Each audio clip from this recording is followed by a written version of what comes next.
Universitas Negeri Surabaya terus berkomitmen dalam menghasilkan lulusan yang unggul dalam kependidikan dan kukuh dalam keilmuan. Menjaga marwah UNESA dalam mencetak pendidik dan tenaga kependidikan profesional, Fakultas Ilmu Pendidikan hadir sejak tahun 1964 dan menghasilkan lulusan yang tersebar di seluruh Indonesia.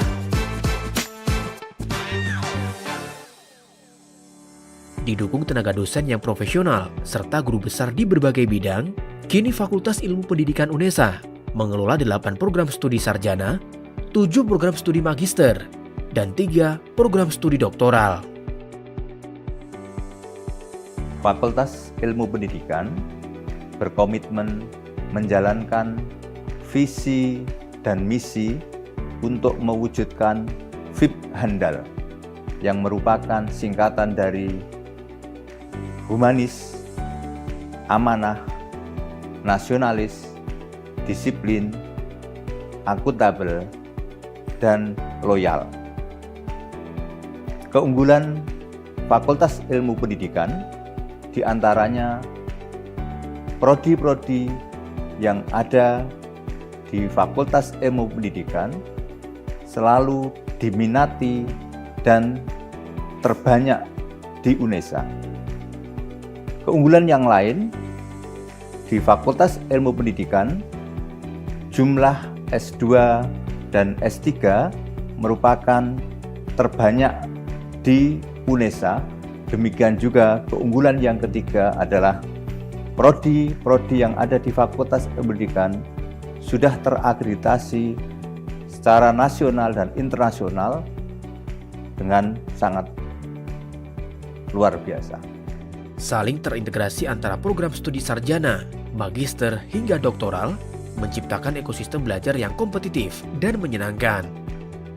Terdapat 8 program studi sarjana strata 1 diantaranya S1 Manajemen Pendidikan, S1 Teknologi Pendidikan, S1 Bimbingan dan Konseling, S1 Psikologi, S1 Pendidikan Luar Biasa, S1 Pendidikan Guru Sekolah Dasar, S1 Pendidikan Luar Sekolah, dan S1 Pendidikan Guru Pendidikan Anak Usia Dini.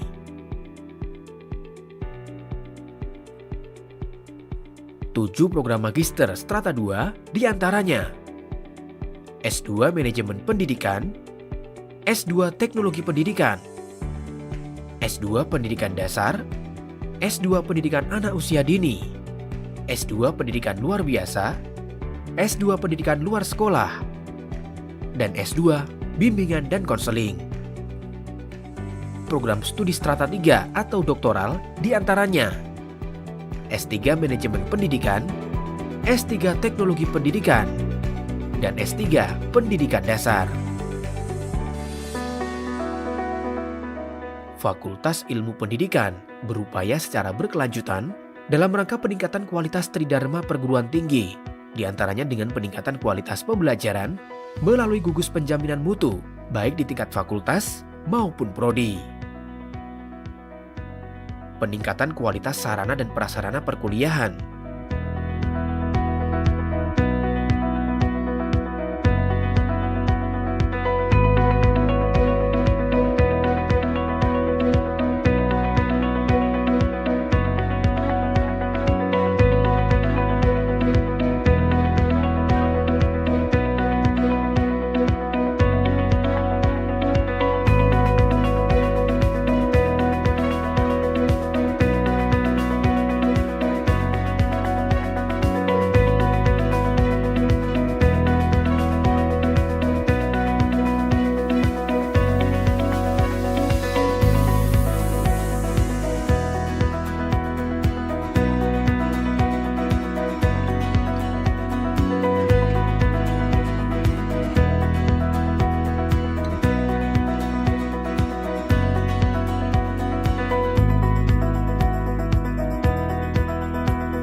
peningkatan kualitas layanan terhadap mahasiswa, peningkatan kemampuan dosen dan staf akademik, serta peningkatan kualitas administrasi, baik di tingkat prodi maupun fakultas. Peningkatan kualitas dosen melalui studi lanjut, baik dalam maupun luar negeri, juga dilaksanakan dengan optimal.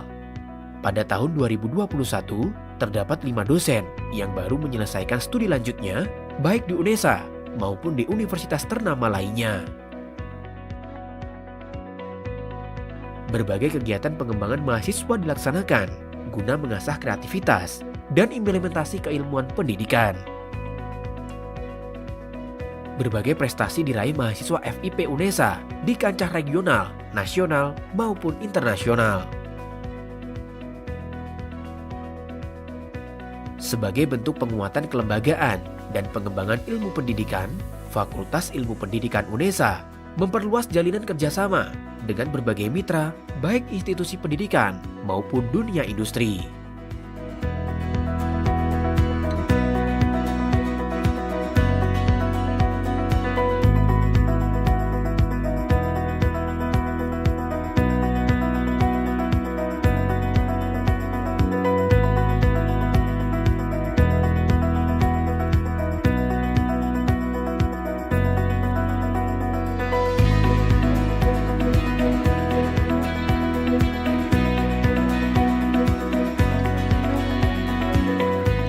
Bukan hanya menjadi seorang pendidik dan tenaga pendidik profesional, lulusan FIP UNESA juga terserap di berbagai perusahaan, industri kreatif, dan media mainstream lainnya.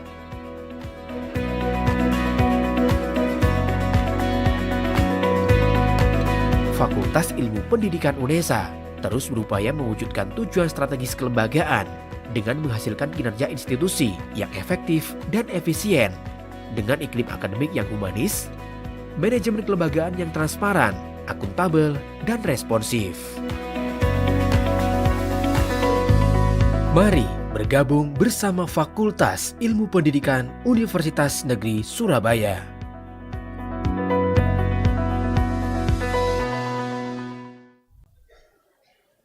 Excellencies, distinguished guests, participants, ladies and gentlemen. Assalamualaikum warahmatullahi wabarakatuh. Peace be upon you. Good morning, and we are delighted to welcome you to the 7th International Conference on Education Innovation 2023 held by Universitas Negeri Surabaya, Indonesia. Selamat pagi. Kami sangat senang menyambut Anda dalam acara The 7th International Conference on Education Innovation 2023 Universitas Negeri Surabaya, Indonesia.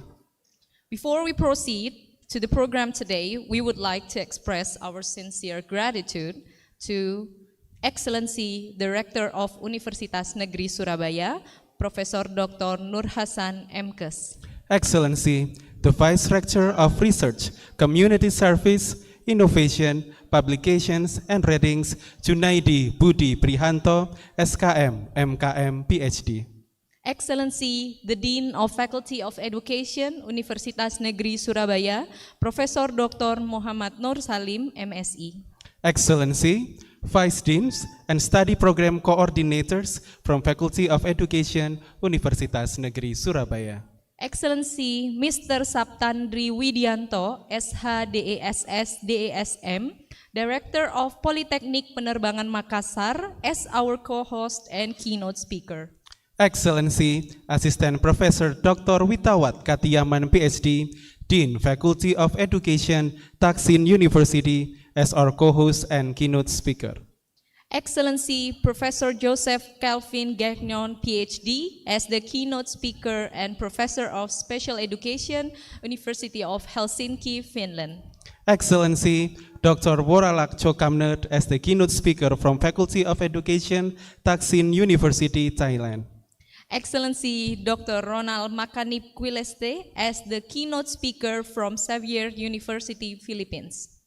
Excellency, Professor Luzil Mai Satur, as the keynote speaker from Department of Social and Cultural Anthropology, University of Cologne, Germany. Excellency Dr. Sahib Khatun as the keynote speaker from Mehran University of Engineering and Technology, Jamshoro, Pakistan. Excellency Professor Muhammad Kamarul Kabilan PhD as the keynote speaker from Science University of Malaysia. The Honorable Dr. Ima Widiana as the chairperson of the 7th ICEI 2023. The Honorable Neni Mariana PhD and Irina Yolanita Maurin PhD as the moderators and the lecturer of Faculty of Education, Universitas Negeri Surabaya. The Honorable Dr. Ahmad Rosidi as the moderator and the lecturer from Politeknik Penerbangan Makassar. Our colleagues from Politeknik Penerbangan Makassar and Taksin University. Excellencies, distinguished guests, and ladies and gentlemen, The 7th International Conference on Education Innovation 2023, or ICEI 2023, is an interdisciplinary platform for teachers, researchers, practitioners, and academicians to present and discuss the latest research findings, concerns, as well as practical challenges encountered and solutions adopted in the fields of education. this meeting will provide you plenty of opportunities to listen and gain insightful information from the speakers about education innovation. For your information, this year's to the conference is Elevating Education and Teaching System to Empower the Excellent Civilization. Ladies and gentlemen, before we start our agenda, please allow us to read our conference rules today for participants who are joining via Zoom. First, participants are required to rename the Zoom account with format breakout room code _name_institution. Participant may ask questions in two ways. They are using raise hand feature or via chat box. Third, the attendance link will be shared at the end of the conference. Fourth, participants can contact the person in charge if there are any obstacles during the conference. Now, we're moving on to the following agenda, that is singing the national anthem Indonesia Raya. Excellencies, participants, ladies and gentlemen, you may please rise. Bapak Ibu, agenda selanjutnya adalah menyanyikan lagu Indonesia Raya. Silahkan dapat berdiri.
Ladies and gentlemen, you may sit down. Next, we are now going to witness the welcoming dance performance presented by the students from Early Childhood Education Program Study, Faculty of Education, Universitas Negeri Surabaya.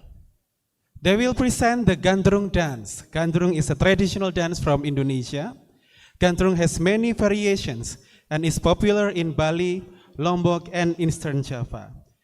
Gandrung derived its name from the Javanese word for love.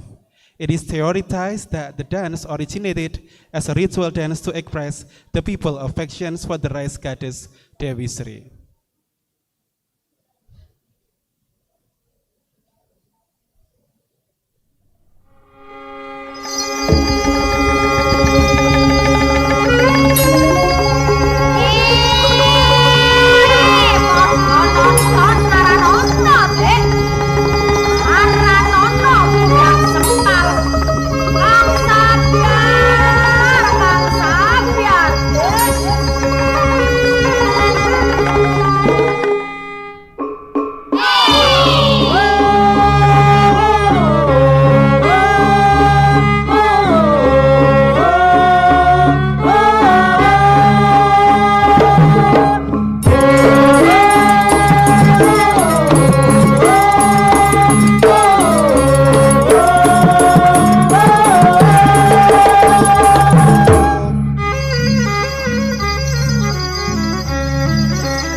Bagian pertama was arep dimulai teh, yuk berangkat.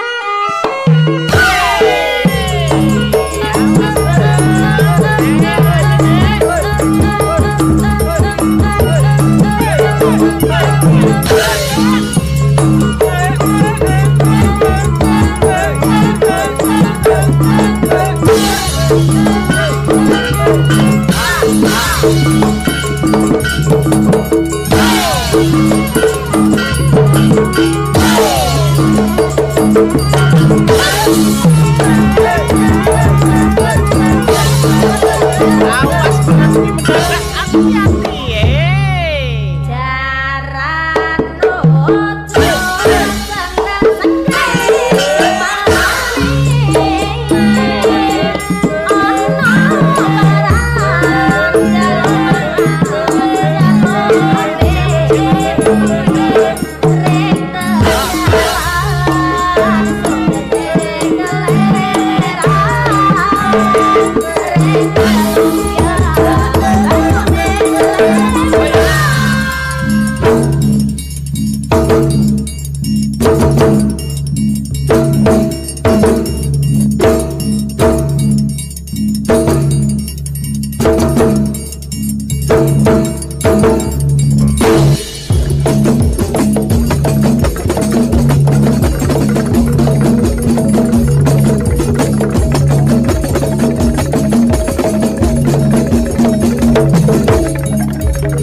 Please give a round of applause to the performers. Thank you. Excellencies, participants, ladies and gentlemen, the next agenda is a listening a report from the chairperson of the ICEI 2023. Please welcome Dr. Ima Widiana, MPD.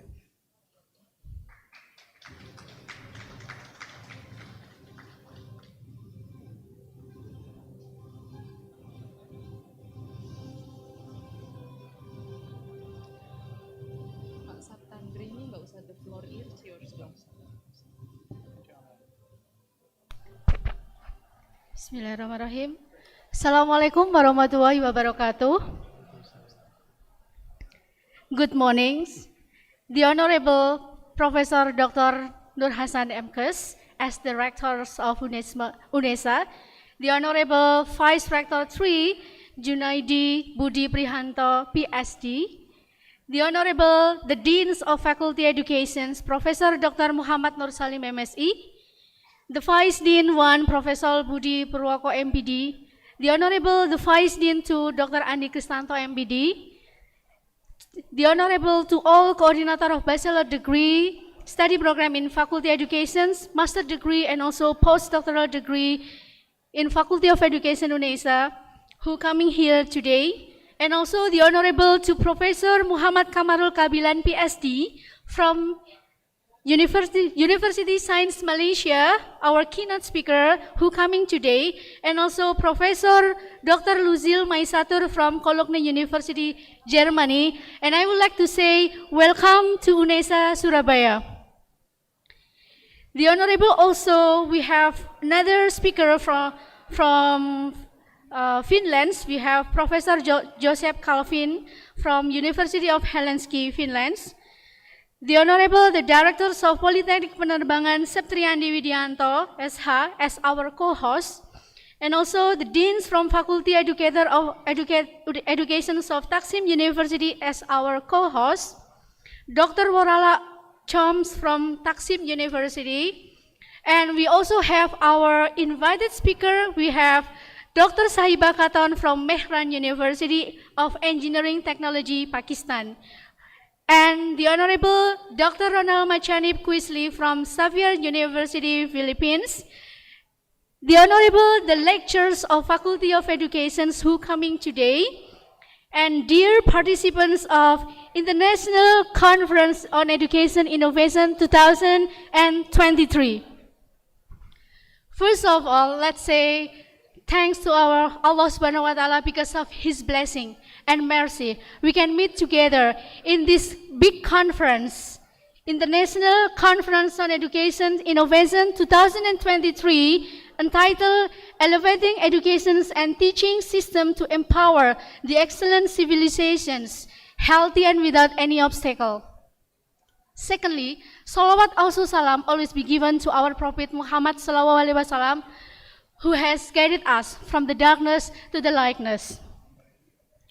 Thirdly, I also would like to say thank you very much for all the committee of International Conference on Education Innovation 2023 who prepare this event from the beginnings. Also special thanks to our deans and the vice deans and also teamwork work very hard to prepare these events.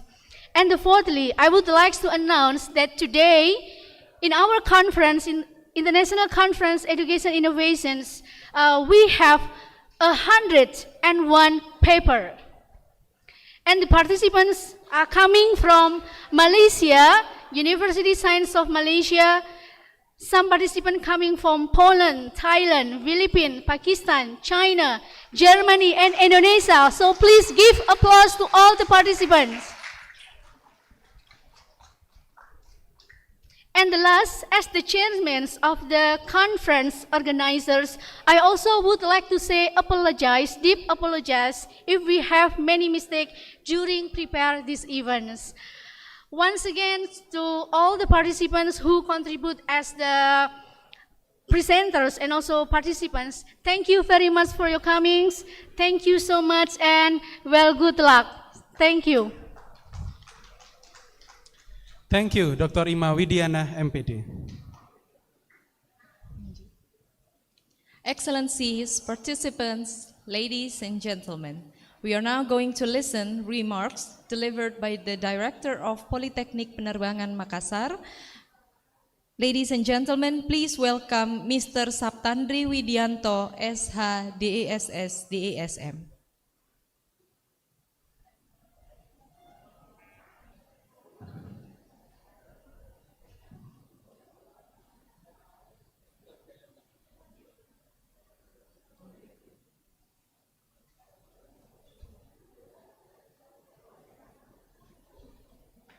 Good morning, ladies and gentlemen.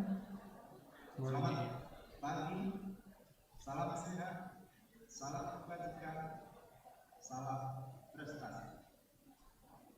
Excellency Profesor Dr. Non Hasan MKes, Rektor of Universitas Negeri Surabaya. Excellency Profesor Dr. Muhammad Nur Salim MSI, Dean of Faculty of Education, Universitas Negeri Surabaya. Excellency Professor Joseph Calvin Kenyon, PhD, from University of Helsinki, Finlandia. Excellency Professor Lucy Meisatu, from University of Cologne, Germany. Excellency Muhammad Amarul Kabilan, PhD, from Saint University of Asia. Excellency Assistant Professor Dr. Wittawat Katiarman, PhD, from Taksin University, Thailand. Excellency Dr. Sahib Khatun, from Mehan University Engineering and Technology, Jamshoro, Pakistan. Excellency Dr. Wararak Chukmangnot, from the Taksin University, Thailand. Excellency Dr. Ronald Makanip Welist, from Xavier University, Philippines. The honorable presenters and participants. Sugeng rawuh, selamat datang. Welcome, bienvenue at the International Conference on Education Innovation 2023. I am Saptandri Widianto from Politeknik Penerbangan Makassar. Politeknik Penerbangan Makassar is vocational higher education under the Ministry of Transportation. Our tagline is, "We are bestie, no space for bullying." Ladies and gentlemen, I want to inform you that Indonesia today is still in the atmosphere from the 78 Independent Days. With the spirit of the Independent Days, we hope that the terus melaju untuk transportasi maju. The progress achieved by the air transportation sector is marked by development of infrastructure. This is a challenge for the air transportation regulator, like DGCA, Directorate General of Civil Aviation, and operators, like Airnav Indonesia, Airport, and Airline, to improve innovation and prepare human capital. So, they will comply with the International Civil Organization standard. Technically, based on Annex 1 until Annex 19. It is based on Chicago Convention 1944. Ladies and gentlemen, this conference is an important and strategic event. Why? Important because we can share and exchange ideas on the advancing of education, and strategic because it presents expert speaker, so we can share knowledge experience, and expertise.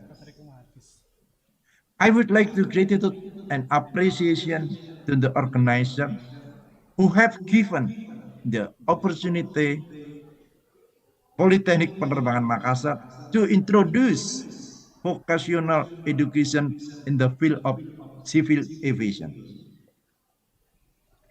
In order to prepare for the next generation of transportation, the completing education, cadet, we call a Taruna, have diploma, certificate of competency, and license.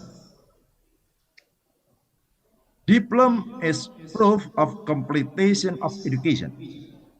Certificate of competency is proof of having passed competency tests and has special expertise. License is a proof that license holder has the authority to do something.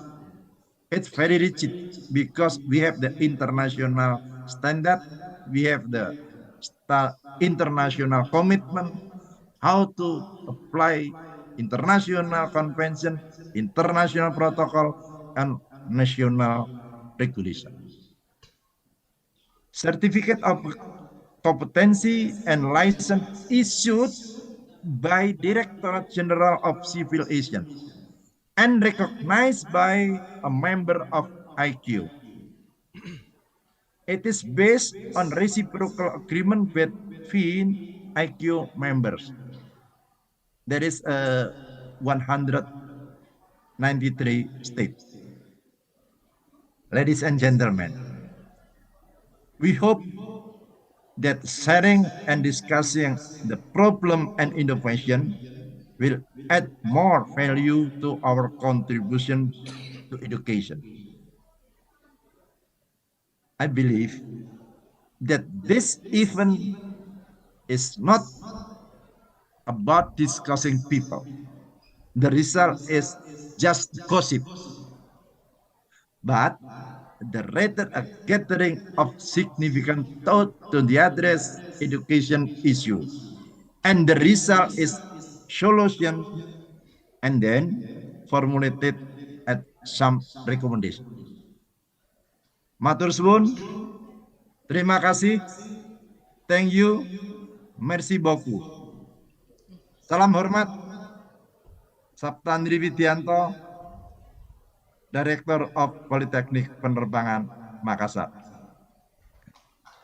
Thank you, Mr. Saptandri Widianto, SHDESS DESM, for the remarks. Ladies and gentlemen, the next agenda is listening to the remark delivered by the Dean of Faculty of Education, Thaksin University, Thailand. Ladies and gentlemen, please welcome Assistant Professor Dr. Witawat Katiyam, PhD. Dear honorable guests, I am speaking here today on behalf of the Faculty of Education, Thaksin University of Thailand. It is an honor that the Negeri Surabaya University has given me this opportunity to co-host this important academic conference. I sincerely hope that this conference will both benefit and support you. I, as a co-host of the event, would like to thank all of you who have participated in this seminar. Thank you to all those involved in making this important academic conference a success. On behalf of Thaksin University, I would like to welcome everyone to the International Conference on Education Innovation 2023, evaluating education and teaching system to empowerment the excellent civilization. Thank you.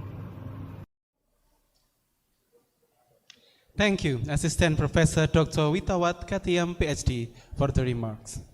The next agenda is listening to the welcome speech delivered by the Rector of Universitas Negeri Surabaya, which in this occasion will be represented by the Vice Rector of Research, Community Service, Innovation, Publication, and Ratings. Ladies and gentlemen, please welcome Mr. Junaidi Budi Prihanto, SKM, MKM, PhD.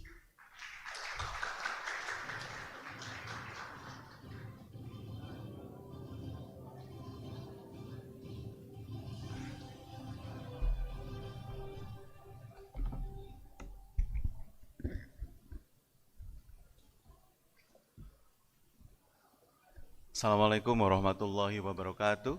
Waalaikumsalam warahmatullahi wabarakatuh. Salam sejahtera, Om Swastiastu, Namo Buddhaya, Salam Kebajikan.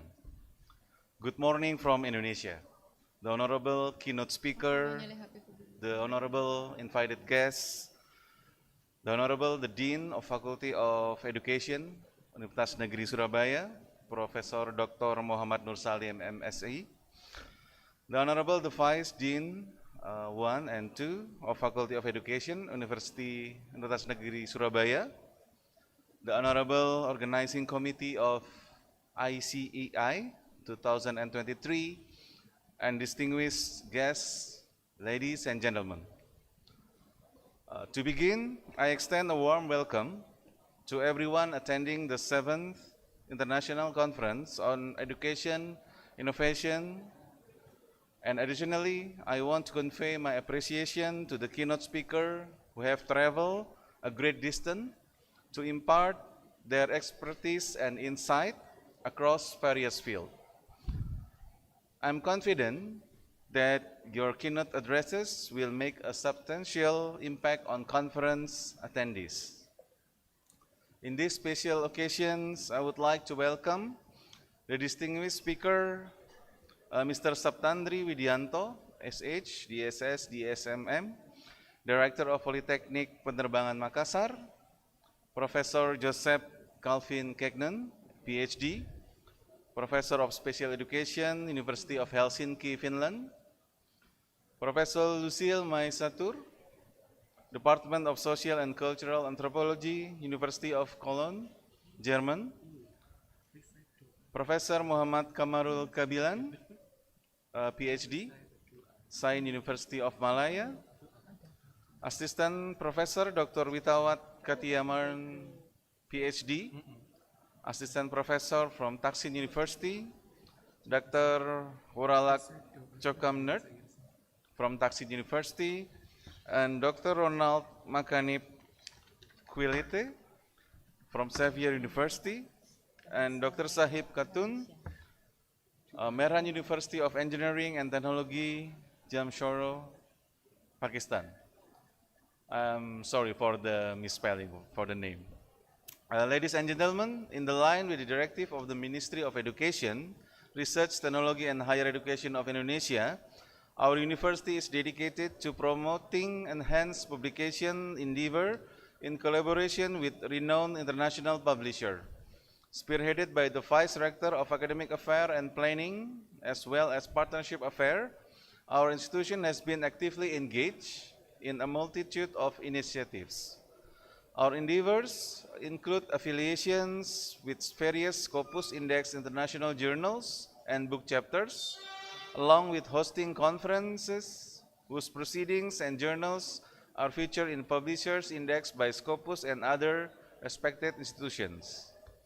Presently, as indicated by ranking provided by the Ministry of Education, Research and Technology, as well as the Higher Education of Indonesia, UNESA holds the 19th positions among the 2,136 universities in the country. Our goal for this year is to ascend into the top 10 ranks within the national cluster. Furthermore, UNESA actively supports the teachers' professional programs which align with the government's academic initiatives. On the international front, UNESA recognition is noteworthy. In the Webometric ranking, the university has achieved the 30 spot out of the 2,694 university. Additionally, in the Southeast Asia ranking, UNESA holds the 121 position among 3,559 universities. marking its place within the top 3% of Southeast Asian institutions. These accomplishments stand as a testament to our unwavering dedications to positively contribute to Indonesians' human resources and educational advancement, guided by our motto, Satu Langkah di Depan, or One Step Ahead. Hence, the focal theme chosen for the ICEI 2023 is Enhancing Educational and Instructional System for Empowering an Exceptional Society. Aligned with UNESA's visions to establish itself as the globally acclaimed research university, this international conference represents just one of the myriad endeavors aimed at translating this vision into reality. In commemoration of UNESA's 59th anniversary, this year's conference forms a sequential part of our commitment for fostering educational and scientific contributions that bolster research and innovation within Indonesia. It is our aspiration that collectively we can make substantial contribution to the nation's progress in the foreseeable future.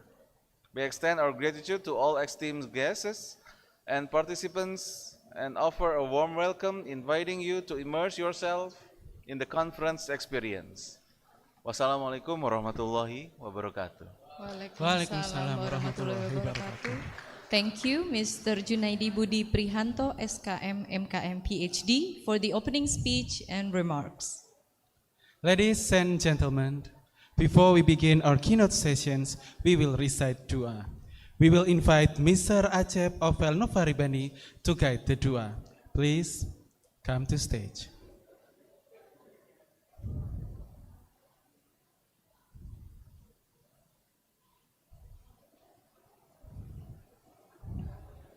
Thank you.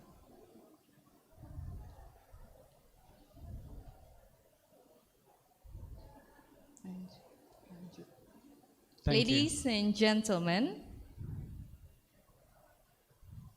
the next agenda will be signing of implementation arrangements between study programs in Faculty of Education with Professor Lucy May Satur from University of Cologne, Germany, and Professor Muhammad Kamarul Kabilan, PhD, from Science University of Malaysia.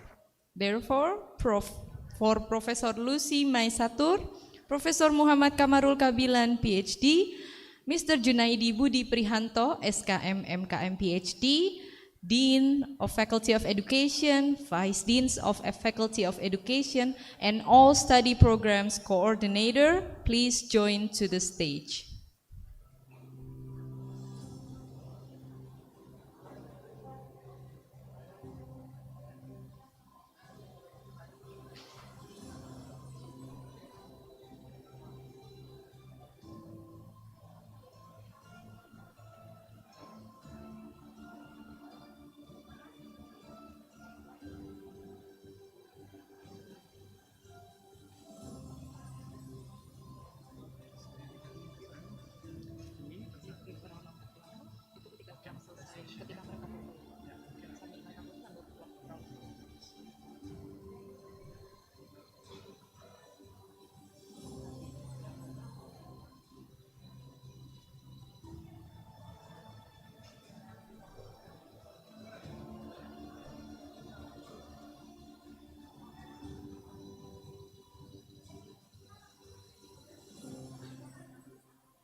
For Dean of Faculty of Education can start sign the documents which will be assigned by the committee.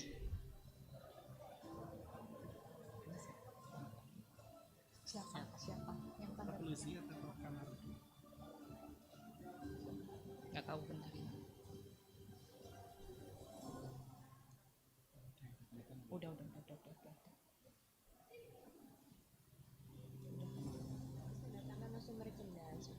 Oh iya ya, ini langsung tanda tangan, please give terus foto kan? Iya, foto terus sambil terus. Oke. Berarti langsung habis ini sekarang. Aku foto aja. Foto dulu kan pasti mereka. Enggak. Enggak, iya biarin. Justru itu foto. Ini habis mereka selesai kan foto tuh gue bawa.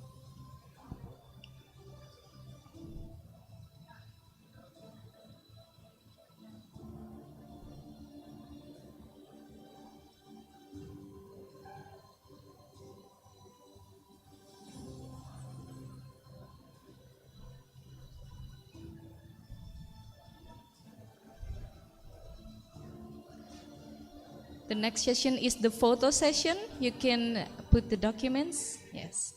Please give a round of applause to Faculty of Education and our partners.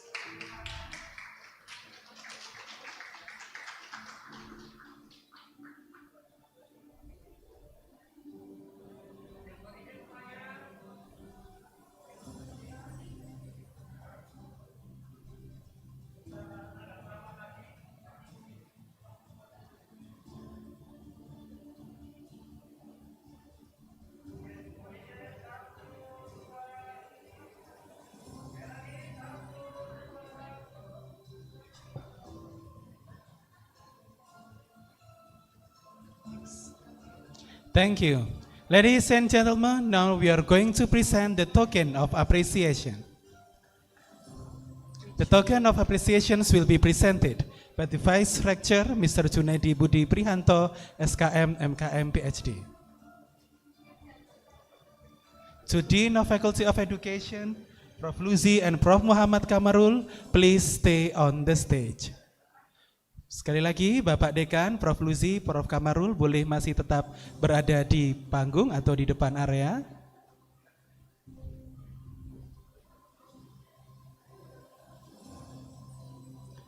The first token of appreciations will be given to Professor Dr. Muhammad Nur Salim, MSI, by the Vice Rector, Mr. Junaidi Prihanto, PhD. Pak Rektor. Pak Dekan.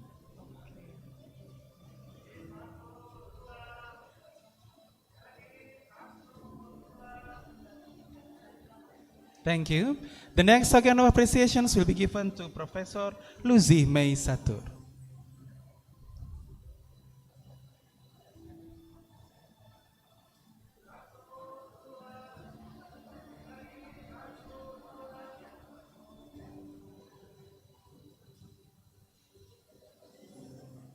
Once again, the next token of appreciations will be given to Professor Luzi Mei Satur.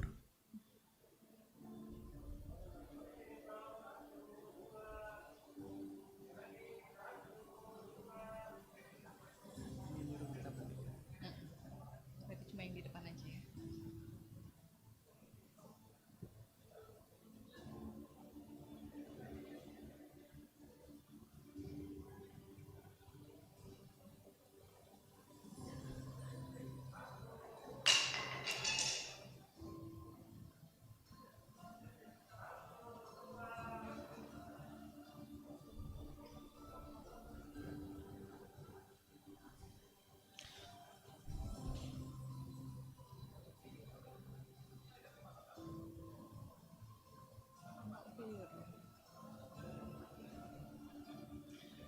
Next up, the token for the Dean of Faculty of Education.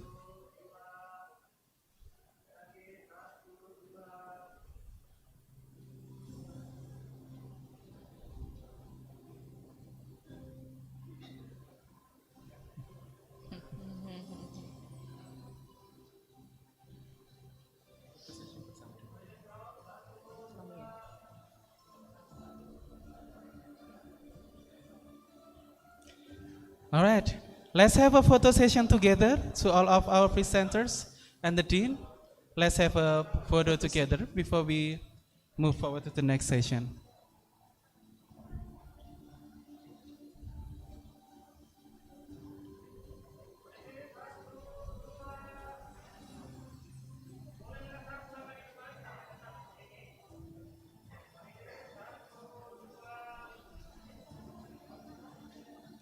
Thank you for Professor Lucy, Professor Kamarul Kabilan, Dean, Vice Dean. You may return to your seat.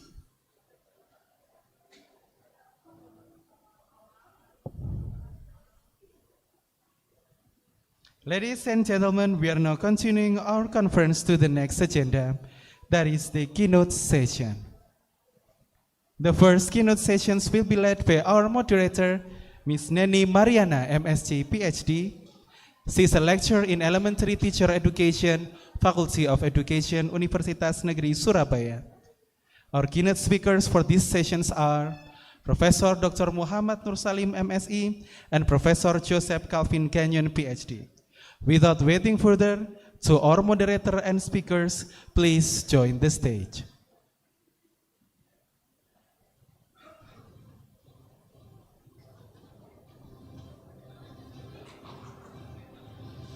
Please give a big round of applause to our moderators and speakers.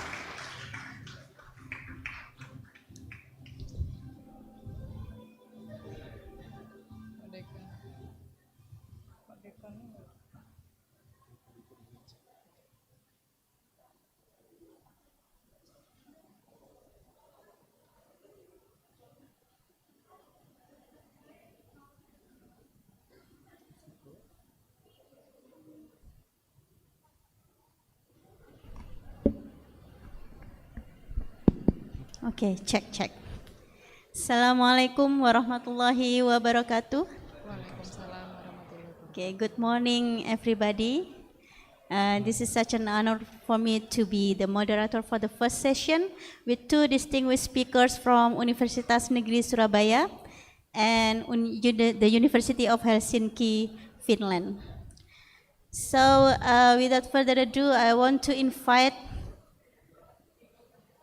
and welcome in front of the stage Professor Dr. Muhammad Nur Salim, MSc, as the first keynote speaker, and also the interpreter, Dr. Ima,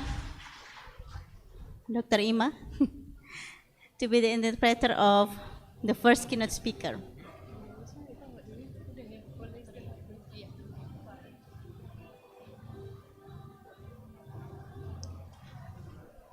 Okay, welcome, Bapak. Before Professor Nur Salim start, let me read the long CV of Professor Muhammad Nur Salim. So, he is the Dean of the Faculty of Education, Universitas Negeri Surabaya, Indonesia, and he has experience with the guidance and counseling services. The educational backgrounds of Professor Nur Salim: he was graduated from IKIP Surabaya for the Guidance and Counseling Department, and he got the master degree from Universitas Gadjah Mada, Indonesia, in the Psychology Department, and also he gained the doctoral degree from Universitas Negeri Malang, Indonesia, for the Guidance and Counseling Department. He has so many research topics, and the latest one here in 2020, development of body temperature meter prototype, and a lot of community services as well. In 1 year, he has like 3 community services, and the last one is training on making semi-automatic portable sinks in the context of empowering residents affected by the COVID-19 pandemic. Also, the publication of articles in journal. I cannot read that one by one, but the most impact journal in Indian Journal of Public Health Research and Development, entitled Ego State Therapy EST and Systematic Decentralization SD to reduce school refusal among senior high school students. So today, the first agenda with the Professor Dr. Nur Salim, MSc, will be delivered. Loading. Sorry. Oh. Okay. So Ini saya masih menyiapkan Prof. Nur Salim. Okay. Change person, but that's okay. So we have here Professor Dr. Muhammad Nur Salim MSI as the first keynote speaker with the title presentation, Classroom Management, How to Manage a Classroom with BYOD Approach. What is BYOD approach? Professor Nur Salim, without further ado, the stage is yours.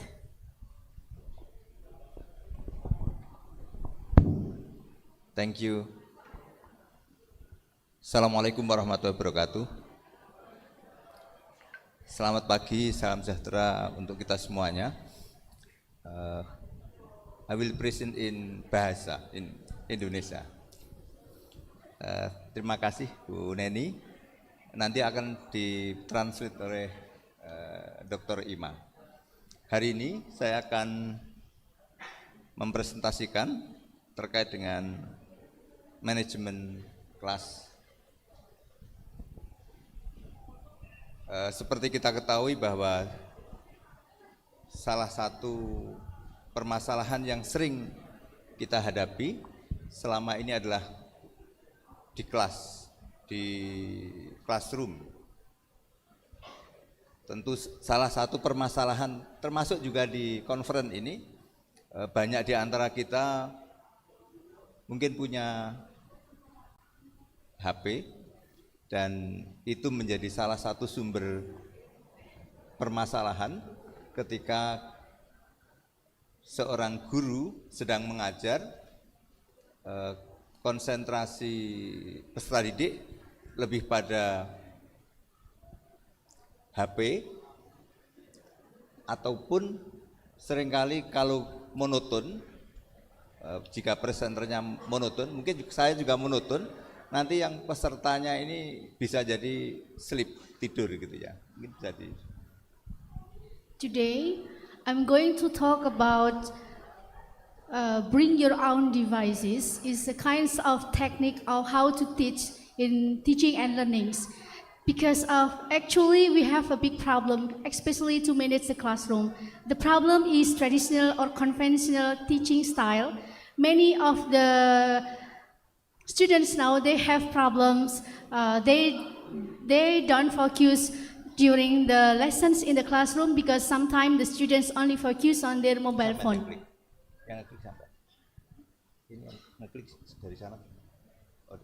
Oke, beberapa permasalahan di dalam classroom, problem classroom diantaranya adalah ada beberapa siswa itu yang mengalami kesulitan, kemudian guru itu juga ketika mengajar hanya menggunakan satu metode yang monoton.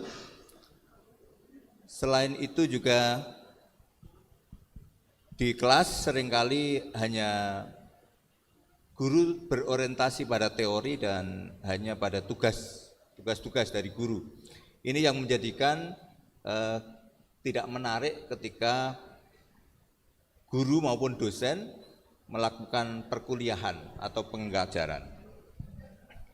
We have classroom management problem that recently happens in Indonesia, especially some problems such as because of the students feel they have difficulty to learn, and sometimes at school we just learn the theory then doing tasks for the teachers, and some problem the teacher only focus on the theory, and the teachers always use the monotonous teaching style or teaching method. So those the most problem that we have, especially the classroom management's problem. Bila disimpulkan beberapa permasalahan di kelas, diantaranya adalah penggunaan model mengajar yang tradisional, yang monoton tadi, kemudian juga permasalahan terkait dengan motivasi siswa, mahasiswa, kemudian juga manajemen waktu serta penggunaan metode yang kurang sesuai. If I conclude those problems because of there are many traditional teaching style model, and also we know that the motivations also the biggest problems, and the time management and the teaching tool or the teaching media that the teacher use in the classroom. Salah satu solusinya adalah transformasi. Lanjut. Next. Nah, salah satu solusinya, next, ini beberapa permasalahan. Salah satu solusinya adalah guru ketika mengajar atau dosen ketika mengajar menggunakan metode yang disebut dengan BYOD atau Bring Your Own Device sebagai salah satu metode dalam pembelajaran atau pengajaran.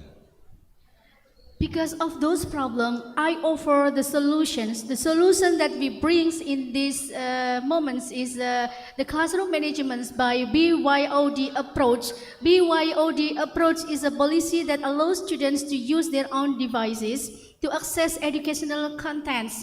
And this sets by allowing students to use their preferred devices.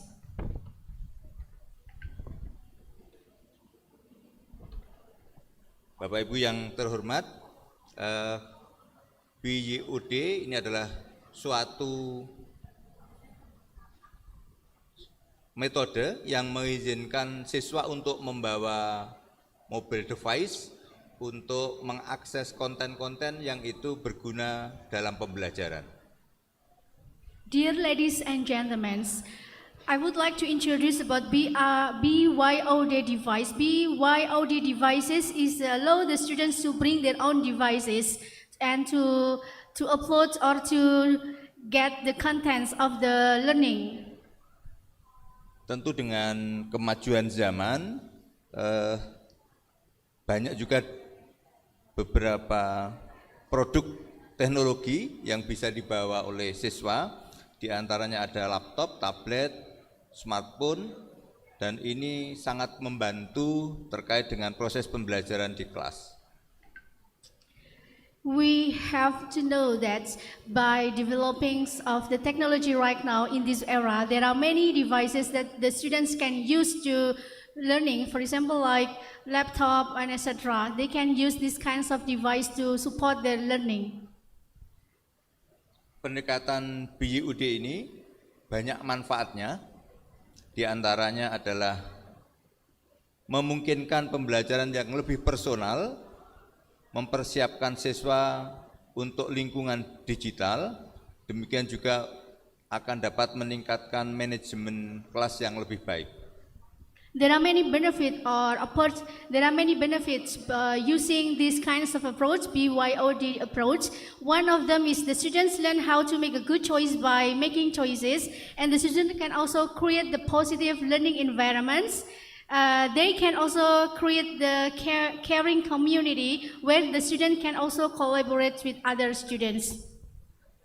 Tentu pendekatan ini juga ada beberapa kekurangan.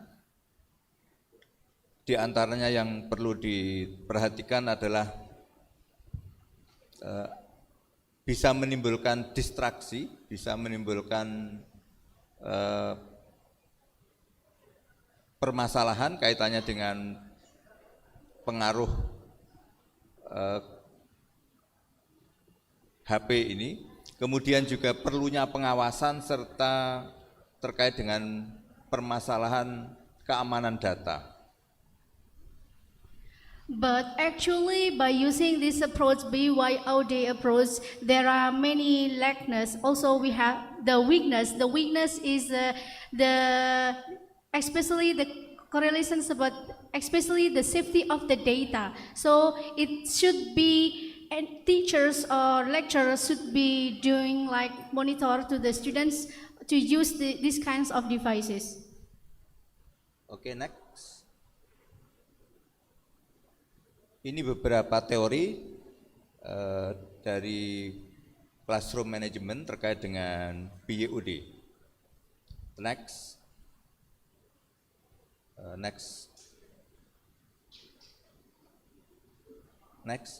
Oke, ada beberapa strategi terkait dengan kelas dengan pendekatan BYUD. Di antaranya yang pertama adalah pembuatan aturan dan kebijakan. Ini guru dan siswa serta orang tua perlu mengembangkan aturan yang jelas tentang penggunaan perangkat pribadi di kelas. I'm going to give you an example about these kinds of BYOD approach or devices that they can use. We call it Nirpod. The Nirpod platform is enable teachers to use their tablet to manage the contents on the students' mobile direct. Yang kedua yang adalah perlunya aktivitas terstruktur sehingga penggunaan perangkat ini, perangkat yang berupa aplikasi, merupakan aktivitas ini bertujuan agar tujuan pembelajaran lebih jelas dan dapat terpantau dengan cermat. There is also the teacher needs the rule how to use the device, those kinds of device effectively. So that's why the goal of the learning and teachings will be achieved. Yang ketiga, pengaturan fisik kelas ini juga penting untuk memungkinkan strategi ini lebih efektif. Jadi kelas harus disusun dengan perangkat yang efektif serta ditempatkan stop kontak maupun pengisian daya perangkat yang lebih mudah. The next also about the management of the classroom by using these kinds of devices. The teacher should prepare the tool to support the use of device such as electricity and etc. Strategi berikutnya adalah perlu pengawasan yang aktif dari guru. Guru tetap mengawasi penggunaan gadget, penggunaan aplikasi dalam kegiatan pembelajaran sehingga pembelajaran ini tetap terarah. The next is this is important for the teachers to do the monitor or to the students, especially if they use these kinds of device. So hopefully by using this device, the teaching and learning use effectively in the classroom. Strategi berikutnya adalah perlu adanya kolaborasi dan komunikasi antara siswa dan guru, kemudian juga perlu ada platform pesan dan forum online yang dapat digunakan untuk pertanyaan, berdiskusi, dan berbagai informasi pembelajaran. The next strategy should be there is any collaborations between the teacher and the students, so they can communicate very well by using these kinds of device, so the students can use effectively. Strategi berikutnya adalah pengelolaan aplikasi dan konten. Dianjurkan siswa untuk menginstal suatu aplikasi yang aplikasi ini bisa bermanfaat dalam pembelajaran. The next strategy is this is necessary for the lecturers to do the monitor when the student download the app so they can use correctly. Seperti contoh ada Nirpod dan sebagainya. For example, we have Nirpod and so on. Dan yang terakhir, strategi terakhir dari manajemen kelas dengan pendekatan BYOD adalah evaluasi dan umpan balik, yaitu penggunaan perangkat, kemudian yang telah digunakan, kemudian ada umpan balik dan mengukur kemajuan dari penggunaan itu terkait dengan materi yang telah disampaikan. The last, as the most important, if we use these kinds of devices by YOD device, we need perlu evaluasi untuk terkait dengan. We need the evaluations by if we use these devices. So if there is any weakness, so we can the teacher also can measure the successful of the teaching and learning. Oke, saya kira cukup. Terima kasih. Bila itu, assalamualaikum warahmatullahi wabarakatuh. Thank you, Professor Nur Salim, for the very inspiring speech. It's very interesting because BYOD is very challenging if we want to apply it in our classroom, especially in Indonesia with a lot of students in one classroom. That will be so challenging. So apparently our second speaker from Finland is already joined us, Professor Kamarul, but can you wait from the third one? But you stay here. Then we will, yeah, so apparently I have to guide, like, moderate 3 distinguished speakers in this first session. So if you don't mind, you stay here. Then we continue to connect with Professor Ganyan from Finland. Good morning here from Indonesia, Professor. Assalamualaikum. Good morning. Hello. Hello. Okay, I'm Neni, the moderator of the first session. Welcome to our conference, Professor Ganyon. Am I pronounce your name right? Yes, that is perfect. All right. I learned from the Google Translate to pronounce your name. All right. Before your session, your turn, I would like to introduce your curriculum vitae and read your curriculum vitae to our honorable audience here that we have in this conference. So the second keynote speaker in the first session is Professor Joseph Calvin Ganyon, PhD, from the University of Helsinki, Finland. So he gained the bachelor degree from education concentration in special education from University of Vermont, and the master degree from special education as well from the University of Colorado at Denver, US, I believe, and the PhD from Behavioral Disorders University of Maryland at College Park. And he also has so many honors and awards. The last one is in 2017 and 2018. He received University of Florida Term Professorship Award from the University of Florida. And also had so many professional experiences and publications.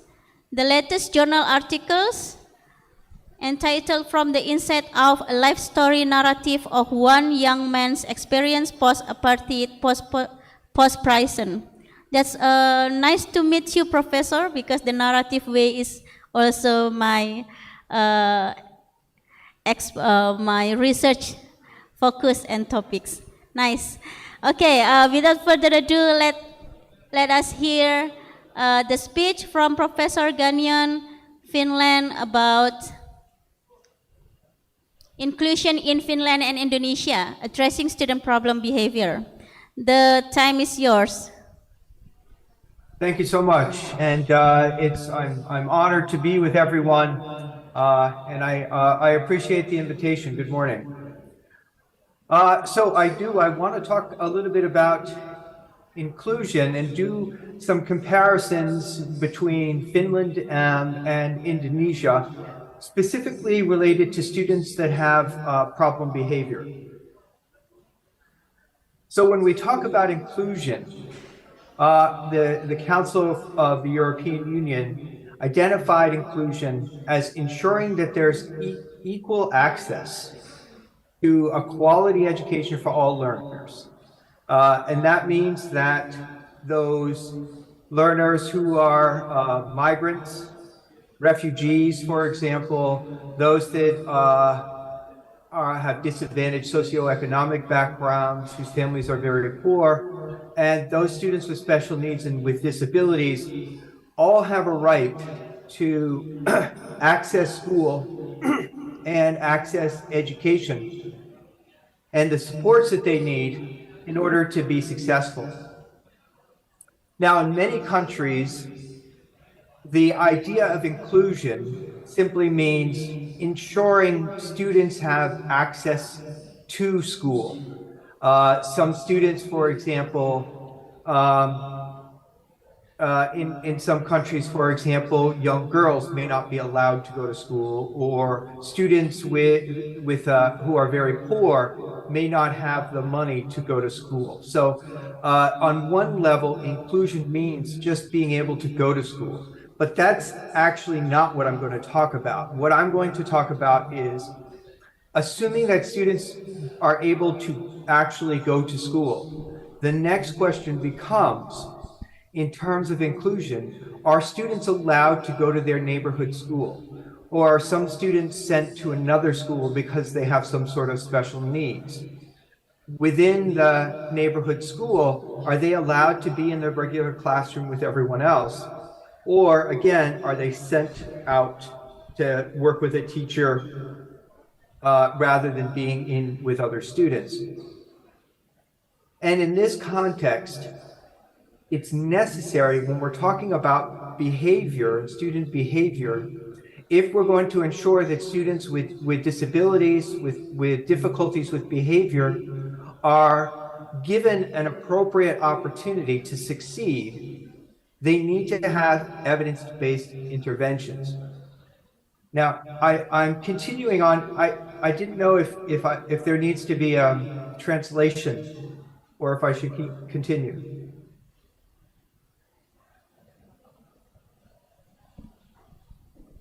I guess it's okay. So I'm going to keep going. So I took a comparison of teacher training and views on inclusion, and it may surprise you that you hear many wonderful things about the Finnish educational system, and there are many wonderful things about the Finnish educational system. But when it comes to inclusion and teacher preparation for inclusion and how teachers deal with inclusion and deal with it, there are a lot of similarities between Finland and Indonesia. Teachers in both countries say that their teacher education programs at the universities do not provide them with the information and skills that they need, particularly for students with behavior problems. For those teachers that are actually out in the schools teaching, in both countries, again, you see that these teachers identify that student behavior is a major issue when it comes to implementing inclusion and having those students be in the regular classroom, participate in activities with everybody else. Again, these teachers out in the schools said, well, they need strategies. They need to know how to deal with students with behavior problems, particularly related to violence and bullying. And so it's not surprising that teachers don't feel prepared. They don't feel like they've got the training that they need. It's not surprising that the way that teachers deal with student behavior is reactive and punitive. For example, in Finland, teachers use detention, which is basically having a student stay after the school day ends, and they are kept there to do extra work. In Indonesia, the research says that there are teachers that continue to rely on physical punishment. So it's important that we consider if teachers only use reactive and negative approaches, those have not proven effective. And what needs to happen is teachers need to be proactive, to use certain approaches that help prevent problems, that help teach student appropriate behaviors, and then to reinforce them for those appropriate behaviors.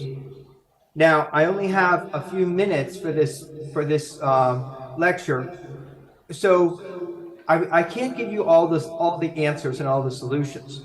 What I want to do, though, is mention a few things that are proven effective in helping students with their behavior in a proactive manner. Some of these ideas you may already know, and so you can use this as a way to know that you're on the right path. Some of these may be new ideas to you, and if they are, I provide some resources so that you can look into it further, because I can only talk about very generally several of the issues. Oops, sorry. Now, as the distinguished professor previously mentioned, there's a connection between how teachers teach and student behavior. And it's really important that we don't just think about student behavior as we need to help them with their behavior. If the teacher is not providing evidence-based, appropriate instruction, student behavior will be problematic. And so, just generally speaking, I'm not going to get into this in this lecture, but we have to know that teachers must provide evidence-based instruction and high leverage practices. For example, there are certain practices that a teacher can use when they're teaching that are very effective and require little effort. And these high leverage practices are really important. In the research, I noticed that students said that they find that with students with disabilities, that the content in the classroom, the curriculum, was either too hard or totally different. And the question is, if you're teaching a student, you need to provide support that allows them the instructional strategies, instructional adaptations that allows them to access the same curriculum with instructional supports, rather than just leaving them to fail or changing the curriculum. It's changing teacher instruction rather than the curriculum. And I provide a couple different websites here that might be useful. One topic is evidence-based instruction, and you see What Works Clearinghouse and the IRIS Center. They both have research-based information, but also information for teachers. Especially the IRIS Center is very focused on helping teachers with instruction, evidence-based proactive behavior interventions. And there's short videos. It's developed for teachers. And then, as I mentioned, high leverage practices are not commonly known at this point. It's only been a couple of years since they've sort of been created. And there's two websites if you're interested in looking at that further. Now, one of the ways that Finland addresses student behavior and actually aspects of student problems with their learning in general is using a multi-tiered system of support. The basic idea here is that you have a general approach to the school and the classroom to support positive student behavior that's based on the research. And then, based on student need, you provide progressively more and more individualized interventions to support them. Now, this is something that is throughout the entire Finnish system in every school. Excuse me, Professor? I'm not sure to which this is a situation in Professor Indonesia. Ganyan? Yes. Yeah, you have 5 more minutes to finish. Excuse us. Okay. Yeah. All right. So this is one thing again that I'll just bring up and provide you some. If you want to look at it, I'll have some things that you can look at the end. There's at each stage, primary, secondary, and tertiary, those coincide with general support, intensified, and special support. Again, you can see here are some different specific approaches that you can use at each of those levels. And I'm sure that it will take a little bit of time to take a look at these, but really quickly, you could search online and get some very good information. Just very quickly, at the overall school level, it's important that the school level be positive and proactive. You have clear rules, clear consequences. The use of behavioral interventions have proven very effective. Cognitive behavioral interventions like teaching social skills can be done to the whole class. We think students know how to behave, but really sometimes we just need to teach them. There is one program, the OWIAS Bullying Prevention Program. I was reading that an issue in Indonesia and in Finland is bullying. So there's a resource for you there. At tier 2, one of the most popular and effective approaches right now is check in, check out. It's a very simple thing that can be done, the teacher can use. Now, this is not designed for every student. You cannot do all of these things in tier 2 and tier 3 with all students. It's for those specific students that need them. And we know in every class there are certain students like that. And again, this is something you can find some resources online, and I provide them at the end. But check in, check out is very simple, and it can help specific students in your class. I mentioned teaching social skills.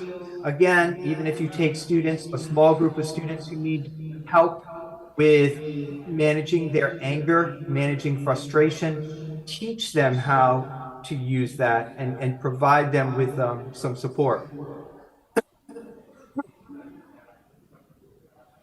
This continues what I was saying, and I'll just continue because of the time. Here's a real simple example of a sort of a check that you can do at the end of every class for a student who needs some sorts of supports. It provides them feedback after each class in the school day. This is a really simple approach, but again, you can't do this with everyone. This is for select students who have problems. Similarly, behavioral contracts, very simple contracts with students are very effective. And again, you only do this with those specific students that need it. And I just want to say, when you talk about rewarding students, I never think about buying them things or giving them things. I think about what jobs can they do? Can they take care of the class pet? Do they get to stand in the front of the line? Do they get to help the teacher? So rewards don't have to be giving students things. It can be jobs, it can be activities, those things that don't cost any money.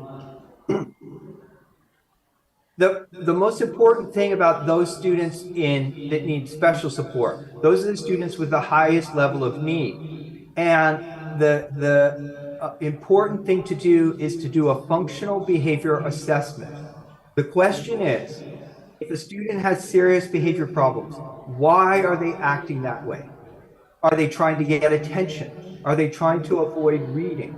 And you could see there's some basic questions here for you to ask. But it's important, if you're going to develop some sort of support for the student, you need to know why they're doing something. The other thing that is really important, especially at tier 3, is to ensure that students have an opportunity to manage themselves. So if you do a quick Google search for self-management, look on the IRIS Center website for self-management, you'll see it gives students the power to evaluate themselves. And it's really important in helping them to internalize the appropriate behaviors. Now, there's a few things related to teacher training. Of course, I'm an advocate that there's a more specific focus on youth behavior when teachers are at the university. And if there's any university professors there, I'm sure there are, that's something that we're working on in Finland, and I would encourage that to be something to focus on. Okay, time's up, Professor. Sorry, I have to cut your... Yeah. Let me just finish. I have 2 slides. Yeah. Last closing statement, please. Yeah. So here's a few examples for practice, and then the last thing is there are some specific resources here that focus specifically on behavior, and you can see the Center on Positive Behavioral Interventions and Supports, talks about multi-tiered systems of supports for student behavior. Thank you very much. Thank you very much, Professor Ganian. Would you please stay, because we will please give applause to our two distinguished speakers. Would you please stay, because we will continue to the third keynote speaker before the Q&A session. Then for the audience, please hold. I know that you will have a lot of questions from our distinguished speakers, but we still have one more speakers here, Professor Muhammad Kamarul Kabilan bin Abdullah from the University of Science University of Malaysia. Let me introduce Professor Kamarul first. So he has so many research books and also publications in the term of English language education, or TESOL, and also the main author or corresponding author for the index journals publication. Let me check. Oh, it's very long list of publication, Professor. And the latest one entitled Reflecting on Reflections Concerning Critical Incidents in Developing Pre-Service Teachers' Professional Identity, Evidence from a TESOL Education Project, English Teaching and Learning Journal. Wow, this is very impactful journal to publish. And without further ado, let us hear the speech from Professor Kamirul about planning an online collaborative learning. The floor is yours. PowerPoint, yeah, it's ready now. Assalamualaikum warahmatullahi wabarakatuh. Very good morning. Thank you, UNESA, for inviting me, Pak Dekan, and also the team. So today's my topic is planning an online collaborative learning, or OCL. Next slide, please. All right, basically COVID-19 has done many things to our teaching and learning. Number one, it has initiated or forced, acknowledged, emphasized a new form of learning, which is online teaching and learning. I think all of us experience here, whether you're a student, so you had to do online learning, and if you are teachers, we had to do online teaching. Now, in terms of language learning, teachers were challenged because in language learning, we need to engage the learners, right? So it is very difficult to do online teaching where it requires students to be active. Next, please. So, features of an online teaching and learning, you need learning that considers students' abilities. It must be relevant and meaningful for the students, facilitates real-world knowledge and experiences, solve problems, encourages creativity, requires and fosters interaction, and these are the elements of collaborative learning. And the question is, how teachers can plan such learning in the online environment? That's the key question, okay? Now, what I'm going to do here, I'm going to demonstrate a project that I did with my students. It's a collaborative project between 3 different groups of students. So, group 1, TESOL students, can you just play on? All right. Group 2, graphic students, and group 3, arts, directing students. So, these are 3 different groups from 3 different schools.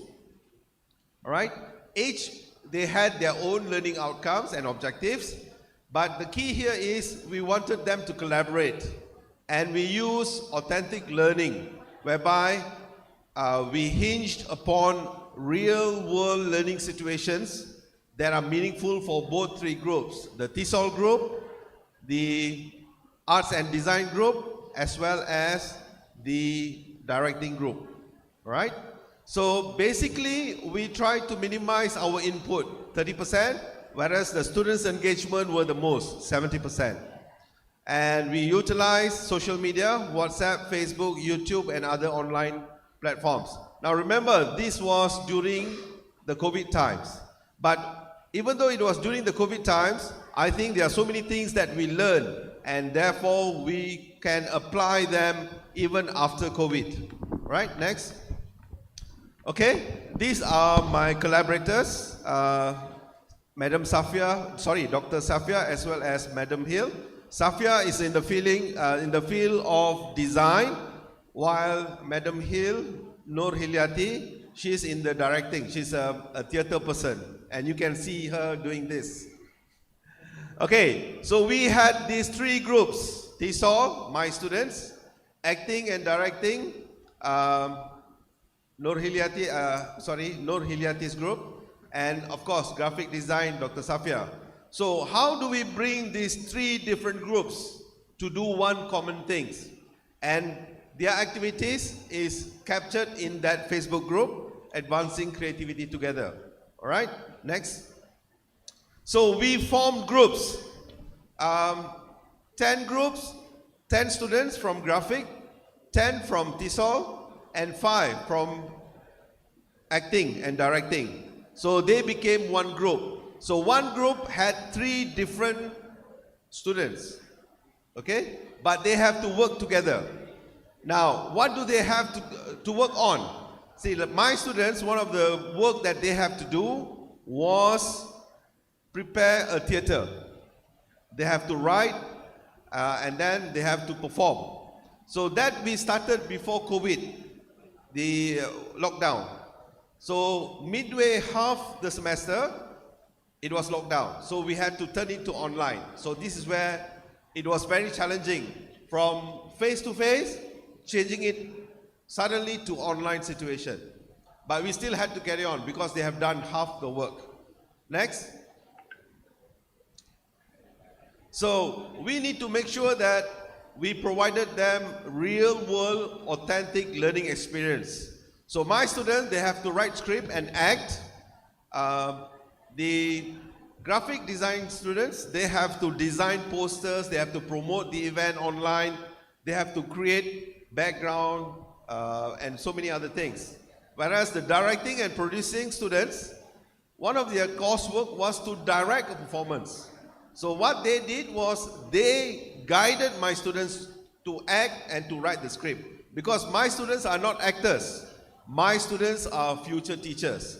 So the students from acting and directing, they guided, they trained my students.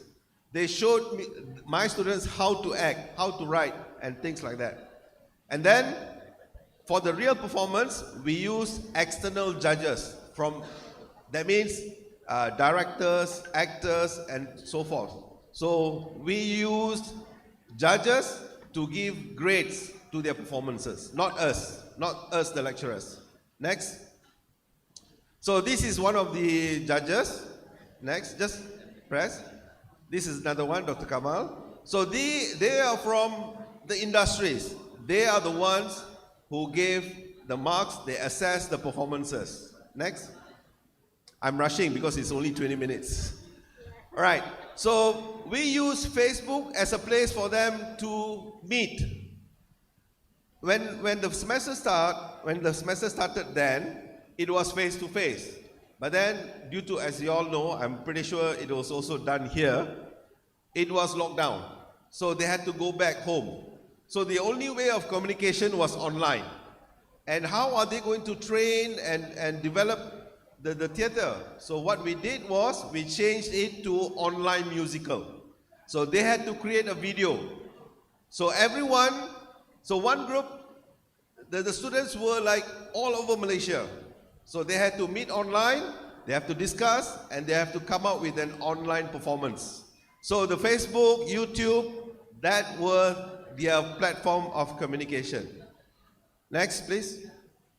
So in the Facebook, they also reflected what they learned, what they gained. They also showcased some of their training session when they had the face-to-face. Next.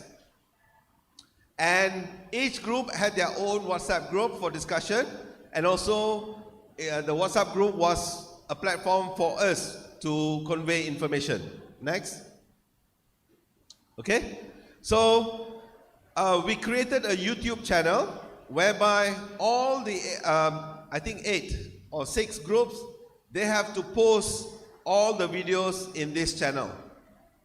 Next. So these are, 8. These are the 8 groups. So the theme that we gave was musical from the movies. So those from the 80s, you would know Footloose. Maybe you have not heard the song Footloose. Later, hopefully, we can play the video, yeah? Right, next. So they also had Mamma Mia, Footloose, and a few others. Next. So before we watch the video, the one thing that I like to highlight is that from this experience, when you want to plan an online collaborative learning, these are some of the things that we need to consider. Number 1, we need to have a learning outcome for the overall project. Everyone. So we had 3 groups. So all the 3 groups had one common learning outcome.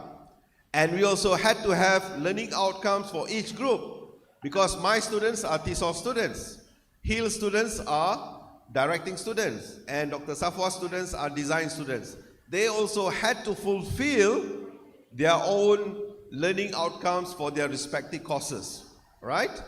And then we need to provide authentic tasks that requires students' creativity. Because students need to create and construct. So basically what we provided the students are, the directing students have to direct, and this is an authentic experience for them. So my students have to act, and the design students, they have to design and promote the event. Because one of the assessment grades is based on how much likes that they can generate, their own channels, can generate in the internet. So that is considered as part of their grades. And then finding commonalities, what each group can contribute to the online collaborative learning. So each of the 3 groups, they contributed their own skills, their abilities. So it must be meaningful. Next, reflective learning and sharing. So the Facebook, we turned into e-portfolio. Excuse me. Whereby they reflected their learning, what did they gain, what did they experience, and so forth. And of course, the authentic assessment, whereby we invited in a panel of experts, actors and directors and singers from the industries to assess their performance. Next slide, please. Thank you. Next slide.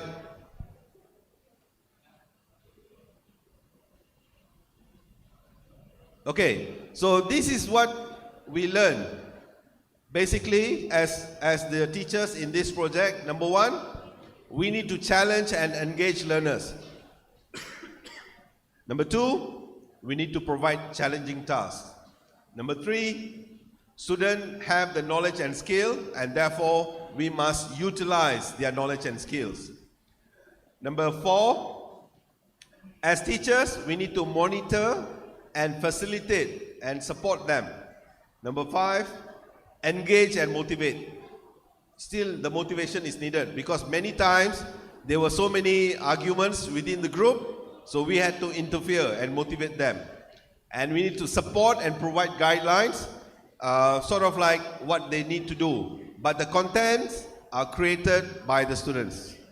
And the last one is the freedom of expression. So they have the students, the young generations now, as some of you are, so they need the space and the opportunity to express themselves. So we did that. So these are the things that, if you're going to plan an online collaborative learning, then these are the things that you need to consider. All right, next please. Okay, so hopefully we can look at the winning video by the group Footloose. Can we play? Hopefully it works. Click on the, yeah.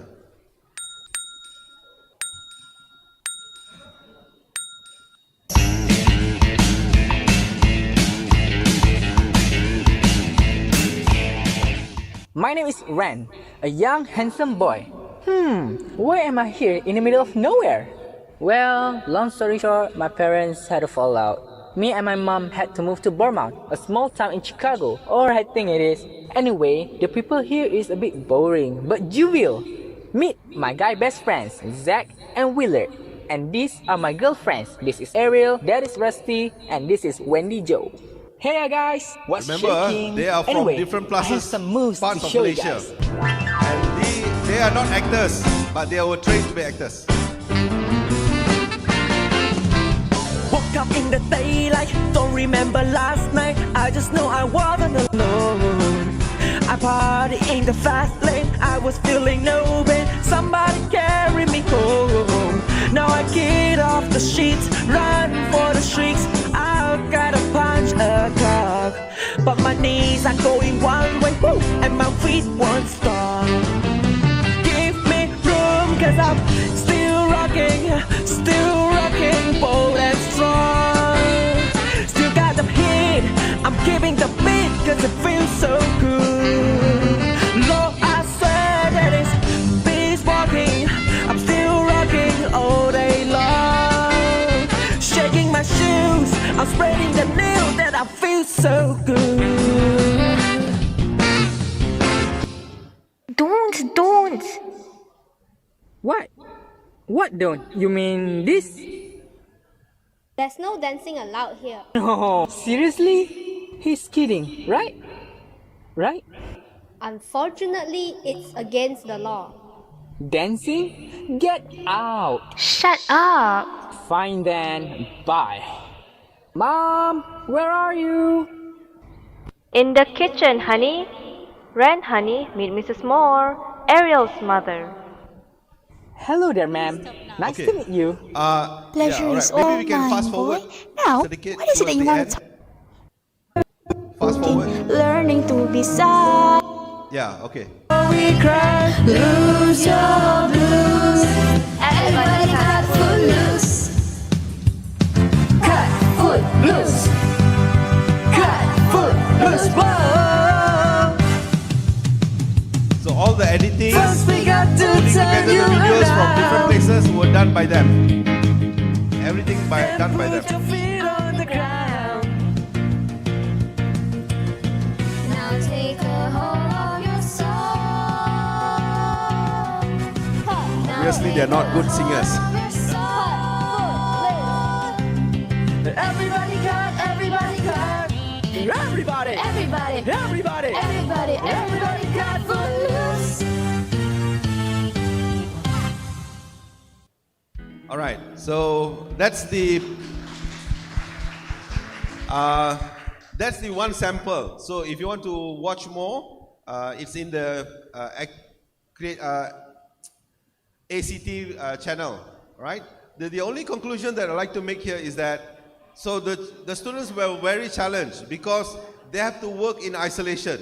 They have to work from their home, but at the same time they had to coordinate with other students everywhere in Malaysia. Just imagine one in Sumatra, one in Java, one in Makassar, trying to meet and create a video, and it's very difficult. But at the end of the day, they came out through with it, and that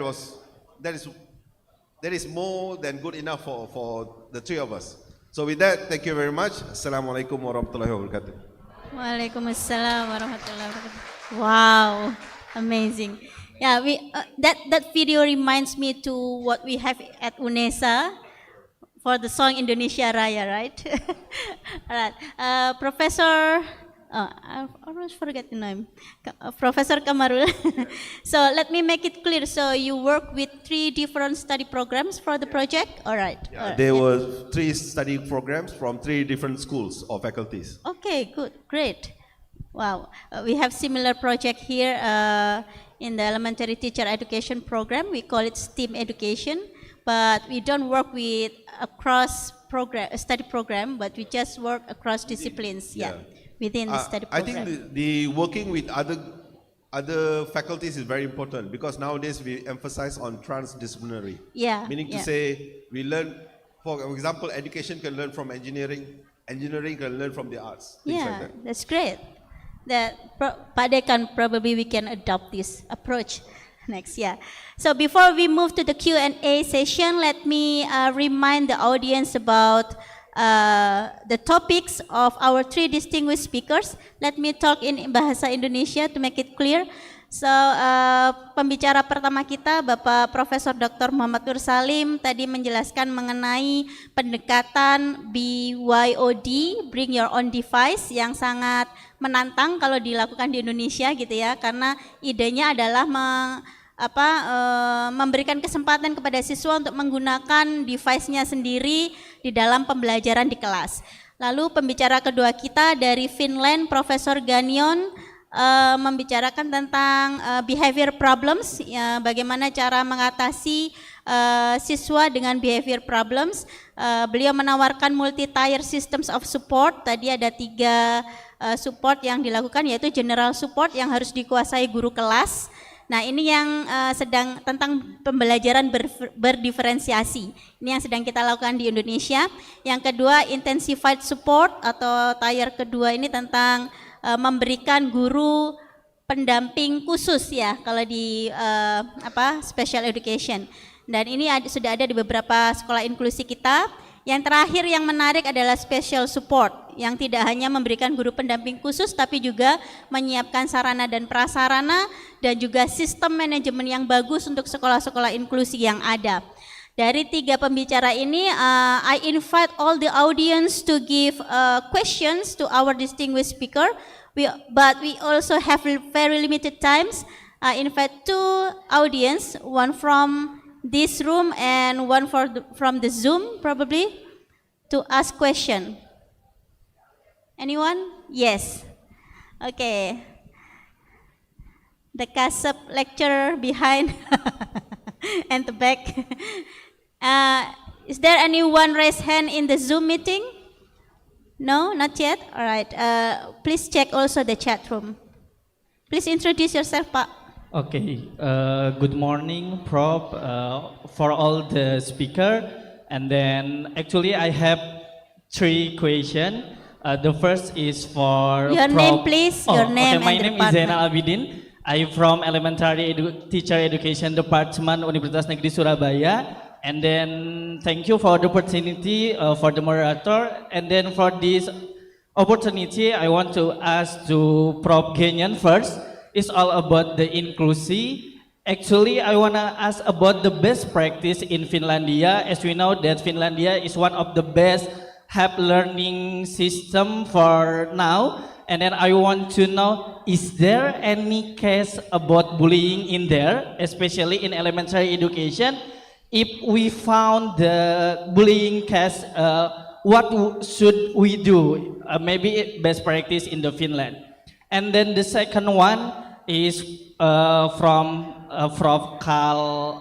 Abdullah, Prof. Kamarul. Prof. Kamarul. And then actually I wanna ask about why you choose Facebook, because Facebook is I'm not using Facebook yet now, because for me and maybe for Gen Z is too old. And then why you still choose Facebook? And then that's why I really want to know about your reason why you choose Facebook. And then the second one is how about your rubric for make sure that every student have same goal in the when they finish with the project, because I see all the project is different. How about the rubric for make sure that students have a same goals in the end? Maybe, and then for Prof. Mursalim mungkin nanti di ruangan saja ya, di sana pertanyaannya. Thank you, Ma'am, for the opportunity. I give it back to the moderator. Thank you. Yeah, thank you very much. Okay, there is other question from the Zoom chat room. Yeah? Oh, all right. Let me read the question first.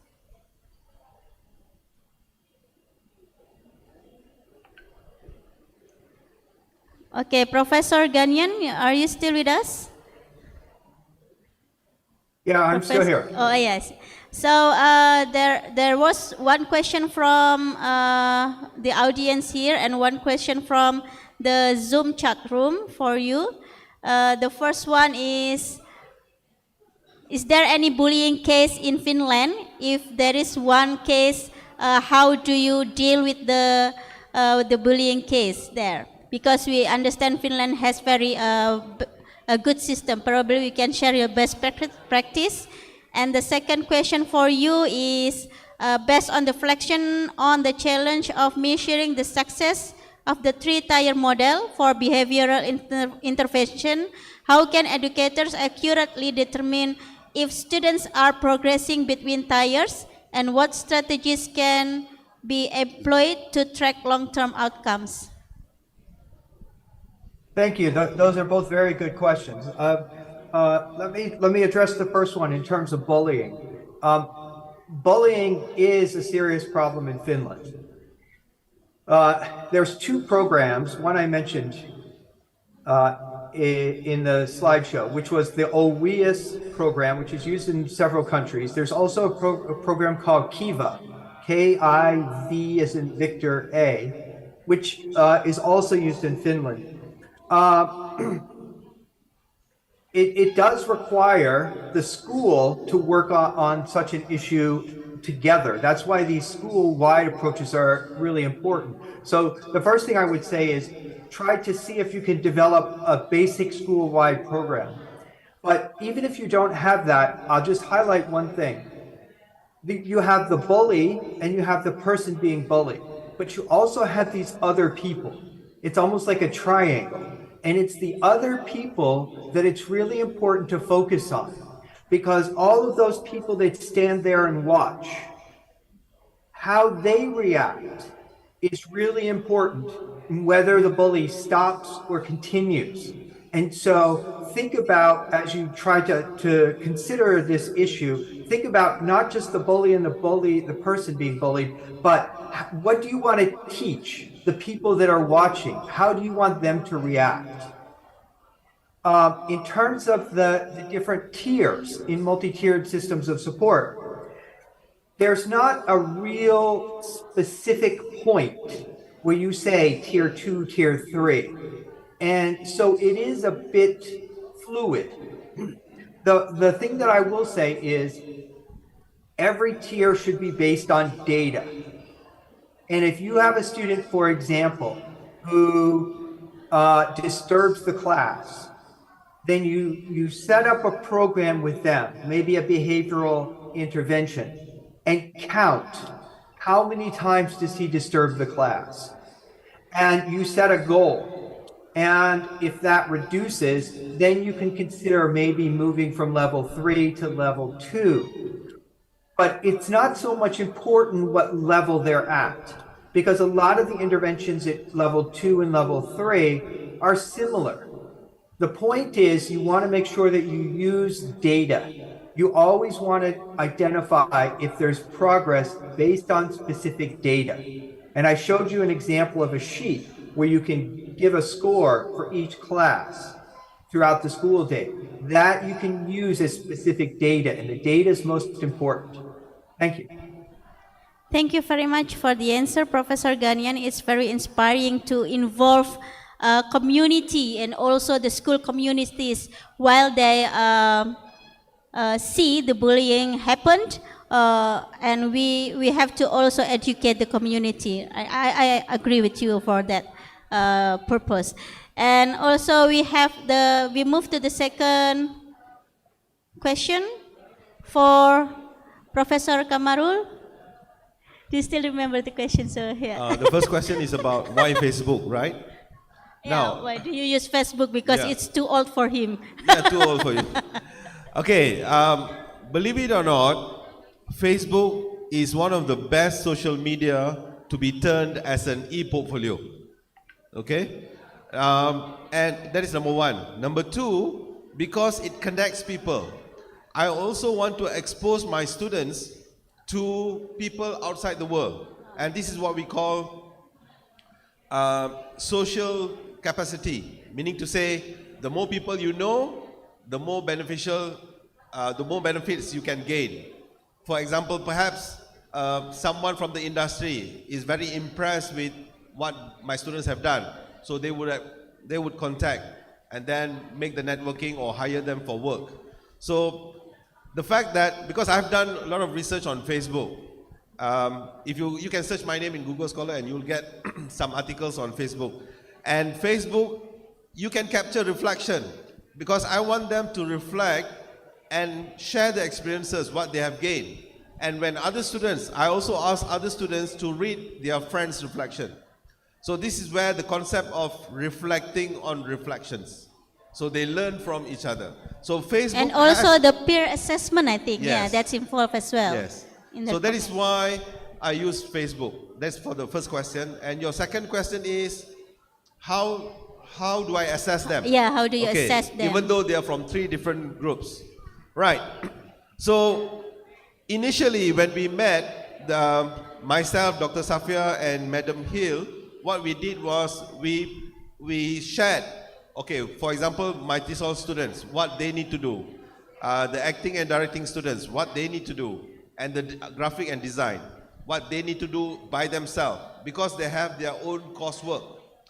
The second stage was what each of those groups can bring into the table for one common project, which is the musical video. So for example, the directing people, they have to come up with the video, all right? They have to promote the video because one of the assessment is the group which receives the most highest likes in the Facebook, they get the highest mark, one part of the component. So the directing student, they have to direct the play because my students do not know how to act. My students are future English teachers. So that's what they bring in. So my students, what do they bring in? They are the actors. So these 3 different groups, they have something to contribute to the entire project. So we assess them accordingly. So the assessment is divided into 2. One, the overall project. So for example, the musical video, Footloose got the highest mark. So each of them got equal marks.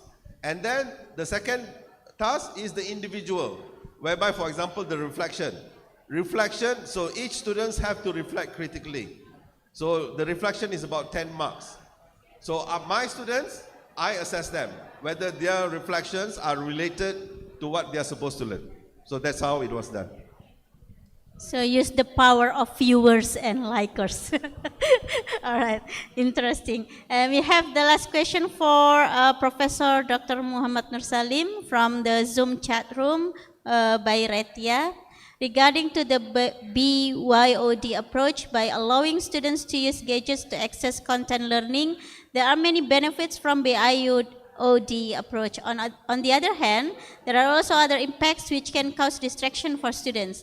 When students are too focused on the material in the handphone and don't listen when teacher asks, how does the teacher condition this effectively? Jadi kalau misalnya nanti siswanya jadi terlalu fokus kepada materi yang ada di gadgetnya, terus jadi tidak memperhatikan gurunya, bagaimana guru bisa mengkondisikan hal ini? Begitu pertanyaannya, Prof. Monggo.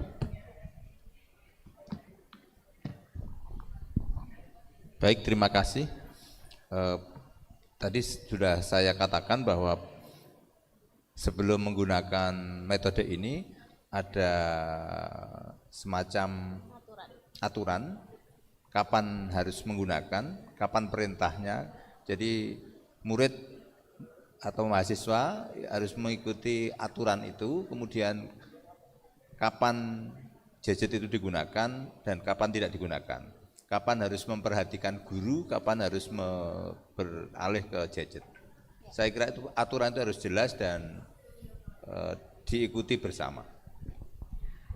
Yeah, so the answer is before students use the device during the learning process, the teacher has to make certain rules that they agree that they have to do the rules. When they have to take attention to the teachers, when they have to use the gadget, so students have to follow the rules respectively. That's the answer. All right. So I think I don't want to end the session, but we have to move to the second session with another moderator. Anyway, this is very, very interesting and inspiring speech. Thank you very much for Professor Nur Salim, Professor Kamarul, and also Professor Ganyan. Hopefully, we can learn something from the speech today, and as the moderator, I catch a very strong message from our two distinguished speakers here, Professor Kamarul and Professor Nur Salim. Don't be afraid using technology in our classroom.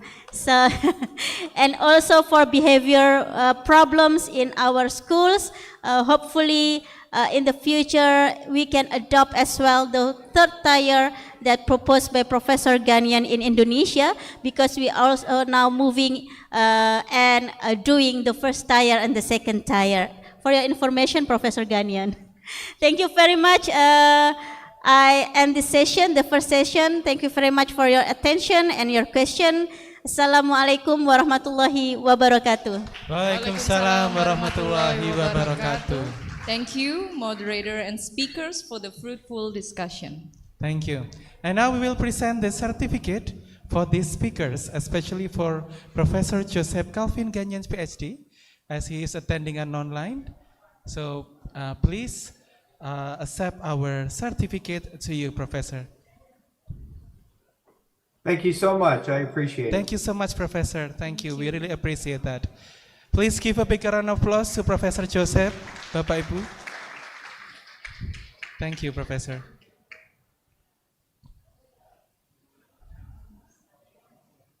Now we will continue to the second keynote session.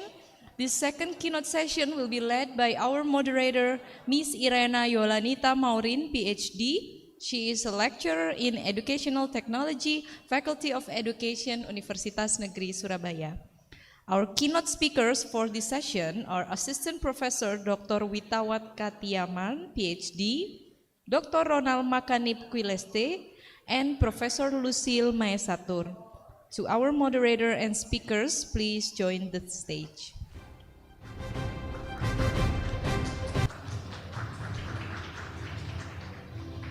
Sangat, men.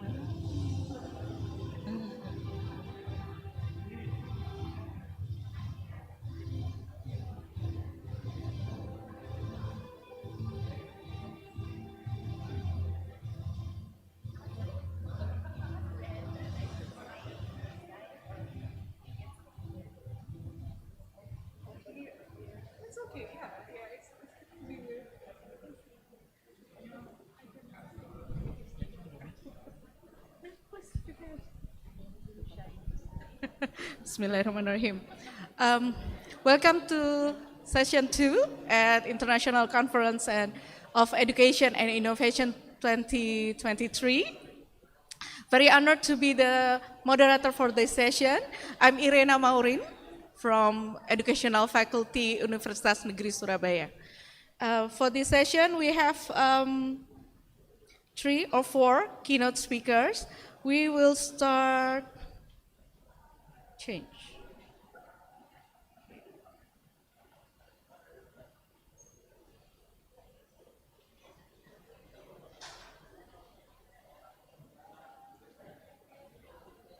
There is a bit change in the schedule. Excuse me.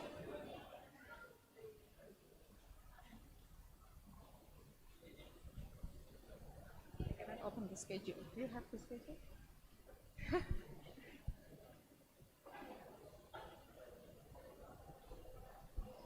Panitia, could you help me with the print out of the new schedule? Print out. Oh yeah. Maybe I can change it. Oh yeah, yeah. Yeah, thank you. For the first speaker of the session 2, we will have Dr. Ronald Makanip Quileste from Xavier University, and then follow up by Prof. Lucille Maesatur from University of Cologne, Germany. And then the last one, we will have Assistant Professor Dr. Witawat Katiaman, PhD, and Dr. Waralak Cho Kamrat from Taksin University. For the first, it will be online session, right? Okay. Maybe the committee could help us with setting up the presentation.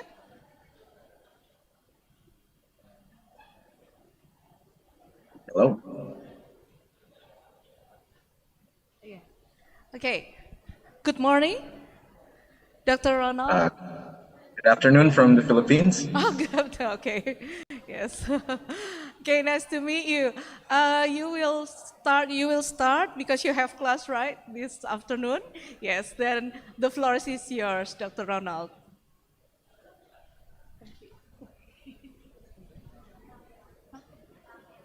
Okay, so am I allowed to start now? Anyway, thank you for accommodating me the new schedule because I was surprised with when entering the Zoom that it's just started. It's supposed to be my session at 10:30, but I was surprised it's just started.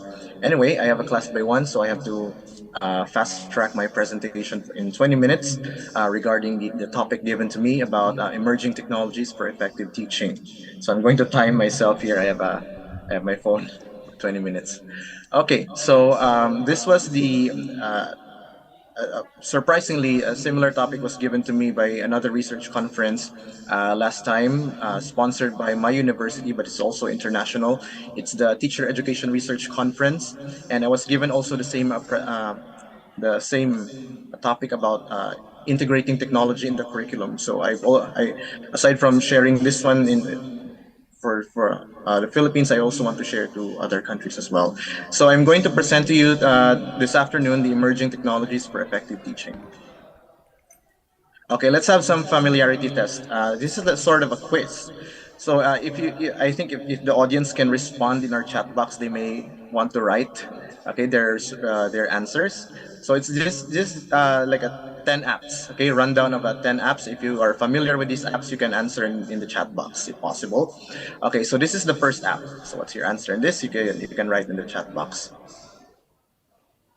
So what is this app? Okay, the correct answer is it is Mentimeter. Okay, Mentimeter is a very useful brainstorming application as well as a summary application for not just for word clouds but also for generating other activities like slide presentations, comments like that, etc. Next, anyone familiar with this application?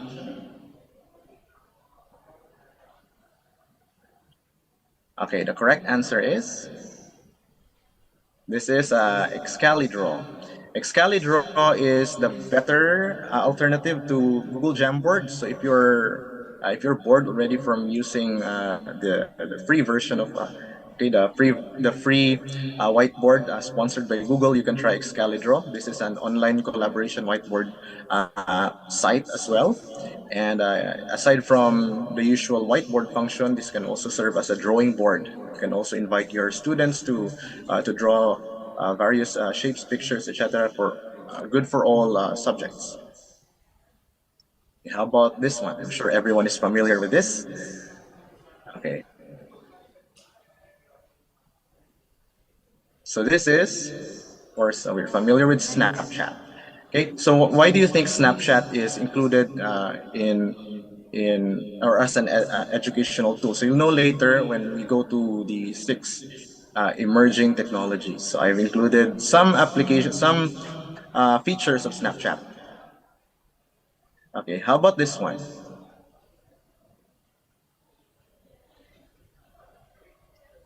course, this is Google's version of an LMS. They claim this is an LMS. This is Google Classroom. Google's answer to Moodle. Okay. How about this? This is a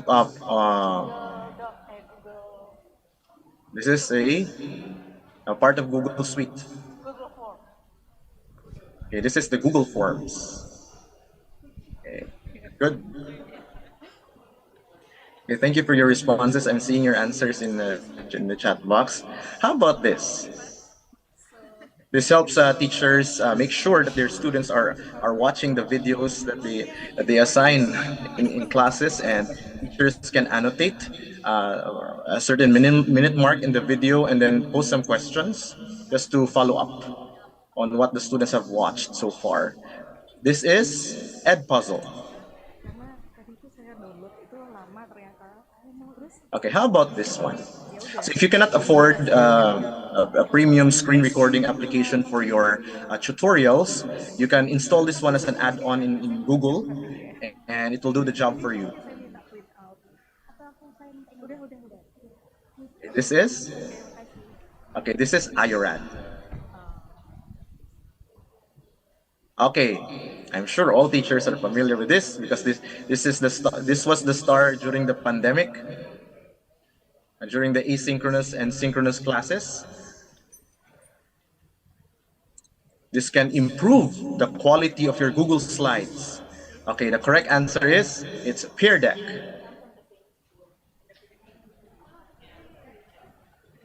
Okay, the next. This one is the better option to Kahoot.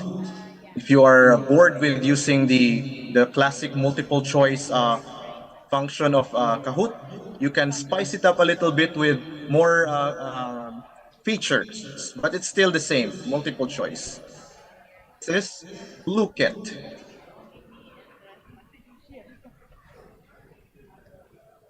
And lastly, since we teachers are finding it hard to create our personal analytical specific rubric, this website can help you create rubrics in just minutes and even download the raw Excel file of the rubric.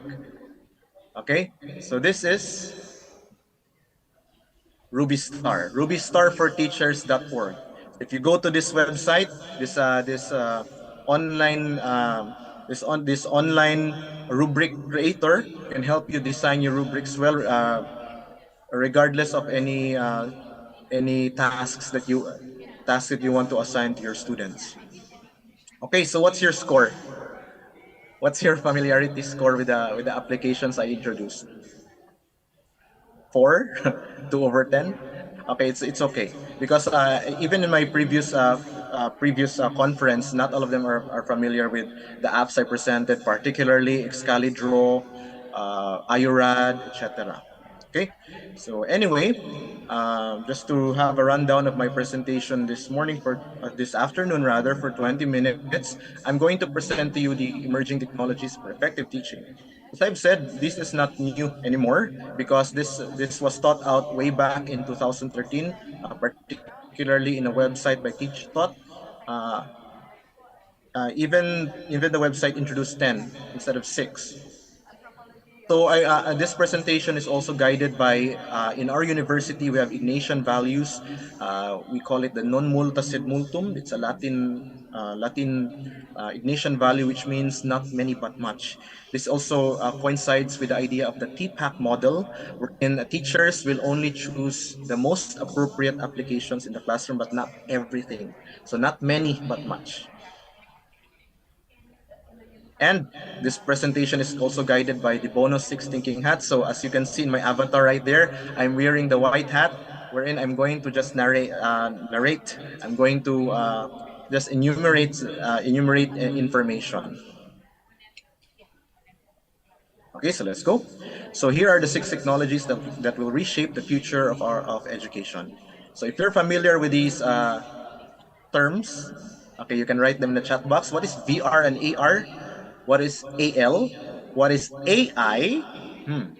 What is 5G TE? What is WT? And what is I of T? Anyway, let's go. So VR and AR is actually virtual reality and augmented reality. So this is actually our university is just starting to introduce this technology in our class, particularly in the School of Education. So what do you mean by virtual reality? So basically, from all the information I gathered in the internet, it can be summarized in just this statement. It's a 3D computer generated world which can be highly imaginative or a realistic simulation. So you can let your students experience what it's like to be in this particular place, in this particular situation by introducing some applications. Okay, they can be in the environment or they can be wearing something, a wearable technology. So for example, if you're familiar of the VR headset, I have one here actually. Okay, this one, the VR box. I'm using this to experience what it's like to be in another country by watching 360-degree videos in YouTube. I just insert my phone right here in the slot, here in the box, and then I'm good to go. I can spend hours watching those videos. Okay, so where can you download those 360-degree video? Where can you watch rather?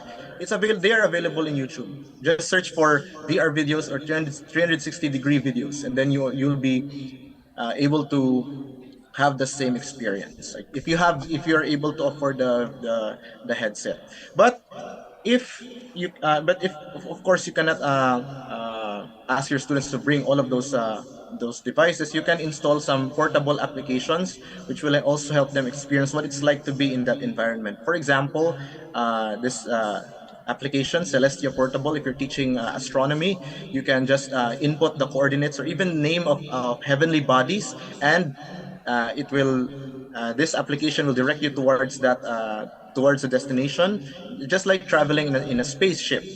So it's portable. That means this can be installed in or transferred in various devices. Okay, AR means augmented reality.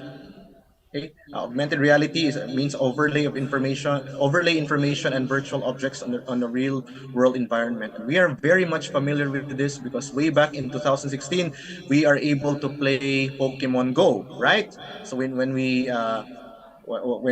open our camera to search for various Pokemon all over some landmarks, we're able to locate them, and the Pokemon is like dancing in the realistic environment. Okay, so this is augmented reality. And also, if you are able to afford a Samsung phone, and they have this creepy, creepy feature, they call it AR emoji. This is Samsung's answer to iPhone's version of it, but of course, iPhone is better. This one is also an example of augmented reality. And of course, we don't ignore one of the lenses in Snapchat, which is the Bitmoji lens. Okay, so if you have a Snapchat application, uh, you can choose this lens and play around with it. I use this again. I mentioned I was asking that question a while ago, that why include Snapchat as a tool for teaching? Because if I'm not anymore happy with my Bitmoji avatar right here, I can just edit the video that I recorded in my Bitmoji lens, and convert it as a GIF, and then place it in my Google Slides to have a more interactive avatar of myself. Avatar.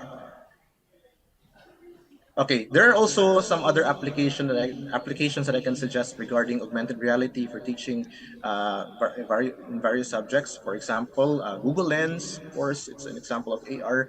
Google Translate, Anatomy 4D, Math Alive, Augment, ZBR, Blip AR, Orasma, and Lay AR. Okay, one emerging technology that I would also like to emphasize is adaptive learning. So way back in the pandemic, of course, in the Philippines, we were not allowed to have face-to-face classes, and we were forced to have synchronous and asynchronous classes. And I was crowned by my students in assessment of learning or measurement and evaluation as the king of asynchronous teaching. Um, Contrary to most teacher beliefs, even in some of our teachers' practices in the university, when they read the word asynchronous mode, immediately what pops into their minds is just leave a PDF link or a link of a YouTube video and then let the students do their thing. It's actually not. Okay, even asynchronous mode of teaching has to be guided by a certain instructional design.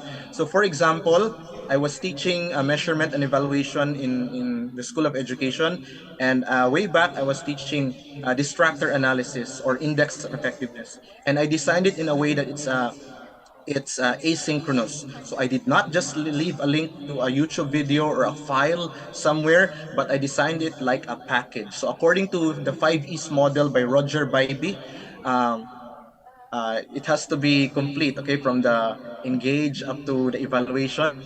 So the lesson has to be a package. So for example, this slide presentation right here, if you are a student in my class and it's asynchronous, I'll be giving you a Google slide link, and you will be seeing this slide presentation. And all the things you need in the lesson is placed here, okay, are placed here. For example, the note taker or the notes that you'll need for the class, the exercise, the brainstorm activity, the lecture, the video that I recorded myself. Then after going through my lessons, you'll have to write your insights. Then the application activity for the lesson, the handout, the feedback for my for this lesson, and of course some more samples. Okay, why is it Excel? Because in distractor analysis, I require my students to use this time Excel application. Okay, and you can also have gamification in adaptive learning. For example, this one, you can design your Google Slides into a board game activity.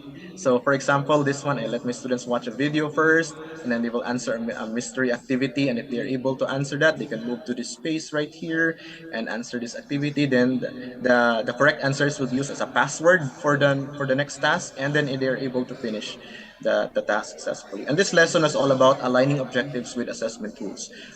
Number two, the second principle in the 12 principles of high quality assessment. Okay, you can also do simulation. So I have here, I have my friends from GitHub, and they were able to give me a website, an example of a website which simulates an environment wherein students are like experiencing dyslexia. Okay, or a learning disability that involves reading. For example, this website right here, if I'm going to show you, okay, I'll click this website. Okay, what can you see in the screen? Everybody, what can you see in the screen?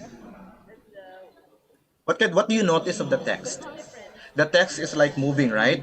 So this is like giving you the experience of what it's like to have dyslexia.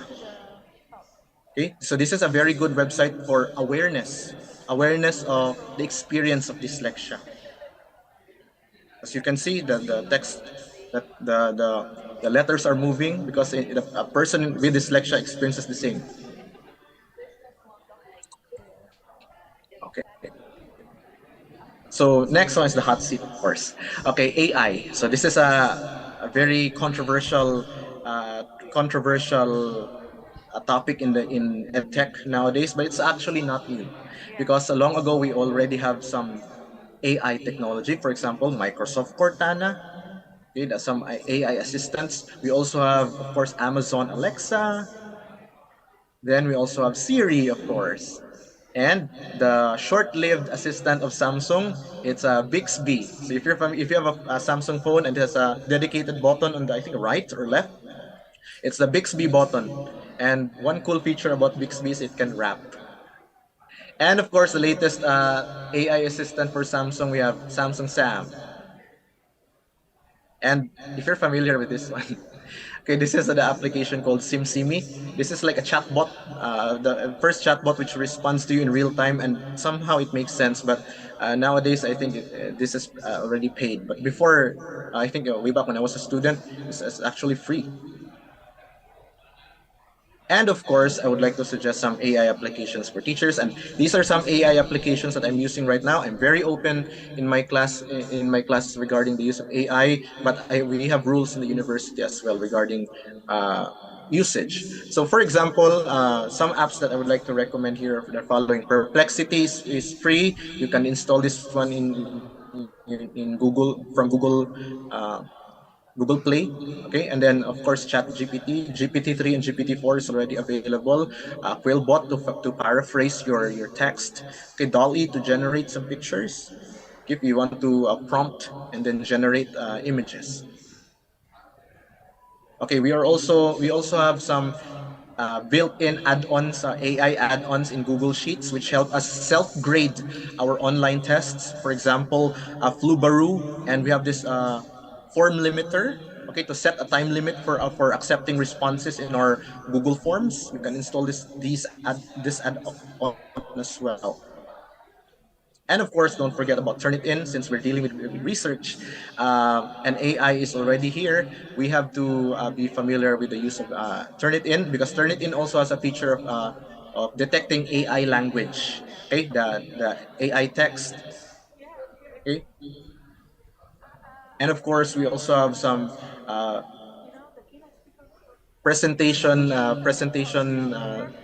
applications to help us generate our course, our pitch, our lessons, and of course, one example I can give here is a synthesia. So if you're not confident of showing your face while doing your lecture in your recorded videos, you can use AI pictures to uh, to help you with your presentation. And of course, we are already familiar with 5G technology, stronger internet access, and of course, more infrastructure. It can support more streaming in various locations.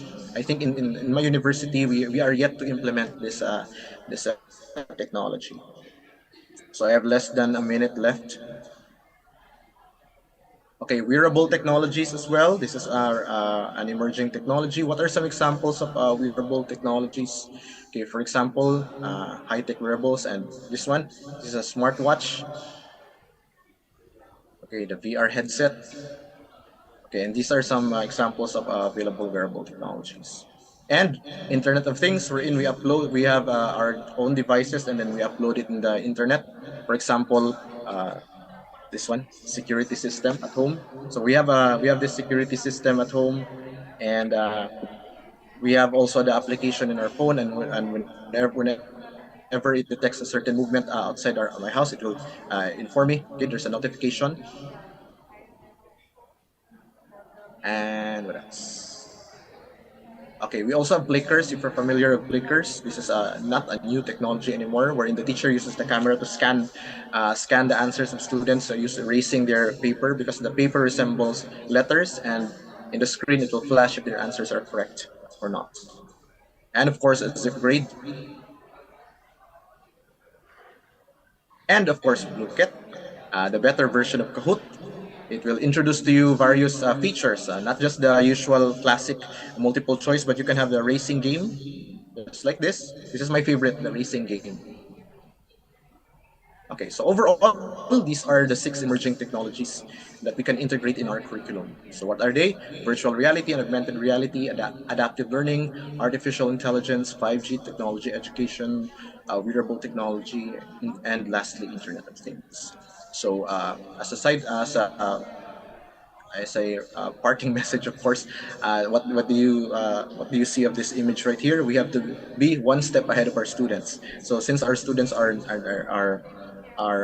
digital natives, so as teachers of 21st century learners, we have to be way ahead of them and able to relate to these new technologies, keep up with the new technologies.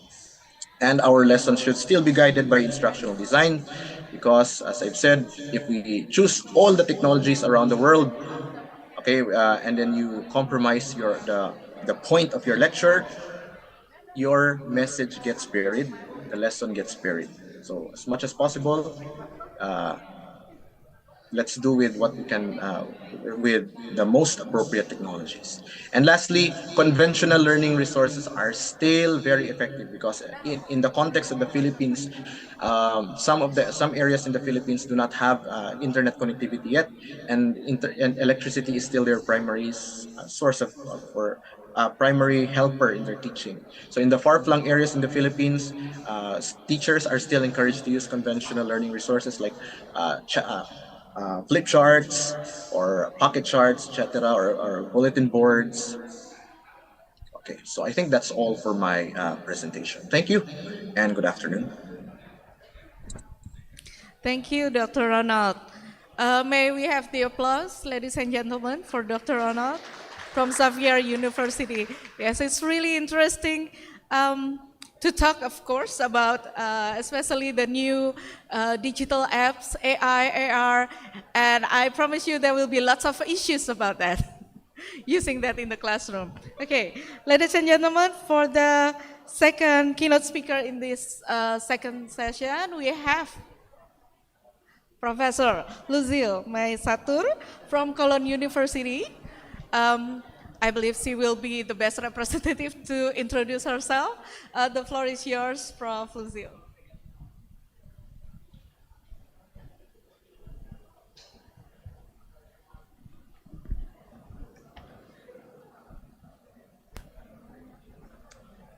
Mic test, 1, 2, 3. Good morning, everybody. It's a pleasure, it's an honor to be here with you this morning. And I just came actually from another city before I came here to Surabaya. I landed from Germany. I landed in Jakarta and then Surakarta and Surabaya. And this is my first time to be here in Surabaya. So it's really a pleasure and honor to talk about my project with you this morning. So my talk, yeah, can you go to the first slide, please? Yeah. I'm presenting a different kind of education. So in the previous talks, the presenters were talking about digital education. And mine is quite different. It's not about digital education. And it's not also about traditional education. In English, we use the term informal education. So this is my talk about informal education. Informal education and arts. So where can you find informal education and arts or street arts? You can find it in the public space. No? Or the Indonesian term is alun-alun for public space. So that is what I will be presenting, aspirations of transformative process in public space. So my point is there's aspirations or hope in these spaces. No? And the hope is presented by teachers and artists who partake the democratic process in public spaces. Next, please. So I'm now presenting to you my book, and I'm just going to talk a part of my book. So this is what you can see on the screen is the title of my book. And again, it's focusing on the alun-alun or public spaces. So the title of the book is Vibrancy of Public Spaces, Inclusivity and Participation Amidst the Challenges of Transformative Process in the city of Cagayan de Oro, Philippines. So basically, I'm gonna talk about the Philippines, which is my homeland. But in my study, I have employed some philosophies or Western concepts. And can we go to the next slide, please? Now, you can see here a diagram, and you have three different spaces. And I adopted this concept from a well-known French sociologist, and his name is Henri Lefebvre. And Lefebvre employs the spatial triad, no? In order to analyze the public spaces, or in the Philippines, we call our public spaces as plazas. In Indonesia, you call it alun-alun. So basically, there are three kinds of spaces, no? There's the lived space, the conceived space, and perceived space. And in the diagram, so you can see there the three kinds of spaces, and the three kinds of spaces are overlapping as well as intersecting. And in the middle, as you can see, of the intersecting spatial triad, you can see the concept of the subject. Or I think I've used also the term the fluid subjects. So the subject is another concept, and this comes from another social scientist in the name of Alain Touraine. And Alain Touraine introduces this concept of the subject in his book entitled Can We Live Together? Equality and Difference. So I have combined these concepts in order to analyze street arts and informal education in the public spaces. No? So going back to the spatial triad of Henry Lefebvre. So you have there the abstract spaces, no? The conceived space. So what is now the conceived space? Conceived space, it refers to how we design our public spaces or how we design our cities, because in every city you have the public spaces, right? So in my study, I have focused on a particular city, and that the name of the city is Cagayan de Oro, and I have presented the transformation or the evolution of the design of the city, or we call it urban plans, no? The design of the city is the urban plans. So this city has been declared a charter city in the middle of the 20th century. So they started with the urban plan 70 years ago, and they started with, for example, the framework plan, and later it has transformed, it has evolved, and then they have established another kind of plan, and in this second plan, they want to connect Cagayan de Oro to another city, and the name of the other city is Iligan. So they have this Cagayan de Oro Iligan corridor plan. And then in the plans, the urban planners have put emphasis on the public spaces. So the public spaces have their own design and transformation. So for example, in the framework plan, there is emphasis on Plaza Divisoria. So Plaza Divisoria is a particular public space, and then in the recent plan, they have another design for this public space. And in the most recent plan, they call it the City Extension Plan. They want to replicate, the urban designers want to replicate Divisoria. Okay, let's go to the second kind of space, which is the lived space. And this refers to the symbols that we see in the spaces. So for example, you have the symbol of your, let's say, local heroes or national heroes, no? You have statues or monuments, or you can even have infrastructures or buildings in the public spaces. And they are the symbols that we see, that we use. And the symbols actually have, these symbols have meanings, and they can be interpreted, of course, or reinterpreted, or misinterpreted. Yeah. So, for example, when I went to Surakarta, I've seen a very large monument in the middle of the avenue, no? I think he's a soldier, and so this monument has a particular meaning for the local people, okay? So that is an example of lived space, the symbols that have meanings, especially to the community, to the local people.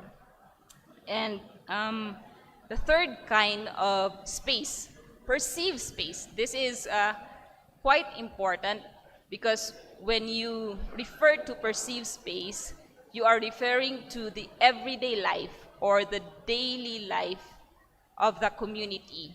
So you are basically referring to the culture of the people.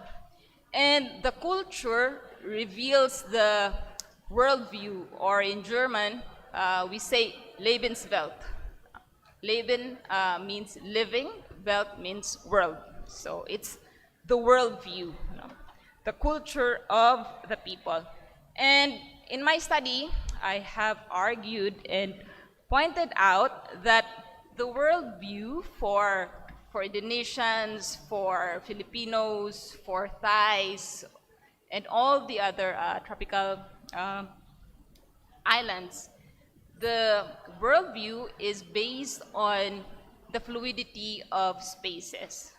So when you say fluid, it means that we depend on fluid spaces. For example, there's the river, there's the lake, there's the creek, there's the sea, so on and so forth. So what I'm basically pointing out is that the original public space is based on the fluid spaces. And we are still practicing this kind of culture until today, because we still depend on these fluid spaces.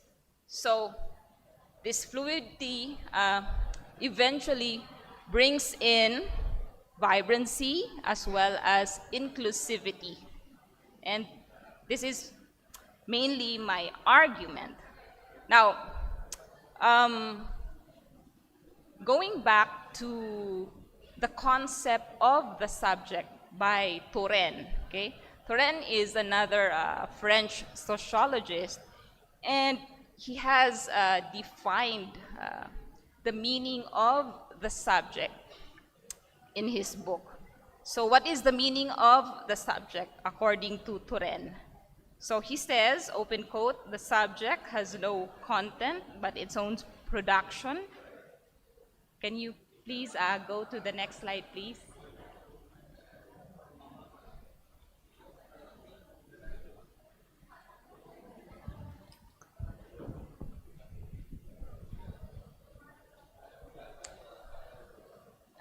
I think there's some technical difficulties. I think so we'll just wait. They lost the connection to the presentation. Now it's there. Okay. Not.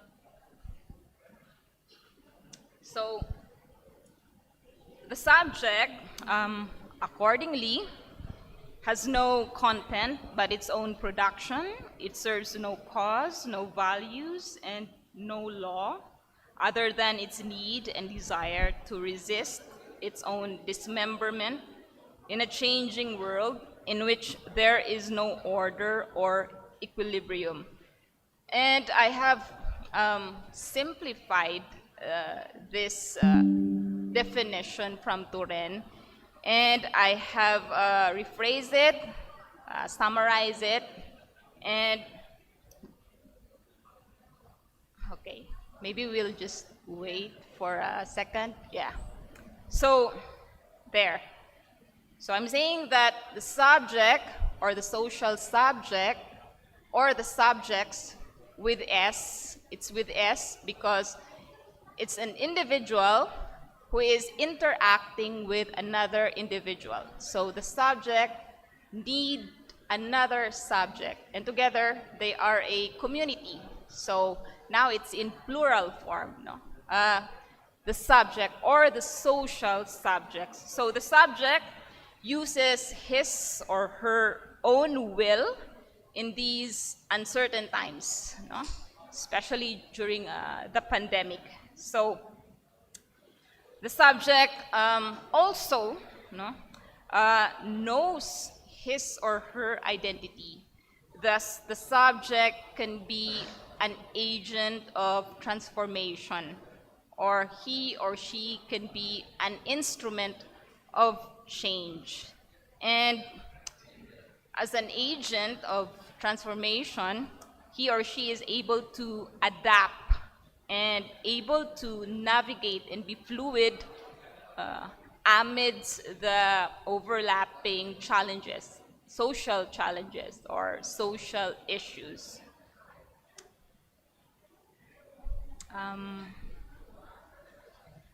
Yeah.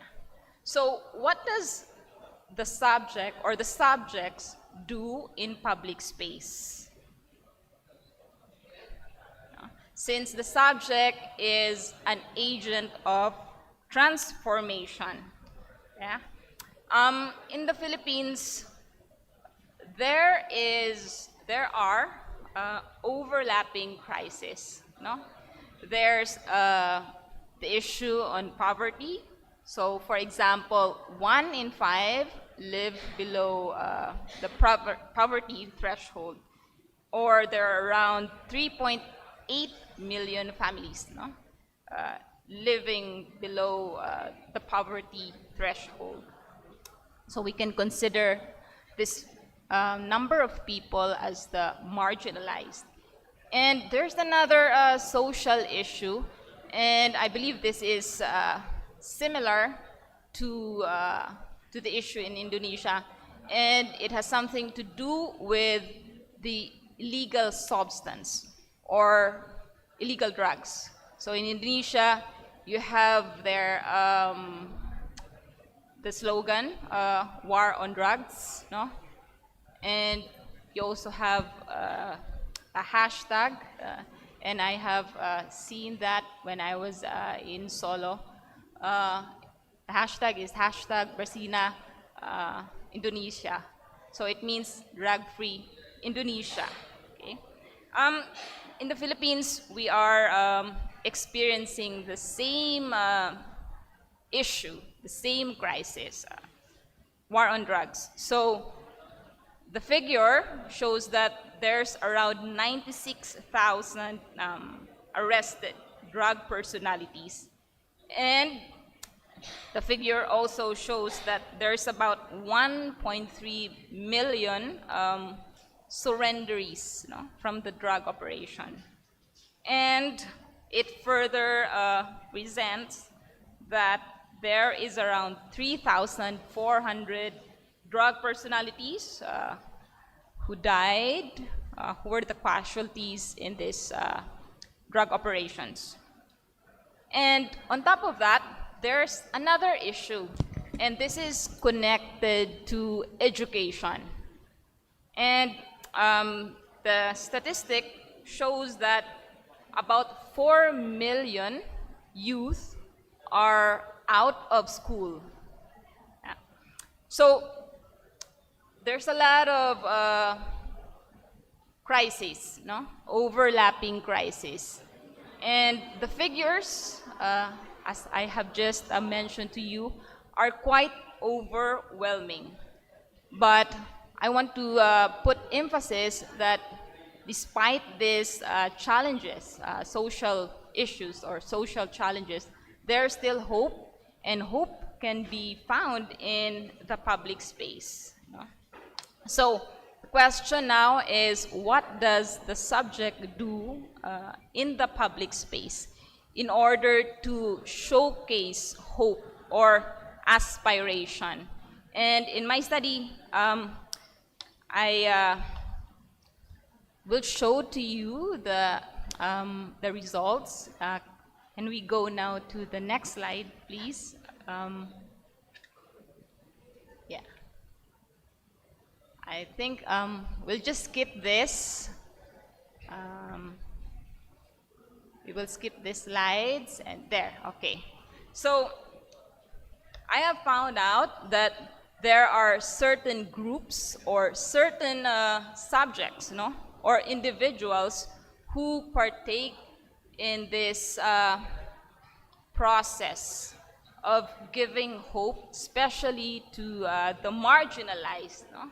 And for example, you can see in this photograph, they are the artists, no? And this this group, they actually have a leader. His name is Ryan, and Ryan is also an artist himself. He is a mentor to the youth, especially to the young artists, and he does a lot of things. He writes, he plays the drums, and Ryan has a very critical view on the culture and the arts. So for him, he says that it seems that we are in a very sad state here in this particular city, no? And then he says that we are in a very sad state, but the Filipinos are so talented, just like the Indonesians. And Ryan says that one indicator is that we win in international competitions, like singing competitions, dancing competitions, or other artistic form of competitions. And he identifies that in the locality, in the city of Cagayan, opportunities are less and art is the least priority. So Ryan and his group, this group of marginalized young artists, came up with this certain idea, and Ryan's aspiration is to transform or to change the misconception of arts, and Ryan envisions art for the community and relentlessly believes in using art as a psychosocial intervention for empowerment. Empowerment for peace building, since the goal is to give back to the community. And to realize this goal, this social project, Ryan organizes a pool or group of young artists, for he believes that, quote unquote, we can be the change makers. Can we go to the next slide, please? And then can you please...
Okay, this is the video that you have just watched is one of their public performance. No?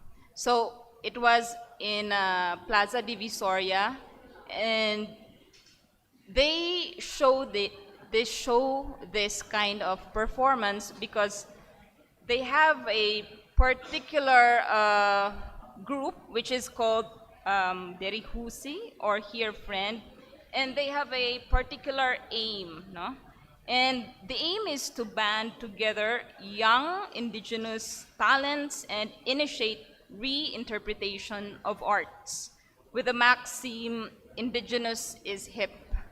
So Ryan brands the group, Derihusi, as marginalized talents, since the majority of the members are out of school youth from ethnicities in the northern part of Mindanao. So in the photo that I have shown previously, you have there two ladies, and they were wearing their own ethnic dresses, no? Or costumes. And Ryan further shows that this organization does not only cater to those who possess minimal financial means, but also to those who need emotional stability or seek spiritual renewal. And the multiplicity of artistries includes painters, sculptors, beadworkers, social entrepreneurs, and musicians. So you have there the drummers, the chanters, so on and so forth.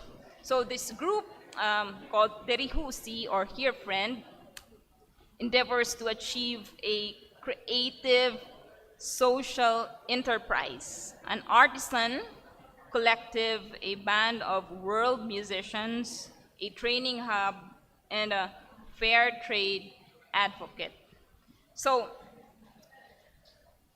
we can conclude that this youth organization follows the principles of inclusivity, wherein art is integrated with everyday life and not regarded as a separate activity. It does not become a specialism, and accordingly, no, it is not for the specialist alone, but for everyone. This implies that there will be no special venues or spaces for art because it virtually exists wherever and whenever there is human activity. So Ryan and his group of artists are creating art in order to spark hope for the community. So local activities and local initiative can spark a generation that is apathetic, and Ryan believes that if you can spark hope, then you can encourage the youth to dream, and someone who dreams can be resilient to achieve his or her goals.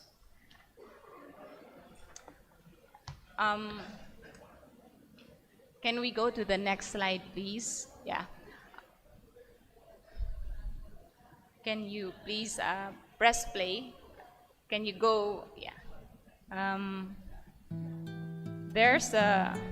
Hi! Hello! Hi! Saya ngalah. Question number 2. Gusto yun lagi. Hindi oh, wala kang gawat eh.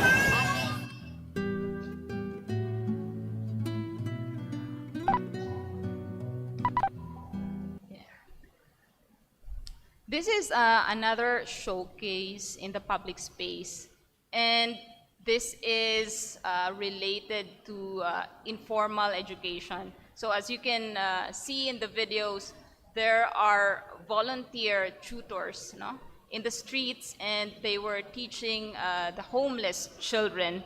And they have this goal, and in order to achieve the goal to mitigate the number of homeless children, they have a lesson plan actually when they go to the streets. So these street tutors are actually students, no? Students from the university, and they volunteer and they follow a certain lesson plan in order to educate the homeless children. So, for example, in the first step, they open their session or their class with a prayer, and in the second step, the volunteers display the poster. I hope you have noticed it in the video, and this poster displays the rules, no? And the rules must be there in order to establish some organization in the streets. And then after that, the volunteers would introduce songs as an encouragement for children, no? So they would sing together, and then in the fourth step, the volunteers would read stories, and then in the fifth step, the kids would partake in these simple quizzes, and these quizzes are actually related to the stories that the volunteers read. And then after that, the volunteers would also teach them how to draw, how to write, and then the kids would learn by scribbling the basic alphabet. And then after that, the volunteers would distribute some materials like notebooks, pencils, crayons, so on and so forth. And then they would provide one-on-one assistance or tutorials. And then after that, the last step, seventh step, they would provide some snacks or some food to the street children. So my point is that there can be hope in the public space, and this hope is manifested by the street tutors, who are the students who volunteer to teach the street children. And yeah, can we go to the last slide? I think it's the last slide. Yeah. And I will end my presentation here. And I will state to you the conclusion of my presentation. So, the utilization of public spaces is to prevent children and youth from lingering in ignorance or drug addiction and poverty. And poverty incorporates social actions. The actions of subjects, both individual and collective, who are born and who die, and who suffer and act.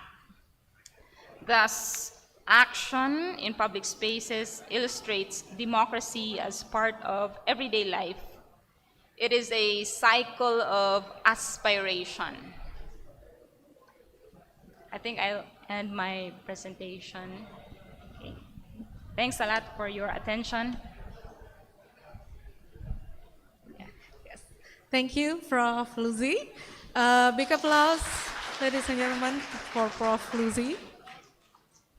Okay, the last keynote speaker for this session is the Dean of Faculty of Education from Thaksin University, Thailand, Assistant Professor Dr. Witawat Katiaman, PhD, and Dr. Waralak Jokamnur. The committee, please, okay. Dear ladies and gentlemen, our great honor to be a keynote speaker. Today, we are proud to present the topic of how to create learning activity. My name is Professor Dr. Witawat Katiaman, the Dean of Faculty of Education, Thaksin University. And my name is Dr. Waralak Jokamnur. I am lecturer of Thaksin University, Department of Curriculum and Instruction. Nice to meet you. Let me start by mention about the whole idea of designing learning activity. The first place, we have to think about the objective of learning.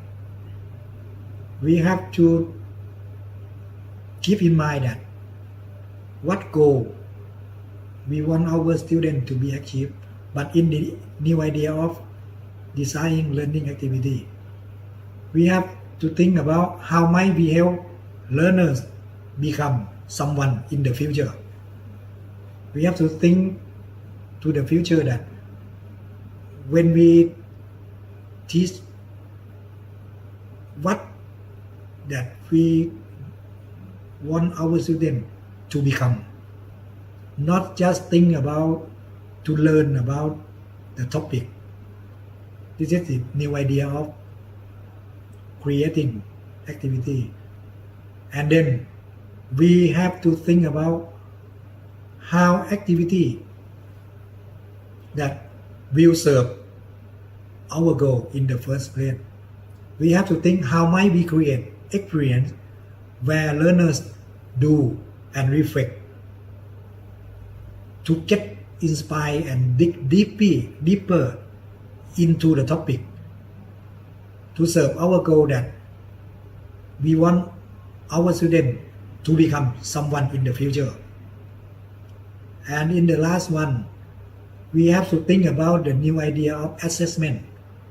We have to think how might we evaluate confidence and competence of our student in the way that help learner and teacher grow together. We have to assess about competency of our student, that how they can become someone in the future that we set our goal. So the next element that add up about the way we will design learning activity, let Dr. Waralak go to the detail of this element. Thank you, Dr. Vitawat,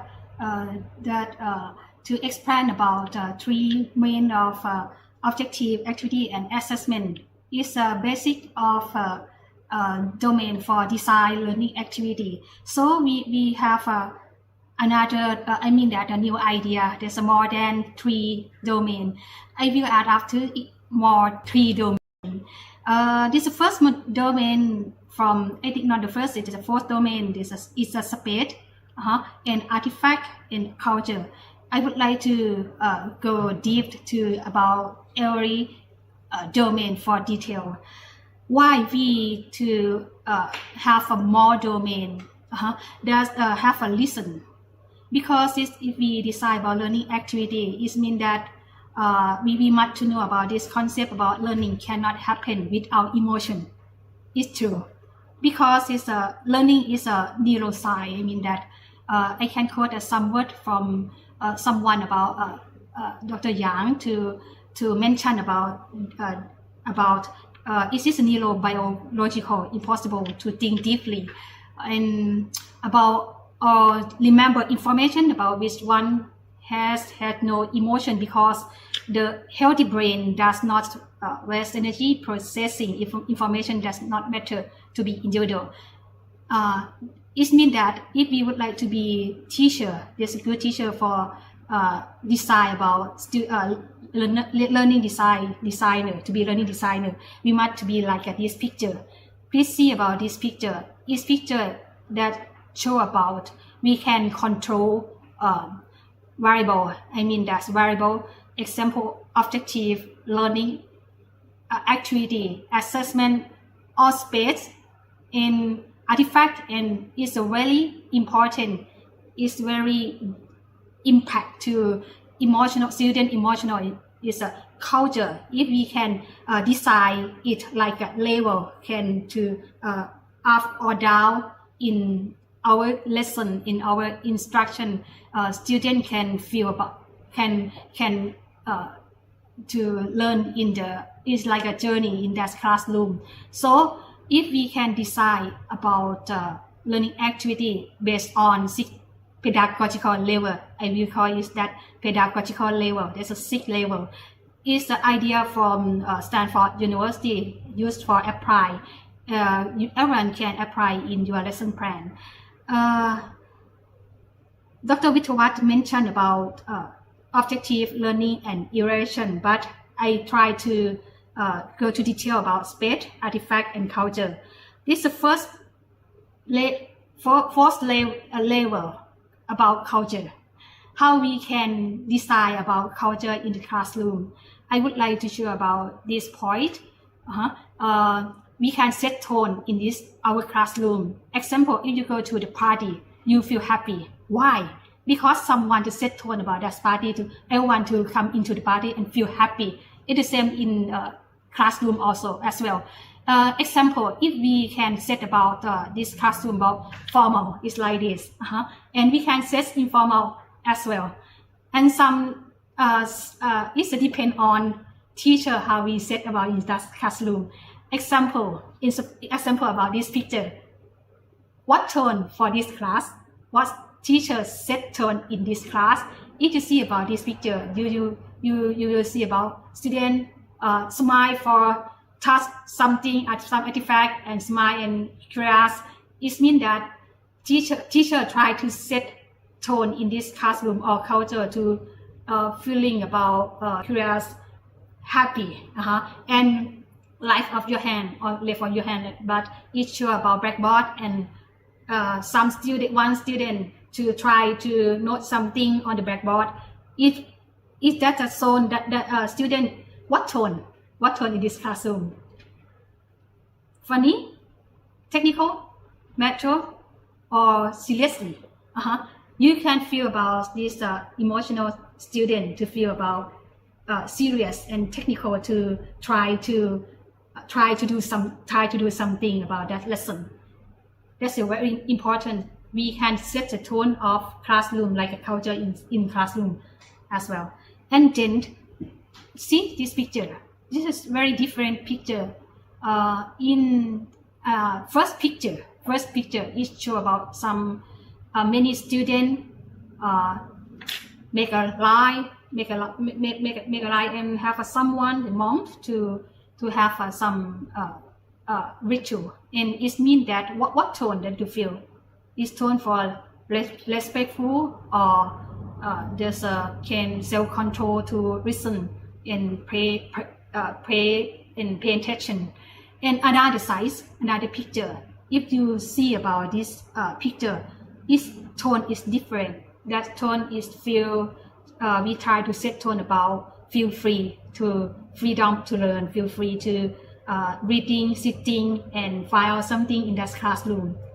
Tone is setting tone in classroom very important to affect about student emotion. And next level is next level we would like to present about space. Space you can decide also about which level that less or more, but we have a question about this level. If you decide about learning activity, what do you notice about the space in which this activity takes place? Every place wise to you and wise to student also. I would like to quote that space talk example. This picture.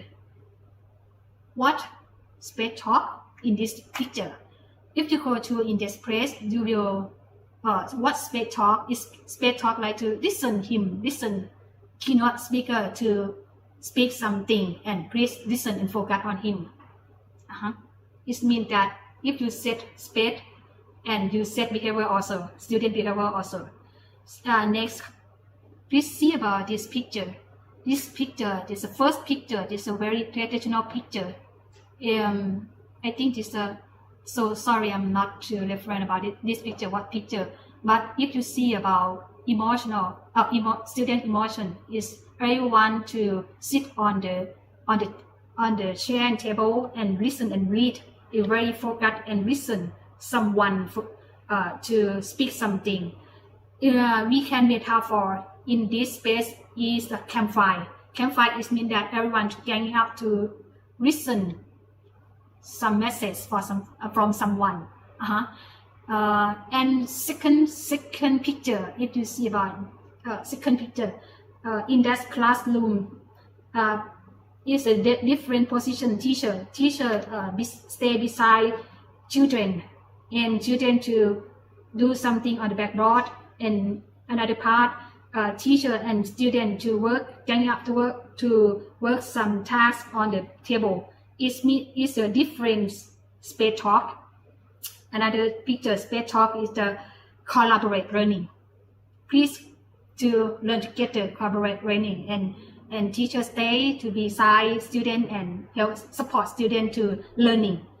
We can metaphor in this space if we design like a water hole. Like water hole is metaphor from the jungle.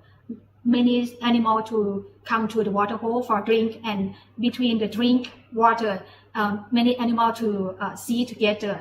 It is a metaphor about collaborate learning in classroom. And go ahead to this picture. Please see about this picture. It's two pictures. The space talk different as well. This is the first picture.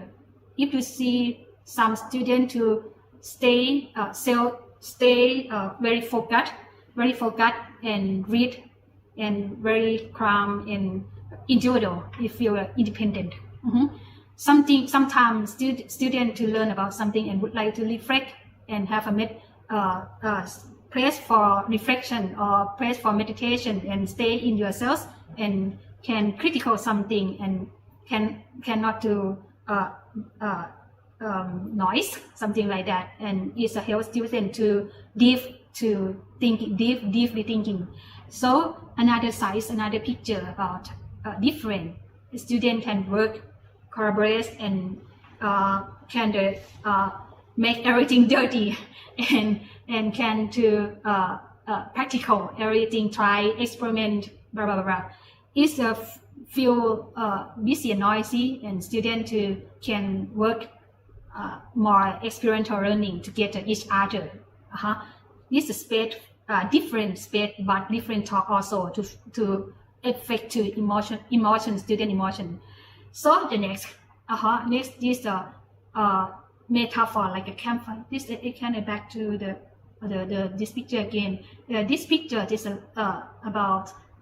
It's called about metaphor about field. Field, it means that everyone can walk and can explore more for learning more experience. And the next picture, this two picture is different. First picture about still everyone to practice and follow up for someone, for teacher. It's like a campfire. And another picture, students stay by yourselves and see an effect of practice. From the mirror. It's like a cave also to stay for have a space for individual to practice something by self. It's a space talk. And the last picture about space talk, not last, so sorry. This picture about water hole, metaphor about water hole, is a space set for collaborative learning. And next one also, this is a field student can explore and many more experience between learning each other. And last picture about mountain top. Mountain top is mean that this is celebrate and share learning. Students to have a inside out and many product output and can show about performance.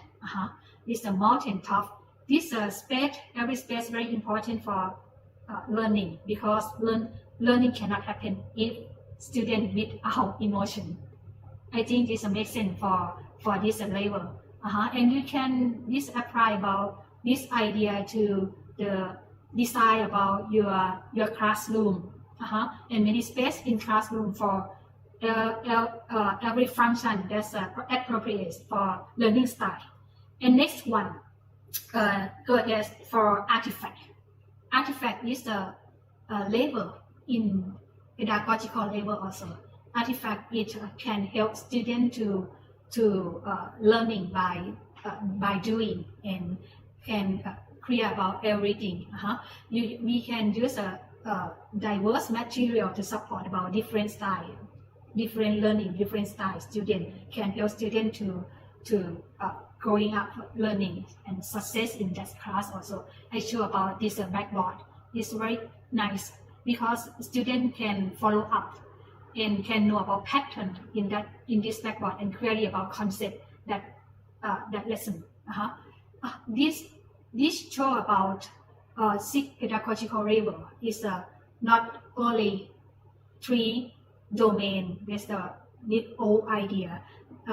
We can develop about teacher and not teacher, but teacher are learning designer.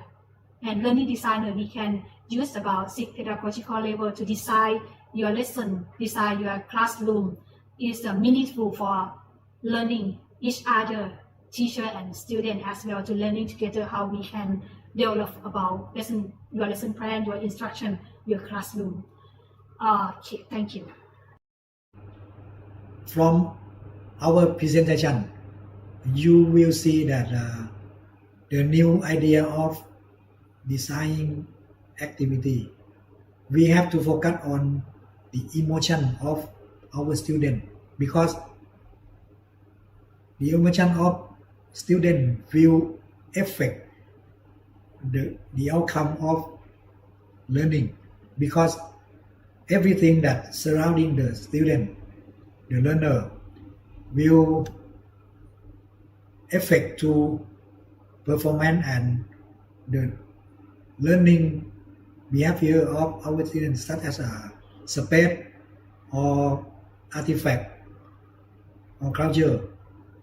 These three elements will be effect to the learning outcome of our students. That I think the new idea of designing learning activity will have to focus on 6 elements that we mentioned earlier, and I think this is all of our presentation for today. Thank you for your attention.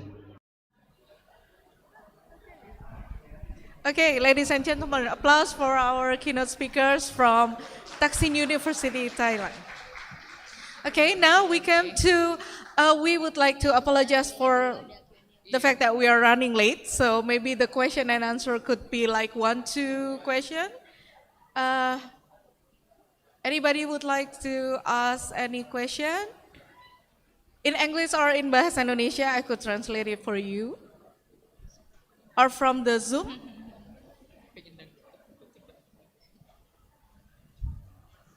Or from the committee?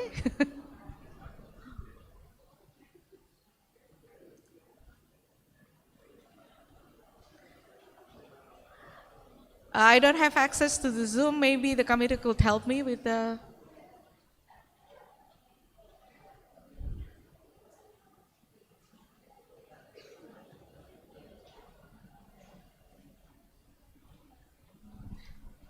Okay.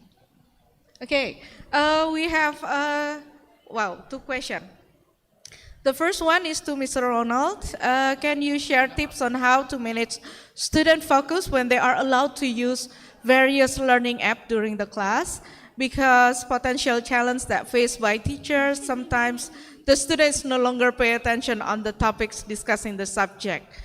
Do we still have Dr. Ronald online? Yes? Yes.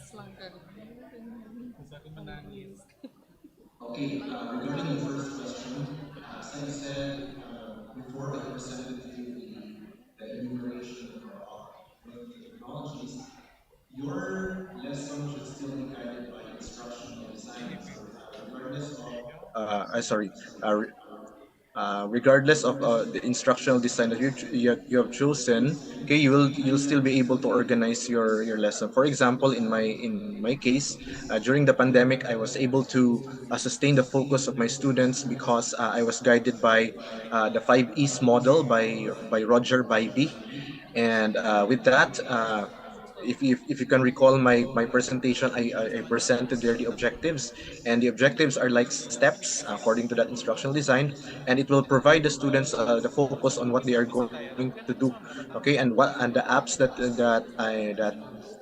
will be only available for the students. And likewise, in our university, we also have our e-learn, our virtual LMS, and it's there. We have some policies there, particularly in my course in educational technology. I oriented them that these are the available or the essential technologies that you will encounter in the class. So with those strategies, like setting up your instructional design and prompting them of the available or the essential technologies, you'll be able to sustain their focus. And as I've said also, one of the ignition values that I've shared, non multa sed multum, means not many but much. Take note that technologies are used to facilitate learning.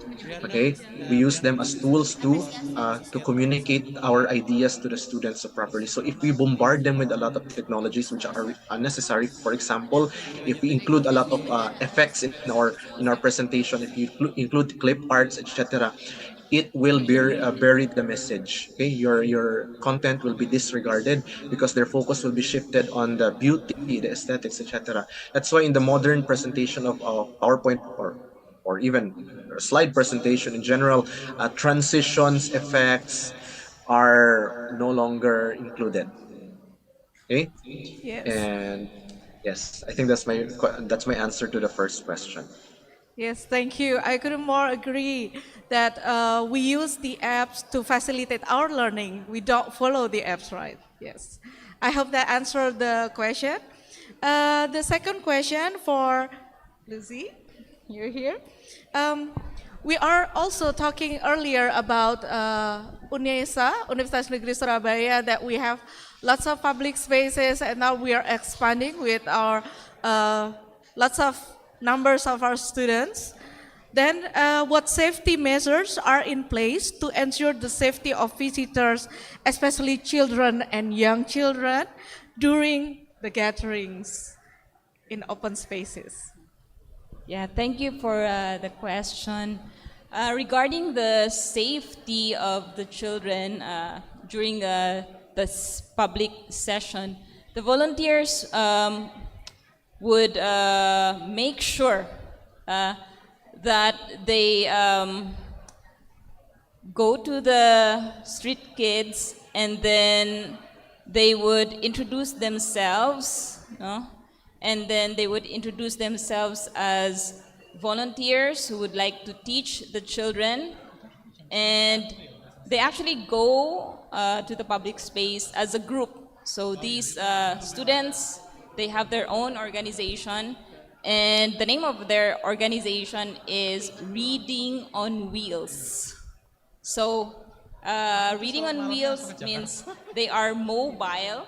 They use this kind of like a push cart that you use in the grocery, yeah, and then they bring it along with them to the public space, no, and that's how they attract the children, and then yeah, they invite the children, but before the session in the public space, these student volunteers actually have a training. So they have a training in the private space, in the university, and someone,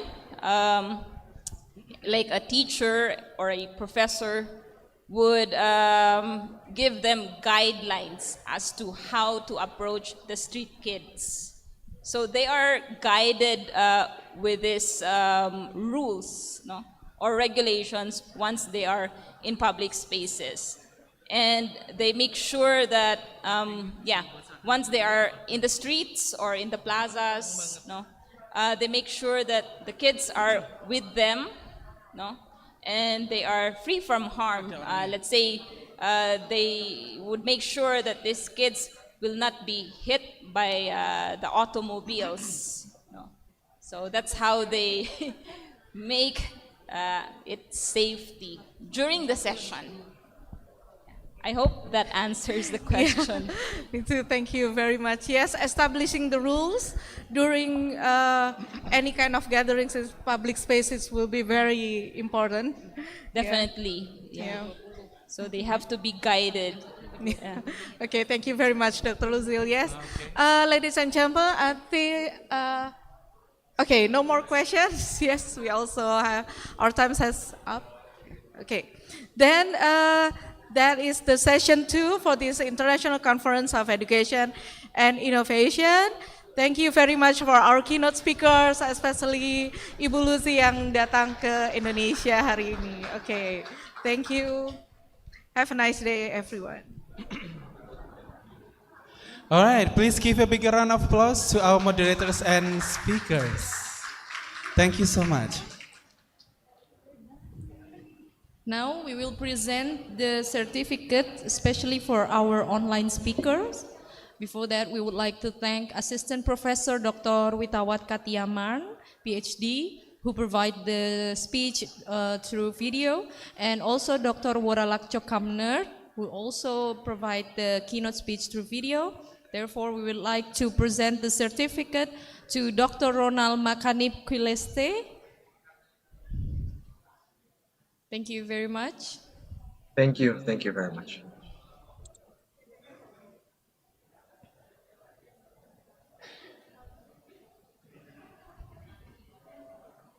Thank you. Ladies and gentlemen, now we will have the lunch break. For our offline participants, lunch breaks are available on the left side of this main room. And for our VIP guests, the lunch are available on the right side of this room. And if you want to do the prayer room is available on the 10th floor, one floor down below. The break will be in 40 minutes. Once again, the break will be in 40 minutes. We'll see you again at 1:20. Once again, we'll see you again in 1:20 for the third session of the keynote speakers. Thank you. Have a good break.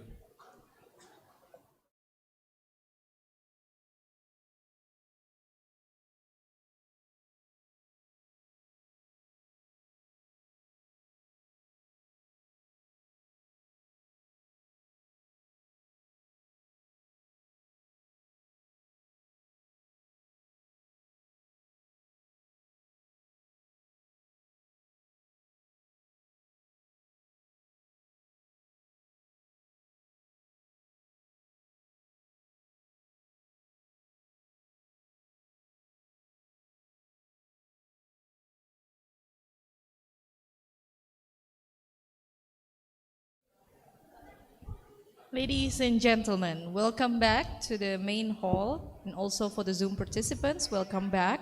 Now we will continue to the third keynote session.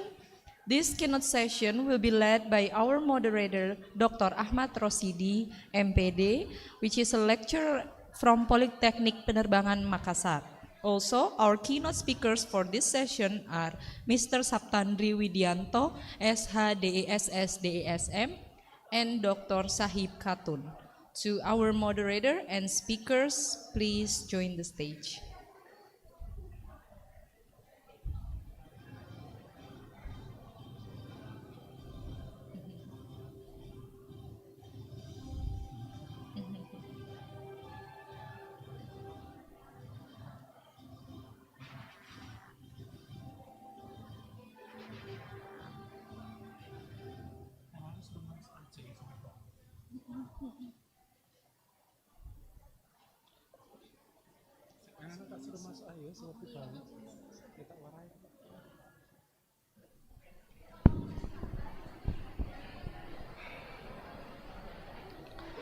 Assalamualaikum warahmatullahi wabarakatuh.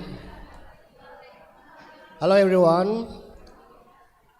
Welcome back to International Conference on Educational Innovation in UNESA.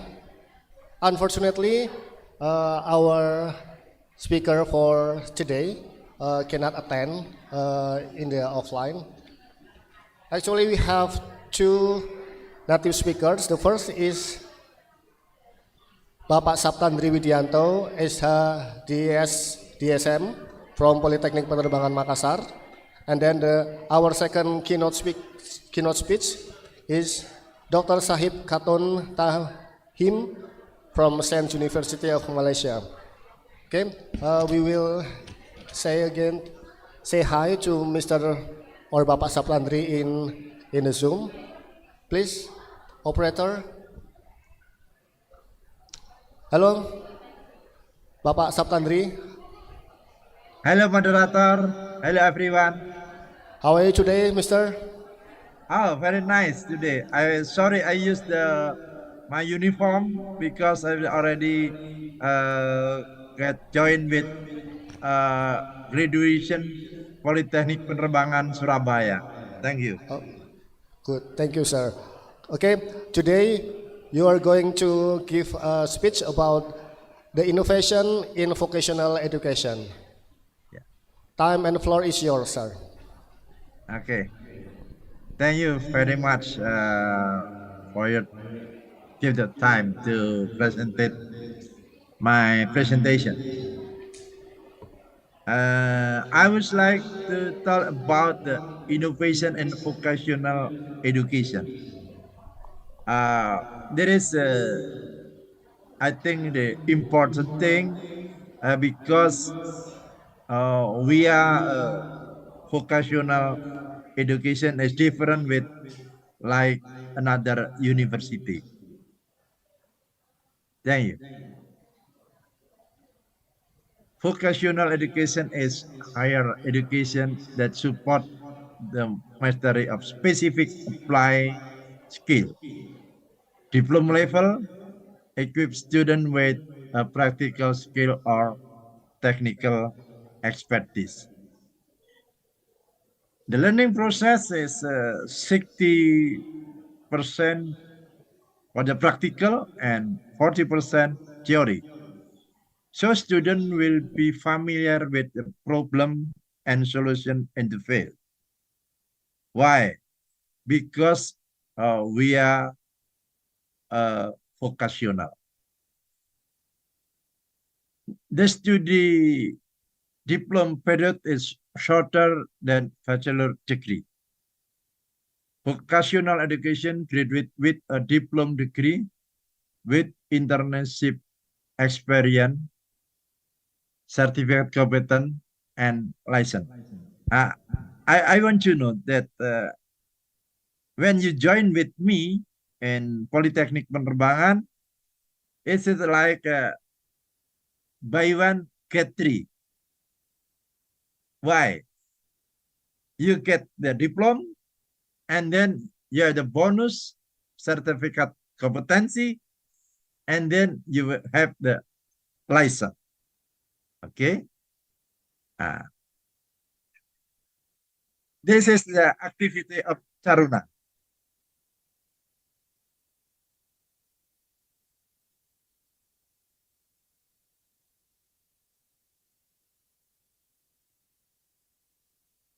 You can imagine. Yeah. Yeah. Okay.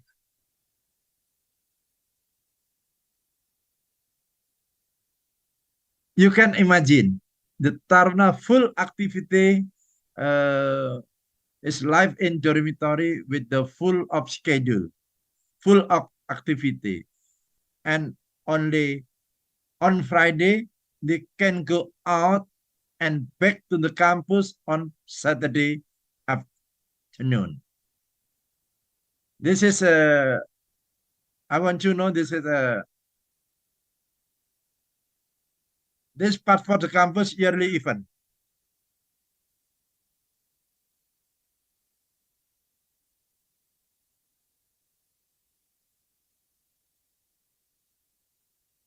More than 5,000 people come in Polytechnic Penerbangan, Makassar. This robotic.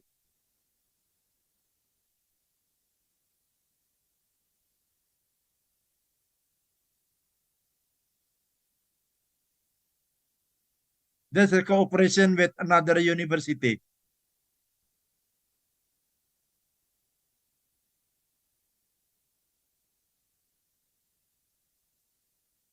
This is opened by parliament.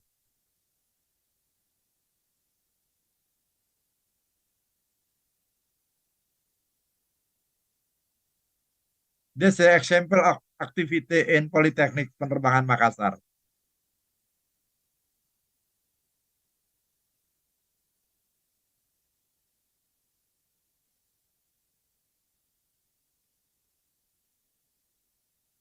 All our stakeholder come to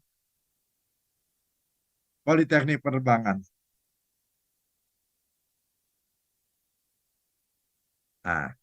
This is just the example of activity in Polytechnic Penerbangan Makassar. Back to the laptop. In civil aviation, we have the 4 characters. The first one is high invest, high technology, high risk, and international character. High invest. The investment in various aspects of industry, including the aircraft purchasing, airport infrastructure, aviation technology advance, and customer service enhancement, and the efficiency in the industry, providing the better experience to the passenger, as well as developing technological innovation to address challenges and opportunities in the future. This is the high invest.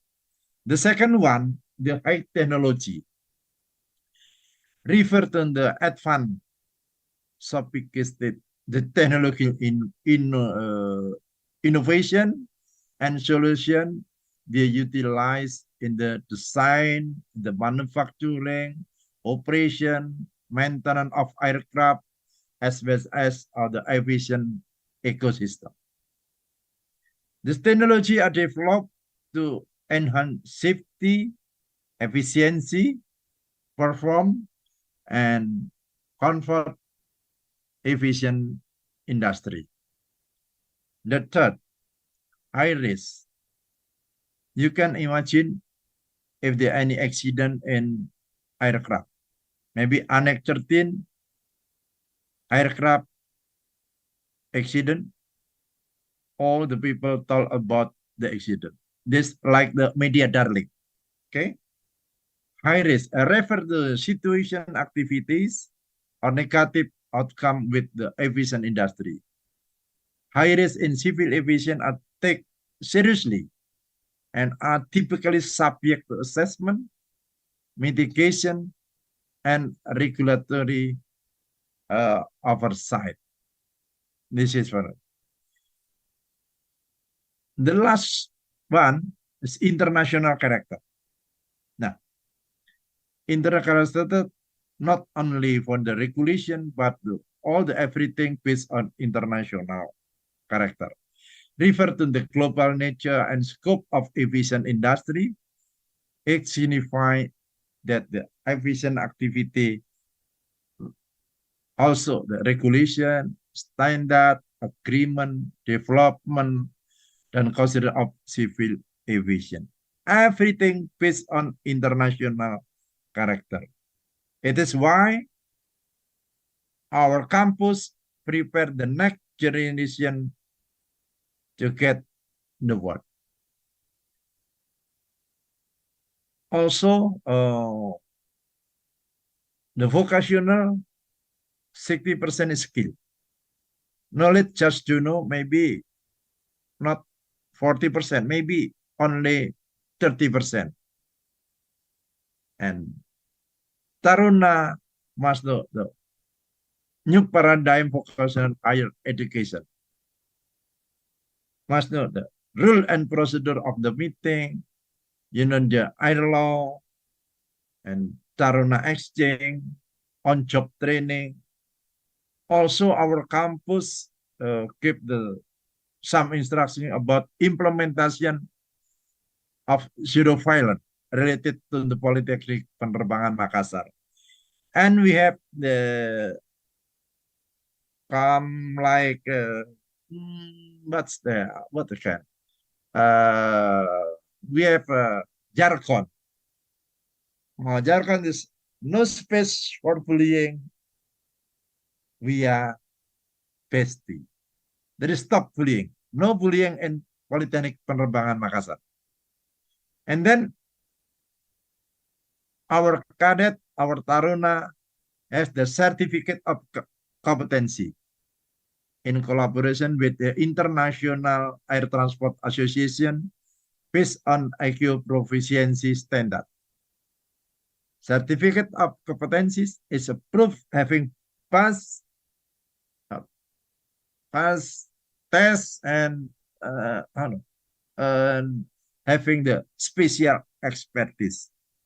It means the someone to know knowledge and practice, and then they receive the experience. Now, license approved that the license holder has authority to do something. This is very rigid in civil aviation. Someone must be has the license to do something. If not, is the penal. This is a break regulation. Okay, continue. Certificate of competency and license issued by DGCA. DGCA is Authority Civil Aviation in Indonesia.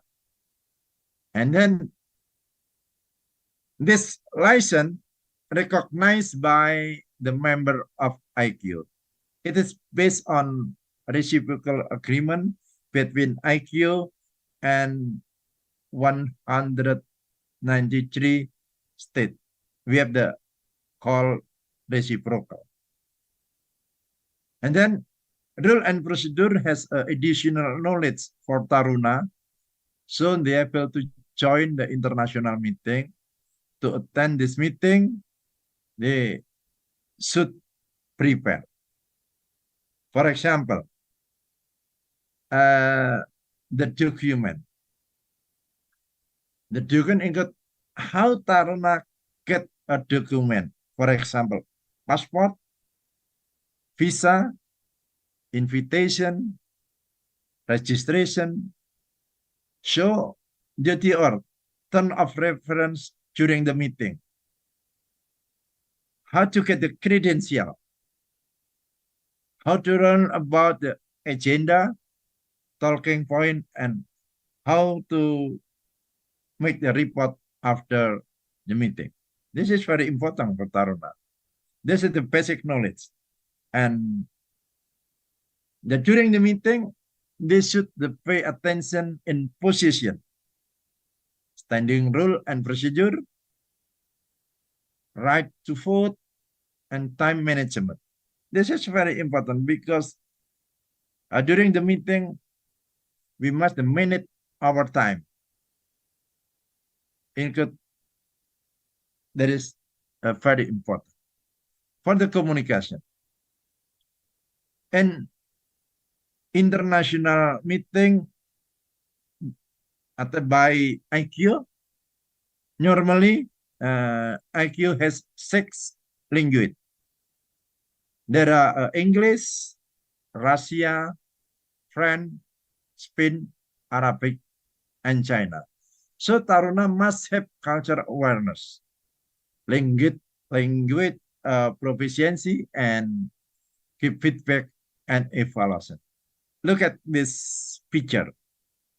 This picture, just the example of bilateral meeting simulation. This is a practice. This is very important to know.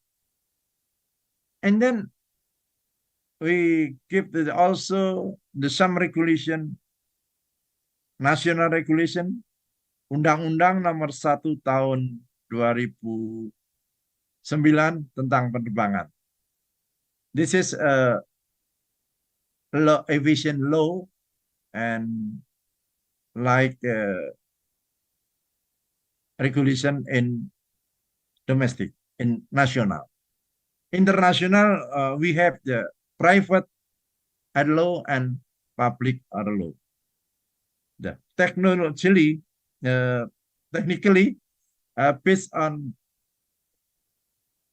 IQ Annex number 1 to Annex 19, and this Annex based on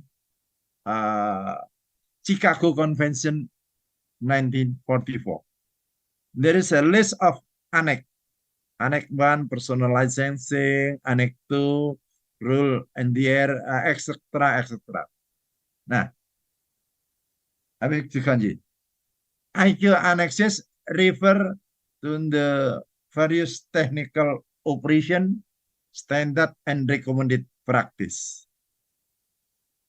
This is established by International Civil Aviation Organization. I want to know the IQ is one of international organization under United Nations. This annexes cover a range the topic related to civil aviation, including the safety, security, environment, and air navigation. And then the next generation in civil aviation must have the basic knowledge, skill, and good attitude. Join the training, follow up the development of technology under the aviation regulation and policy. Collaborate and understand about the safety, security, and environment protection. My conclusion, vocational education empowers the technical expertise based on their prospective major and is also equipped with knowledge and character building and attitude so that they are ready to work and able to adapt the work environment. The second one, the requirement as of the rule and procedure for international meeting held by IQ are added learning process in certain subject so the Taruna can understand and implement them. When appointed as delegated representing Indonesia in international meeting is an innovation. Is learning vocational higher education. Last one. Based on the character of civil aviation with high investment, high risk, high technology, and international character, Taruna, or called the cadet, are also equipped with the competency certificate with a proof that certificate holder are qualified personnel according to international standard. Lemistik Simio Keriang. Lebih baik salah daripada tidak berbuat sama sekali. Thank you very much for your attention. Best regard. Okay. Thank you. Thank you so much, Mr. Saptandri Widianto, for your interesting and inspiring presentation. Based on your explanation, we know that we, as Indonesian, have a vocational higher education. Maybe not only in Makassar, yes, sir. Not only Makassar, we have in Surabaya, Medan, Curug, Jayapura, and Sorong. We have so many vocational education, not only in aviation, but also in maritime, road transportation, and train transportation. And then the most thing that interesting is your new institution tagline. Stop bullying, and then we are bestie. Wow, that's so good, sir. Thank you so much for your presentation, sir. Then now we're going to move to the next native speaker, keynote speaker, sorry. We will invite Dr. Sohib Khaiton Tahim or Sahiba. Is he already joined us? Hello. Hello, sir. Good afternoon. Good afternoon to all of you. Yeah, we are good. We are fine, and then we are so curious to hear and then listen about your presentation, ma'am. Sure, are you ready? sure. Yeah. Yeah, before you give your presentation, I'm going to read a little bit about your CV, ma'am.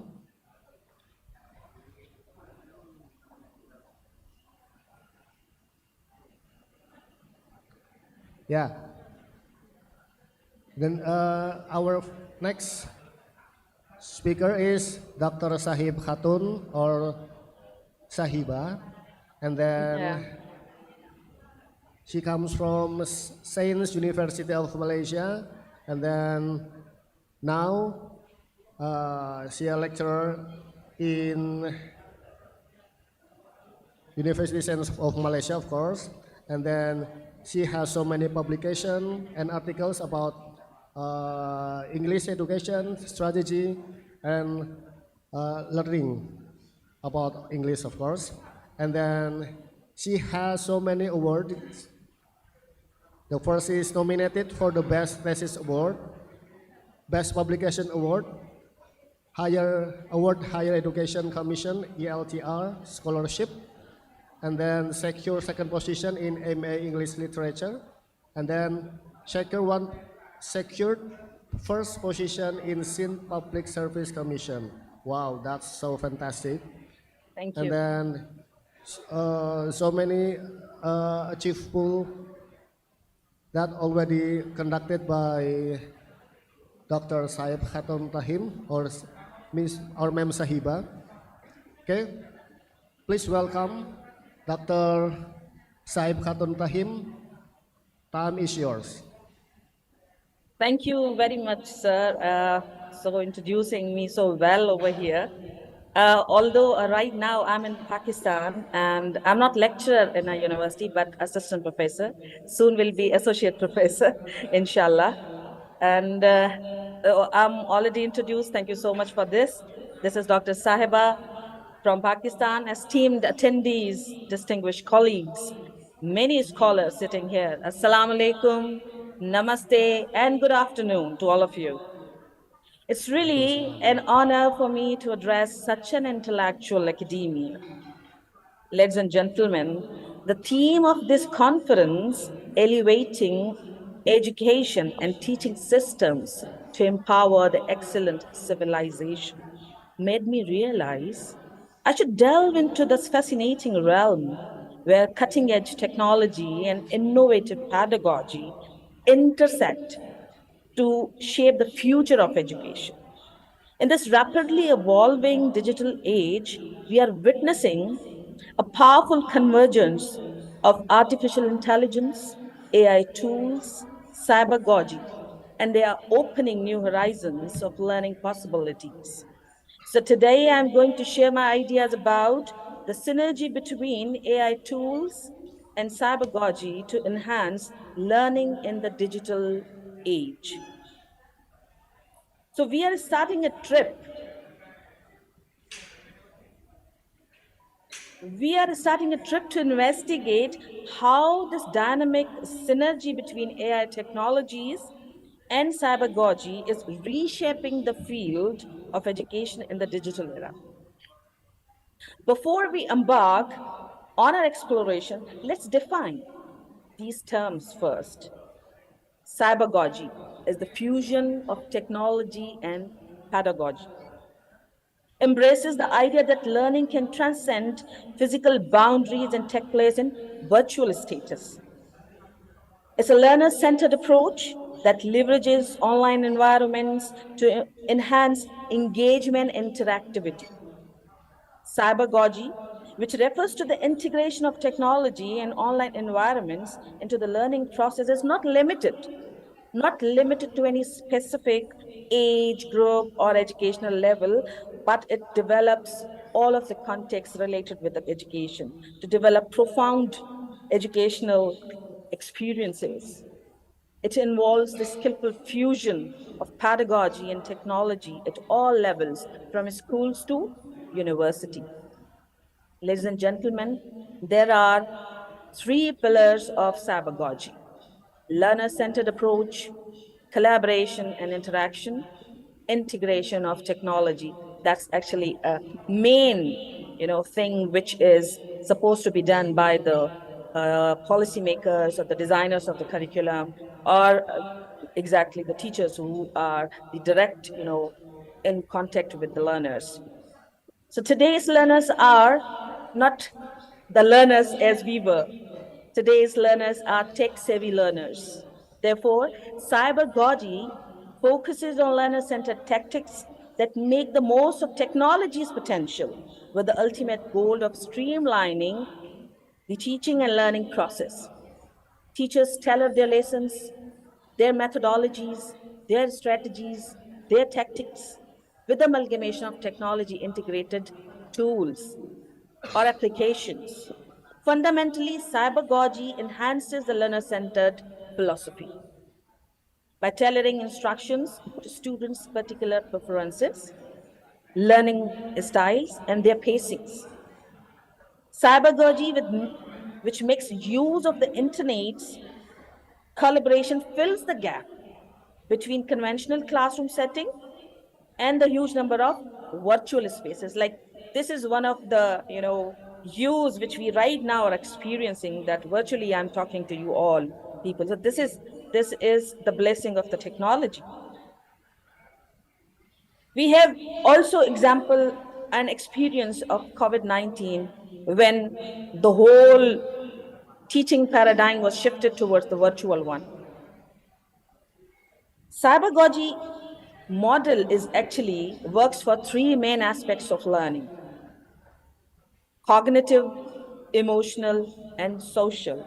Moreover, this model doesn't just consider learning as an intellectual process, but it embraces the holistic development of a learner. Because learner is coming to us not only for just learning that particular program or that particular lesson, but we are responsible for their social and emotional being as well. So the cybergogy model does exactly that. It works for cognitive, emotional, and social learning. Ladies and gentlemen, when we are saying artificial intelligence tools, it breakthrough in various fields, from healthcare, finance, retail, transportation, manufacturing, entertainment, and definitely education. Due to the use of AI tools, we have just got a dynamic, exposure of teaching and learning spaces. We have got very much different interest and motivation of our students. And definitely it has enhances the context of teaching and learning. Do you use AI tools in your classrooms? People who are sitting over here are listening me? Yes? You say yes or no so I can listen your sound?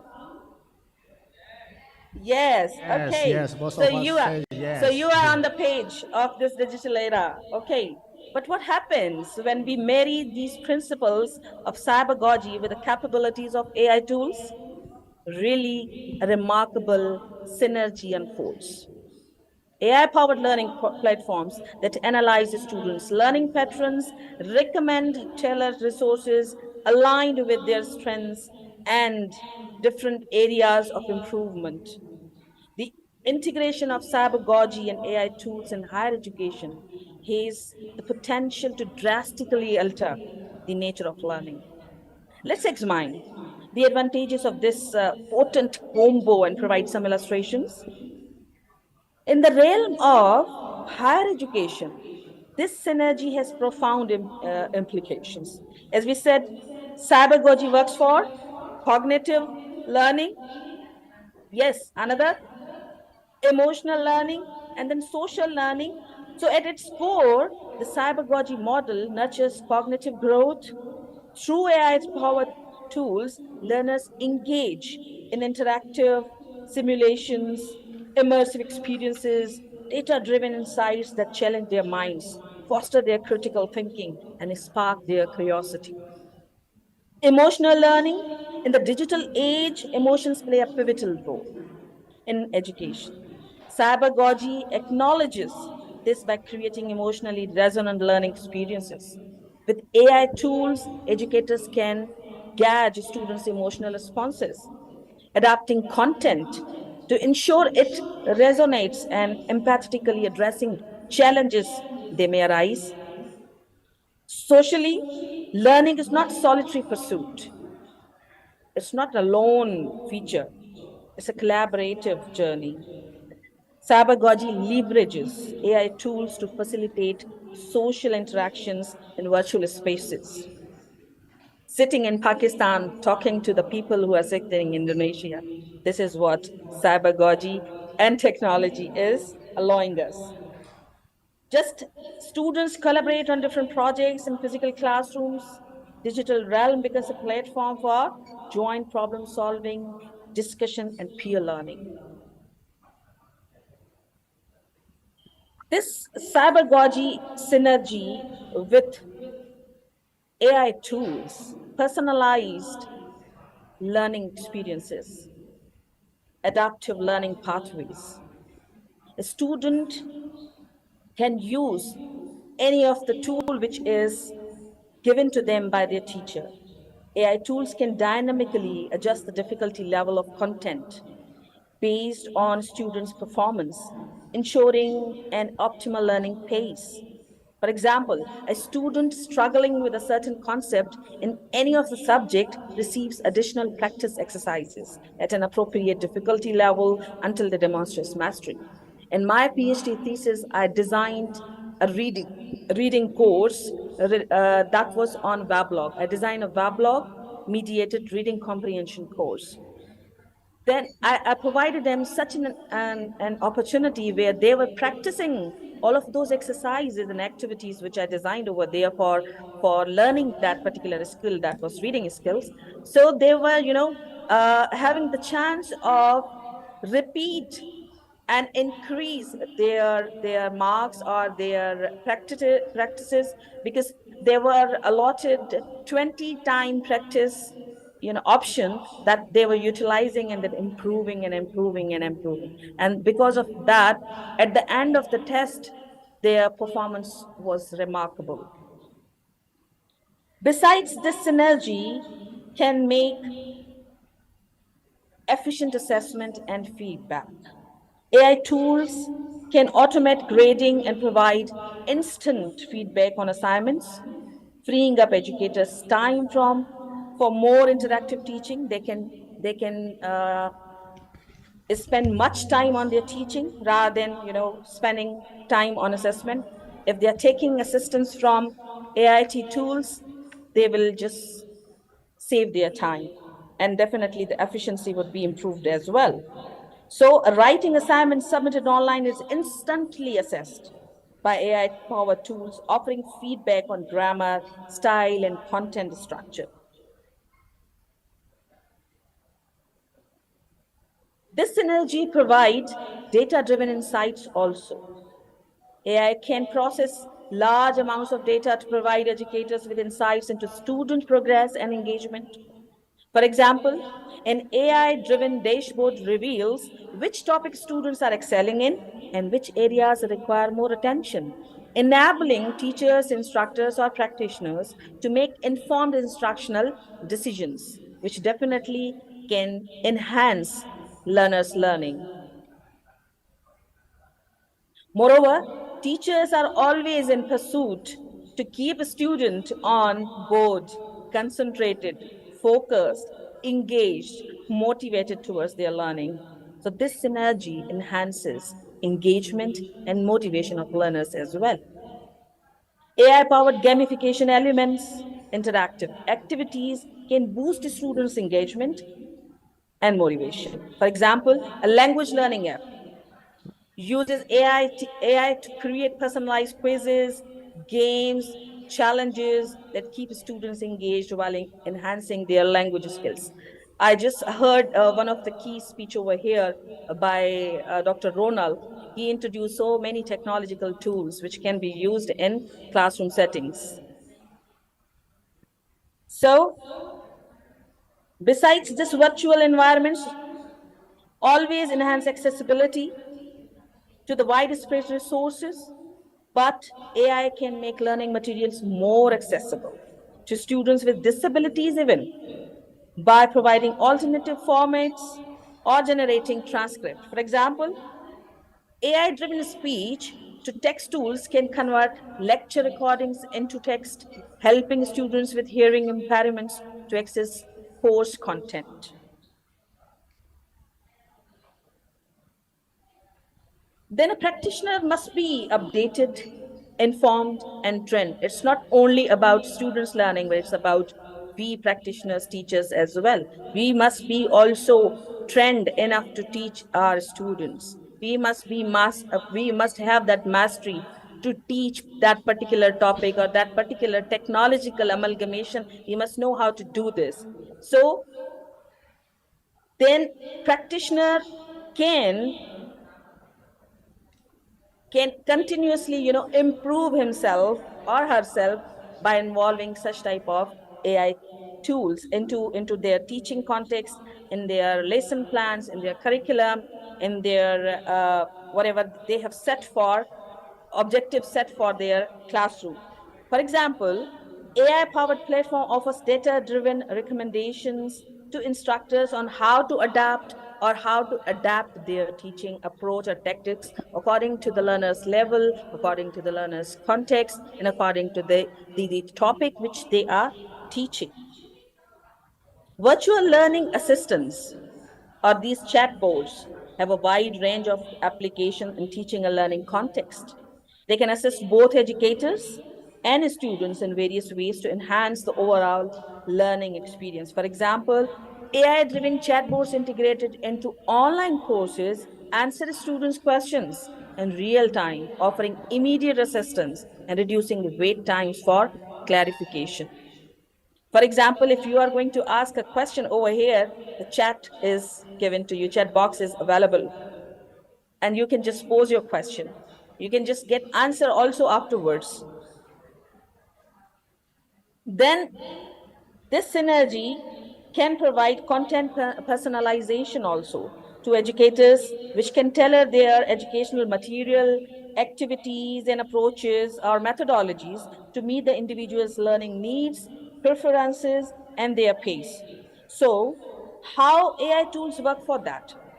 For example, AI-powered e-learning platform analyzes students' performance on any assessment or any quizzes, then recommends additional readings, videos, up to that, a flaw which they have occurred or they have.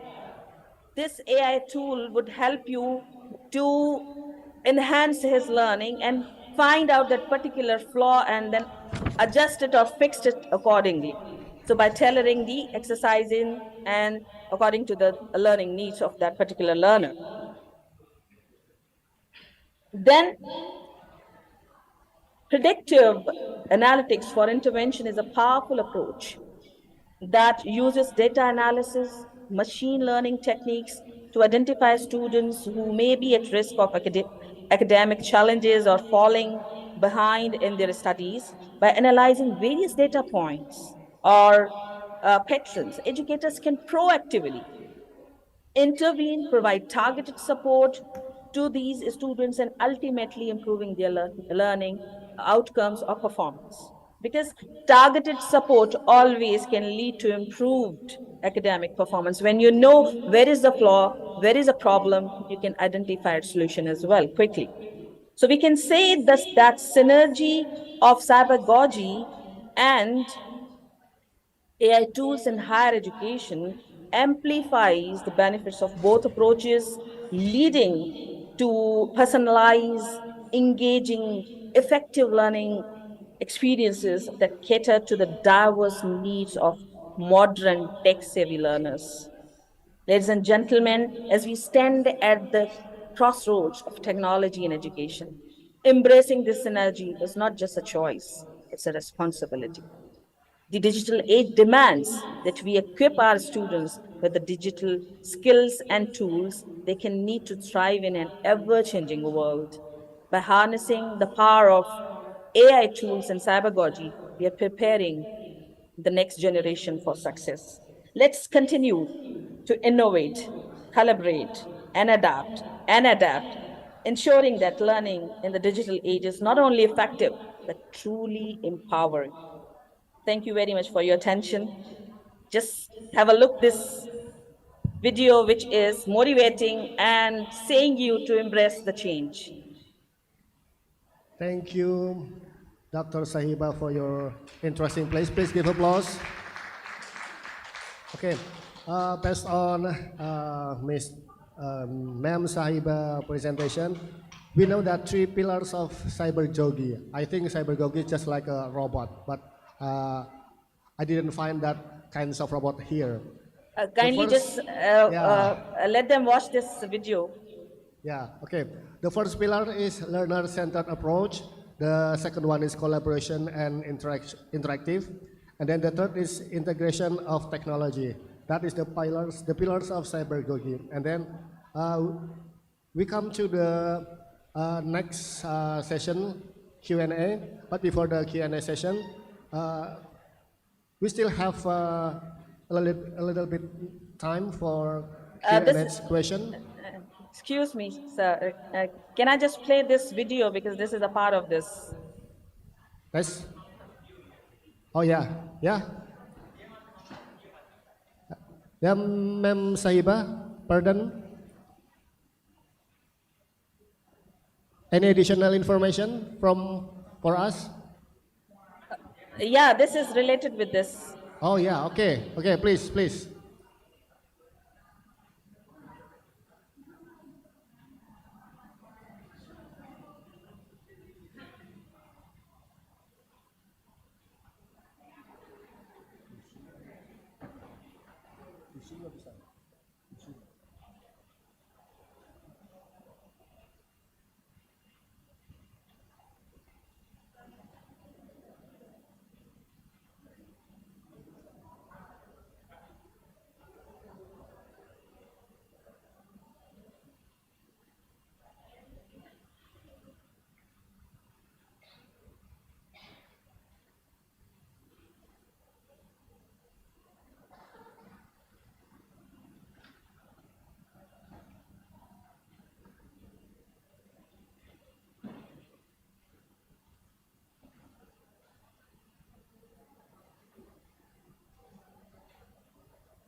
Dr. Saiba, unfortunately we cannot hear the sound of your video.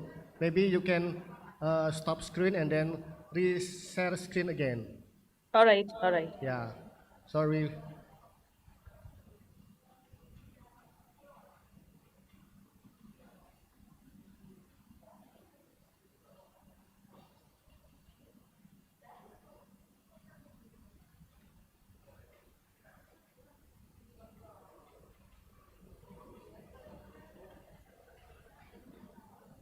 Is it working?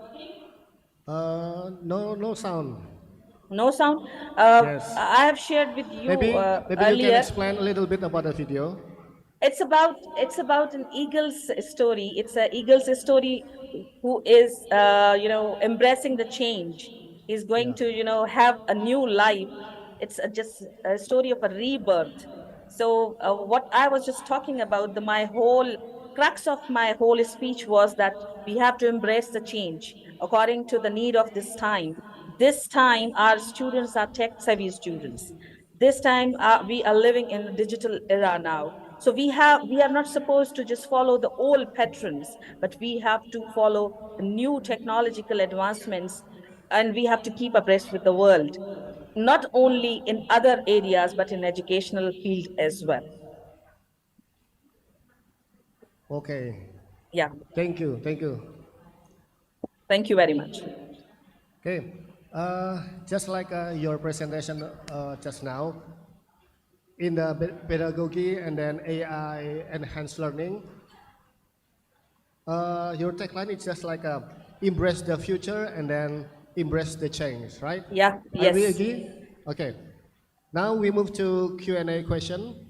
Please, if there are any question for our first speaker, to memorize about the first speaker. First speaker is talk about the vocational higher education adapt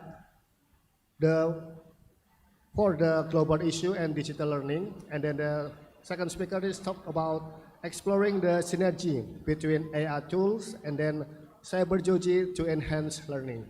Maybe in Zoom, is there any question? Okay, let's check.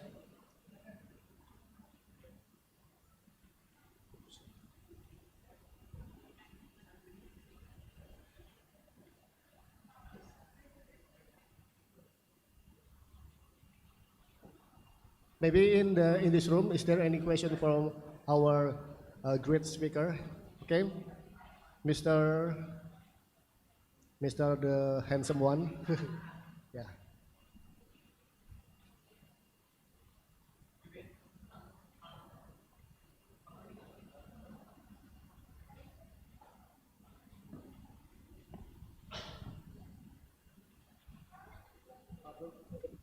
Mr.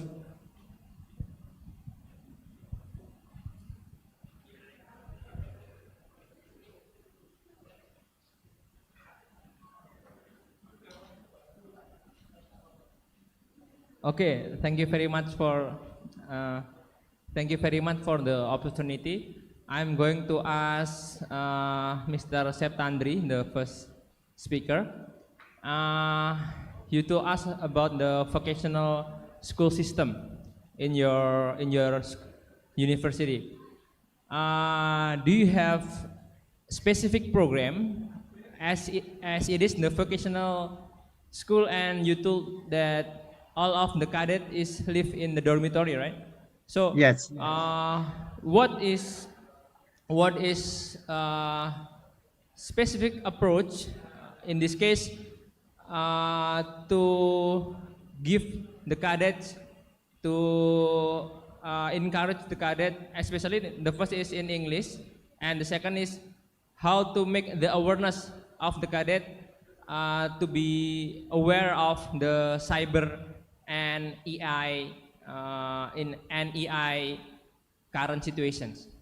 Is there any specific approach with deals with the cadets activity, whether it is in the inside the campus, because it is vocational school and all of the cadets stay in the dormitory?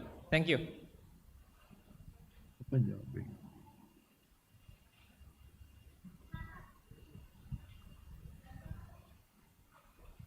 Hello, Mr. Saptandri, are you with us? Yes, I'm ready. Yeah. Yeah, please. Okay, thank you. Our cadet stay in dormitory until 24 hours, and we have the special program for our taruna or cadet. Why? Because Politeknik Penerbangan Makassar prepare not only prepare about skill and knowledge, but they prepare also the attitude. We get some instruction to the Taruna how respect to the regulation in the campus. For example, the Taruna is nobody bring the HP to the class. Just only bring the laptop. Why? Because the Taruna not only discuss about the subject, but the Taruna must respect the regulation, must respect the another one, must respect but environment, must respect the everything. And specific program for the Taruna, we have some extracurricular like the karate, robotic, sport, seni budaya, and also I give some additional knowledge about the international meeting. Why? Because the international meeting is important thing for the next time when the future Taruna may be appointed to the delegation represented Indonesia, because civil aviation is has international character. Thank you. Thank you. Thank you, Mr. Saptandri, for your nice explanation. Now, we have one more question for Dr. Saiba from online. Mr. Sure. Saiba. Yeah, Yeah. I'm here. Can you repeat the question? It's come from Bapak Rijanto. Okay. I will read the question. I would like to comment on Dr. Sai presentation. Thank you very much for reminding and motivating us with AI technology in learning. I totally agree with you that as an instructor or teacher, we need to understand how to use AI.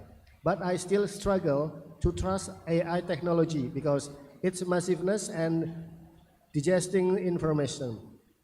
Now, the question is, do you have any suggestion to handle this trust issue? Yeah, that's very, very true. As she or he has just explained this thing that we have a vast, multiple resources available on internet, or we have access of multiple materials which can be used in different classroom settings. But again, it's what I discussed, it should be amalgamated with the cybergogy. So that cybergogy actually is telling you that how you are going to improve your pedagogy. So while you are going to integrate technology into that particular teaching and learning context, it means you must know how to do it.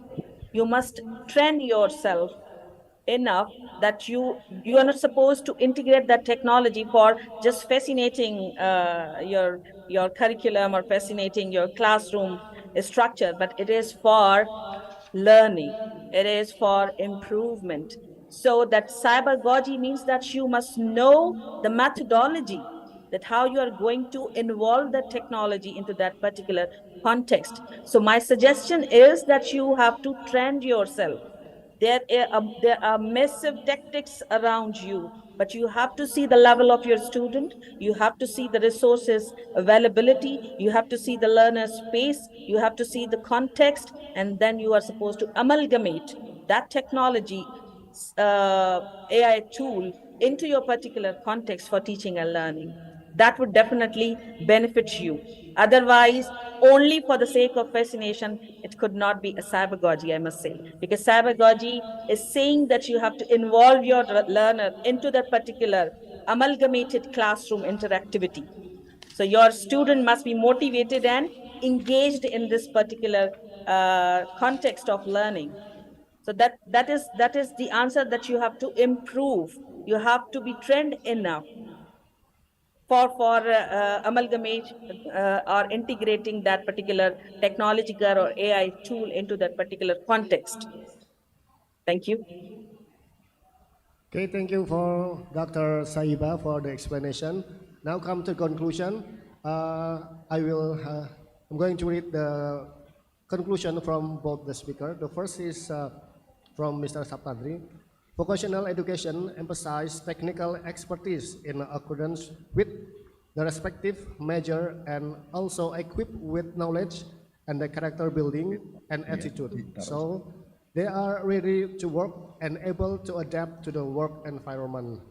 And then the second one is from Dr. Saiba. Embrace the synergy is not just a choice, it's a responsibility. By the harnessing the power of AI tools and cybergogy, we are preparing to the next generation for success. Embrace the future, embrace the change. Please give applause for our great so inspiring speaker. And then, sorry for the mistake that from me. And then, thank you for your attention. Yes, Mr. Saptandri. I'm very interesting about the question for Samban. This is the good question, and I will explain about the cyber security.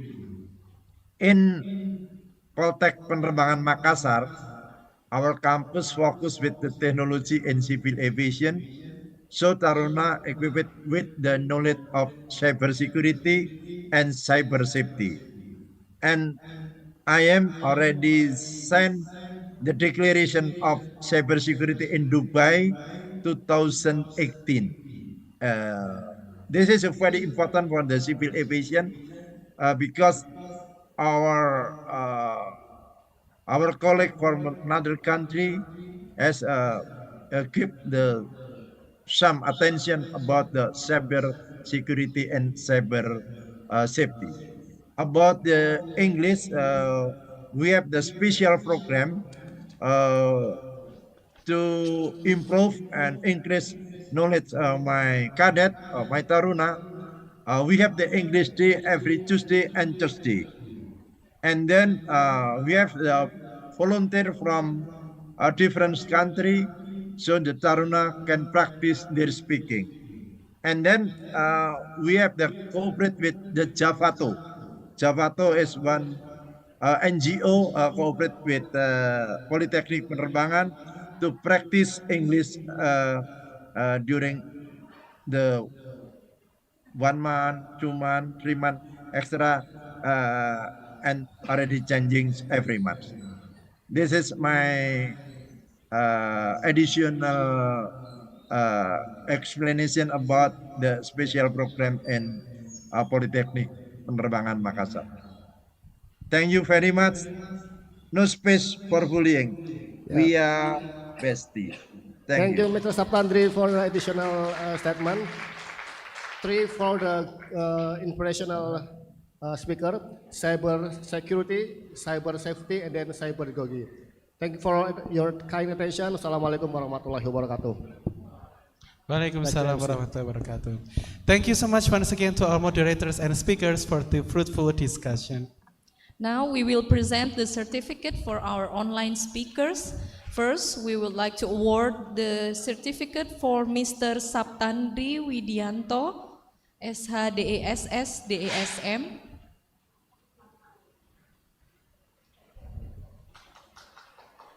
Please give a round of applause. Thank you, Mr. Saptandri.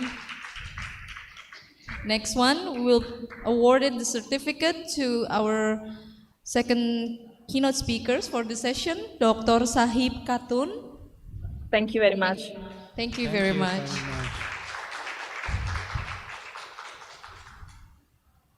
Ladies and gentlemen, that's the end of our keynote sessions. We hope that all of you were gaining a lot of beneficial insights as experienced through parallel sessions. Sure, meeting an expert, academician, and practitioners give us a chance to improve our skills, competencies, and also connections, particularly in education field. Ladies and gentlemen, we need to inform you that the parallel session will start right after this. Presenters who are joining here and plotted in offline, the parallel rooms are on the 9th and 10th floor. For presenters who are joining online, please kindly join the breakout rooms based on the plotting that have been announced by the committee. To all the participants, passive participants, you are free to attend any rooms you are interested in. The plotting of the rooms are available on the conference book, or you may ask the committee. The certificate will be given to you after you complete the sessions. Further information will be provided by the committee. Also, all participants and presenters, you do not need to return to this main hall after the parallel session. Well, ladies and gentlemen, we are leading to the end of the event. I would like to apologize if there's any shortcomings and inconveniences. Thank you very much for joining us today, and may this event provide you fruitful experiences. Hopefully, we all can be guided by all the things we have learned and heard throughout the conference and be able to influence our future. All right, before we part, please accept the verse from us. Kalau ada jarum yang patah, jangan disimpan di dalam peti. Cakep. Kalau ada silap dan salah, harap sudi maafkan kami.